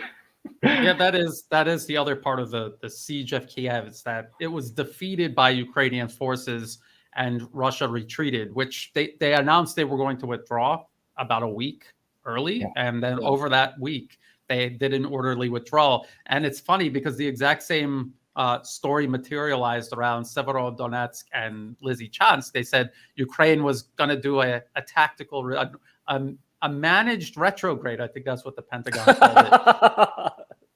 But in reality, it was already happening. And then Kiev announced that there was going to be a retreat when it was already happening, because that's what a defeated army fleeing looks like, not what Russia did outside of Kiev. Well, the funniest part of the Severodonetsk imbroglio was the fake counterattack.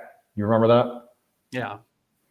Where they announced, like, after the Russians took most of the city without a fight, and then the Ukrainians, in desperation, sent irreplaceable units, like special forces units, people they can't replace and they'll never replace, into the industrial zone, like an attempt to just hang on to some part of the city so they didn't get just embarrassed. And everyone, even some pro-Russian sources, like there was a media blitz on this, like, oh, we've taken back half the city, like we're driving the Russians out, and it was complete nonsense. The ISW's update after they had to walk that back because, like, there were Chechen dudes walking around the city while live streams showing that nothing was happening. Oh my God, that was beautiful.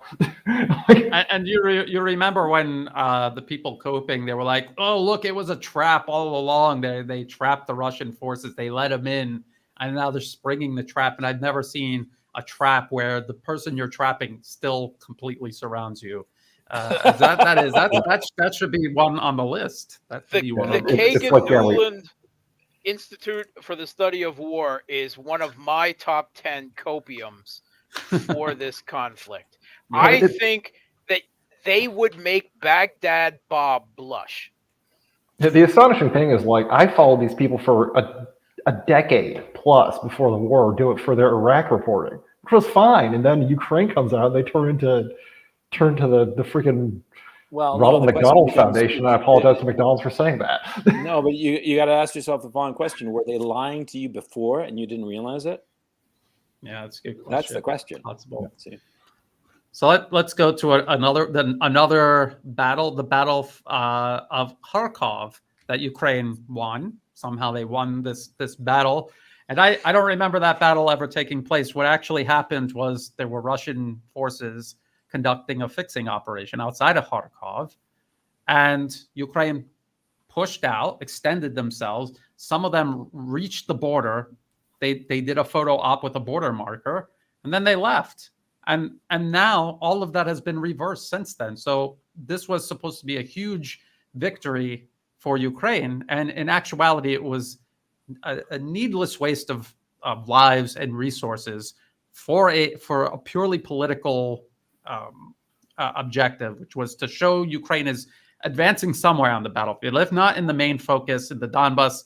Oh, we're making progress outside of Kharkov, and they didn't. They pushed out. A fixing operation sticks with the enemy. They push out, they go back. When they retract, they move back in. This is a fixing operation.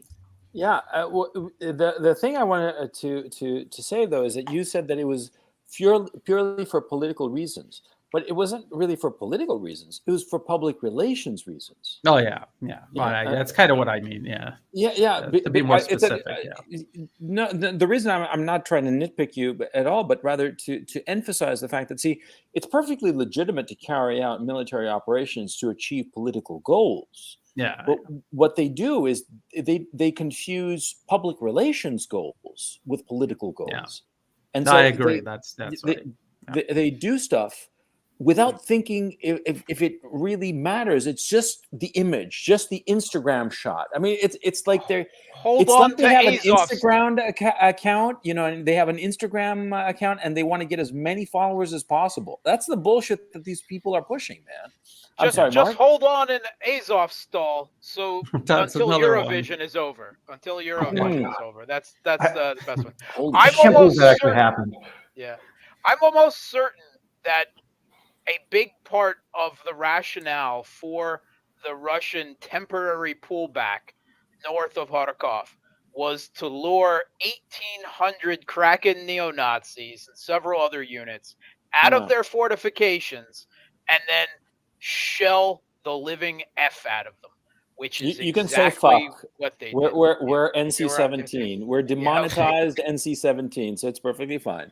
Did you guys see the reports from the Russian Ministry of Defense? Not that it probably surprises any of us, that Kraken killed 100 retreating troops from the 58th Mechanized Infantry because they left their positions. I heard that story. Did you hear that, Brian? Yes, I read that. These are things that I would want to see evidence for. Yeah. But it wouldn't surprise me. I mean, they've been killing this particular group. They are sent to Kharkov in the first place to terrorize everybody into submission. I mean, so why wouldn't they?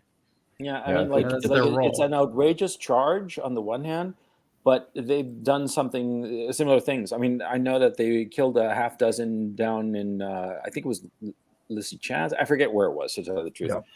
But there is undisputed evidence that they've done before, and so 100 seems like a lot, okay? And so I'd like to see the bodies at least. But if you told me, yeah, we confirmed it, and I'd be like, yeah, I believe it. Yeah, Tyler. I was just going to say, yeah. I mean, it's I would like to see more evidence for it, but it's absolutely a believable claim. That doesn't mean it's a true claim, but it's consistent.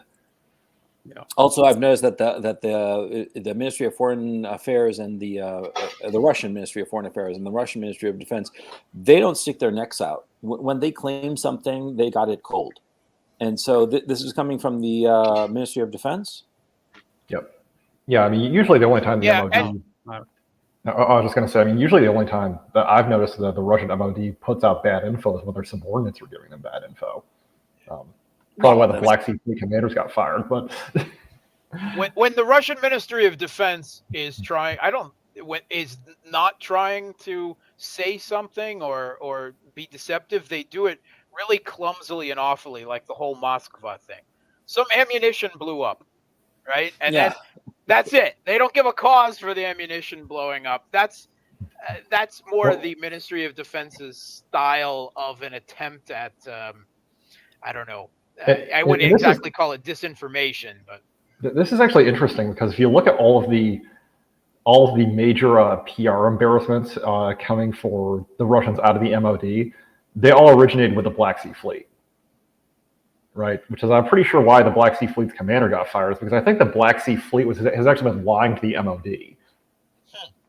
That's interesting. Yeah, because you notice the realm of possibility. Because the Russians put out bad info about the Moskva starting out because as far as both whether any sailors have been killed and then whether the ship is still floating, and then with the recent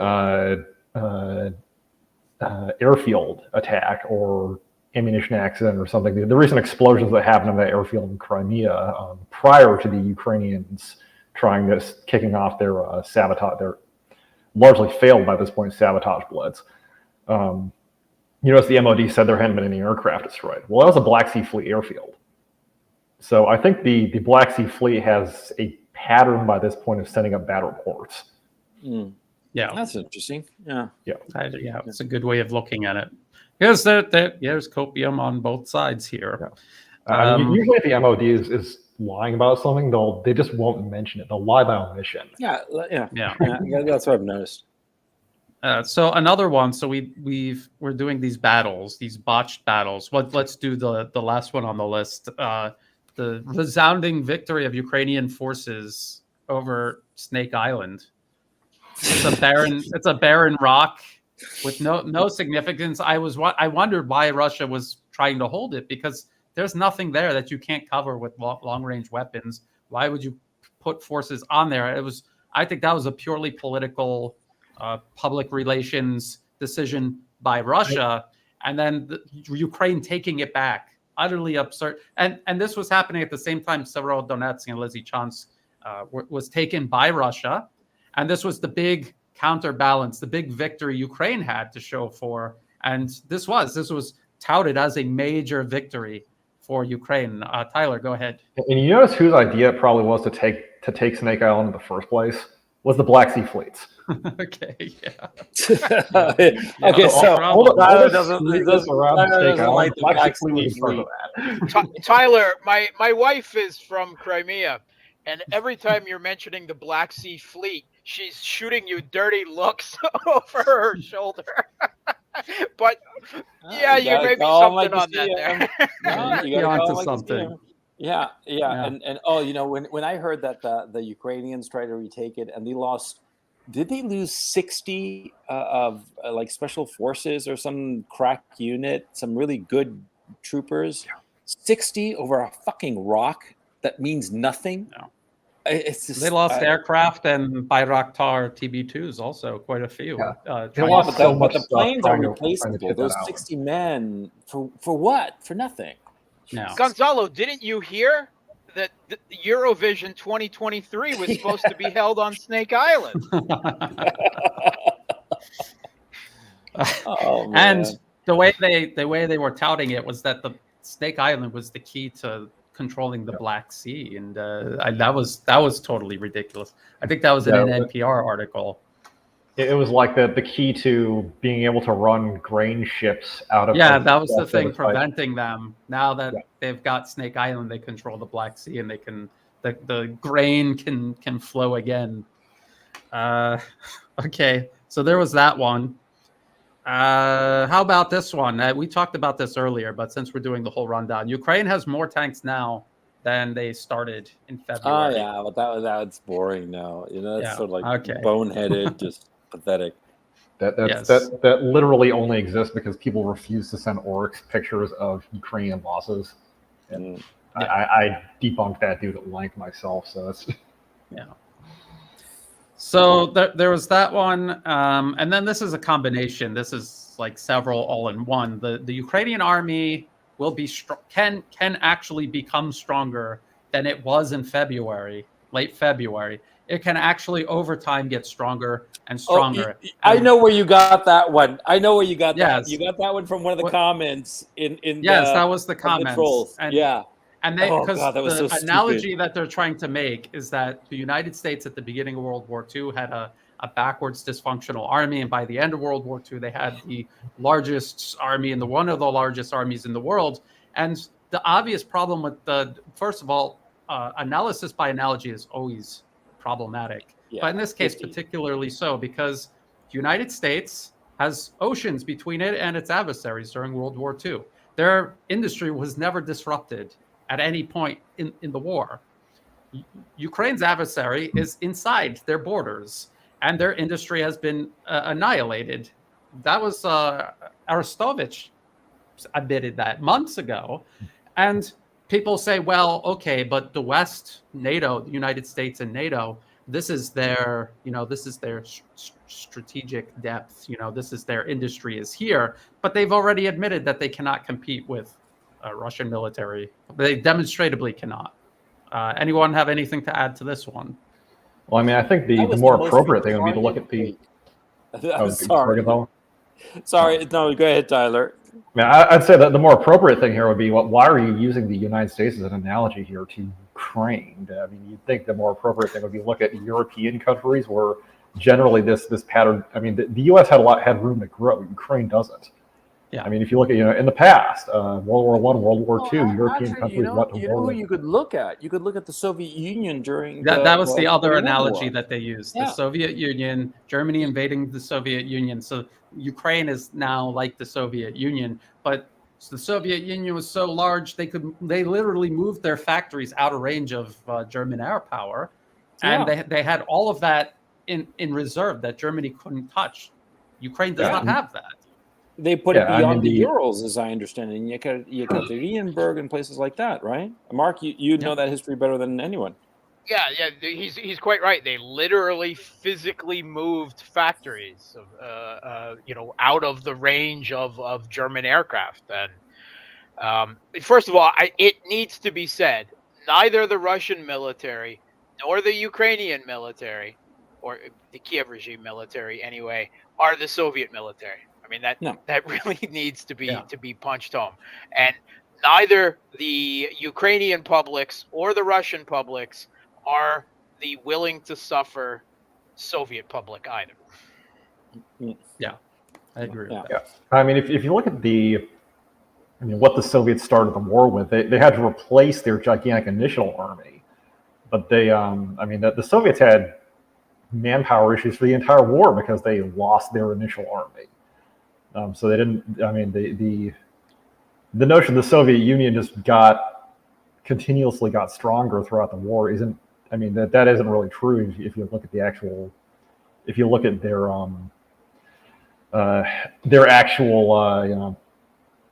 how they actually built up their army throughout that war. The Soviet Union was getting increasingly clapped out even by 1944. Definitely their Air Force never recovered to what it was at the start of the conflict. The Air Force was really totaled, and they had to survive on a trickle of aircraft for the most part coming from the West in terms of air power. I mean, that wasn't the big Soviet strength. Again, artillery in the T-34 was. But I think you're right. It's just strategic depth. The Soviet Union had space and manpower reserves and time to train up troops, and they were, a lot of them, sent into the meat grinder. That's why they lost 30 million. No. And so the reason this cope is so ridiculous is because I hear people saying, I literally heard a guy say, don't look at the map. It doesn't matter how much territory Ukraine loses, because just like the Soviet Union, Ukraine can recover and then push Russia out eventually, just like in World War II. And I think this is a dangerously delusional cope. And the thing is that the actual correct analogy isn't even the Soviet Union. It's look at Germany, look at other European countries in World War I, World War II, which went into those conflicts with a fully developed military and reserve system. And their armies didn't really get larger throughout the conflict. They were sort of able to sustain in many cases. They were able to sustain the size of their army. But I don't think the German military in World War I got appreciably larger as the war went on. They may have added a few divisions, but it wasn't. They sort of were able to keep their strength up with conscription, but they were not. They had genuine trouble expanding. Yep. Okay, guys, we're closing on There's 4.5 hours. Two more. Okay, two more real quick. Sorry, I just jumped in. I want to talk.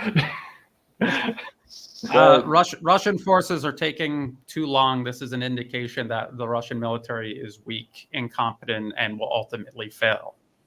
The time that it's taking Russia to advance. And I think we've kind of gone over this. We're talking about military technology. This is not U.S. in Iraq. This is a totally different situation. We're talking about heavily fortified positions. We're talking about large numbers of Ukrainians being thrown into the gaps. And the last one is Russia is now losing because of 16 HIMARS launchers. Oh, yeah. Mark. HIMARS o'clock, right? The two biggest memes going around the Bandera bots and Kiev regime trolls on the internet are the HIMARS o'clock meme and now the smoking cigarette meme, and I love those because those are what they resort to as Kiev regime fortifications are slowly, methodically but on their own timetable by a numerically inferior force being ground down in Donbass, and that territory is never to be recovered again. And Brian did the most excellent piece that I've seen, comparing how actually, the HIMARS isn't a bad system, but it's actually inferior to, in most ways, to the Russians' own top line system, the Tornado. Certainly 16 of them is a joke. It's political tokenism and a good excuse as a PR stunt to help the military-industrial complex sell more of them to countries that can actually afford them. Well, the best part about the HIMARS meme was and this even came up in that dude's video where he tried to take us down, was the people citing to NASA's firm's website and when it was literally raining in Ukraine. It's like, no kidding, the fires are going to go out when it's raining. Like, well, what's funny about that is anyone can go to NASA's firm's map and check every day before the HIMARS were deployed. I was looking at days in June before the HIMARS, even a single one arrived, and there were days with no fires. So how do you account for that? And then there's days after they arrived. There's days after they've arrived where there's huge numbers of fires. So you pick one day where there's no fire, one day before the HIMARS were active where there were fires, and you just stick those two data points together and ignore absolutely everything else. This is how desperate they are to try to make a case. Yeah, well, it's using I have to admit, look, it's all funny. We all find it funny. But at the same time, we have to recognize where it comes from. And we have to recognize that we ourselves can fall victim of this desire because we want one side to win. Not necessarily in this case, in any case. We so want our side to win that sometimes we'll fall into a trap of hope and lying to ourselves. And of course, when you start lying to yourself, you have to lie to everybody else harder so as to keep yourself convinced of the lie that you have. And so it's funny, yes, no question. But at the same time, I have to admit that I feel just like, I don't know if it's compassion exactly, but understanding of these poor schmucks, these poor imbeciles who are, so high on their own supply. It's just unbelievable. Yeah. I'm sorry, Tyler, you were saying? Oh yeah, go ahead, Tyler. Finish your thought. I was just saying about the whole firms thing. I mean, it's a tactical Ouija board as far as how accurate it is. It's literally just designed to detect agriculture. That's a good line. That's a really good line. It's a Ouija board. And, tactical Ouija board. Yeah. And like people are trying to draw all these crazy conclusions from it, often without checking the weather first. Because guess what? If it's raining out, it turns off because for obvious reasons. And the entire time people were like, "Oh, HIMARS is doing all this stuff." It started raining. That was the answer. And then even when it was raining, there were still a lot of fires. So it's in the actual reports on the ground where the Russians are shelling more than ever. So I'm not. Ukrainian sources were saying that. Sources were saying that. Okay, so we're coming up on 4.5 hours. I think that this has been quite the stream. It's been a hell of a lot of fun. Thank you very much, gentlemen, for joining me. Chat, I hope you had a good time. Chat, hit me with a +1 if you enjoyed it, and if you thought it sucked, hit me with a 0. So we can get like instant democracy. I want to thank my guests who have Alexander Mercouris, Alex Christoforou, Alex from History Legends, who else? Mike from IRO Gray. I'm missing somebody. Angelo, of course. Angelo, Tyler, Mark, and of course Brian, who's been here through the whole stretch. And I want to thank you all. Chat, I'm glad you enjoyed it. And I will stick around, guys. I just want to show you something that I can't show in public. And no, it's not what you think, chat. So fuck off. Anyway, chat, thank you so much. I hope you enjoyed the show, and we will see you next time. Take it easy.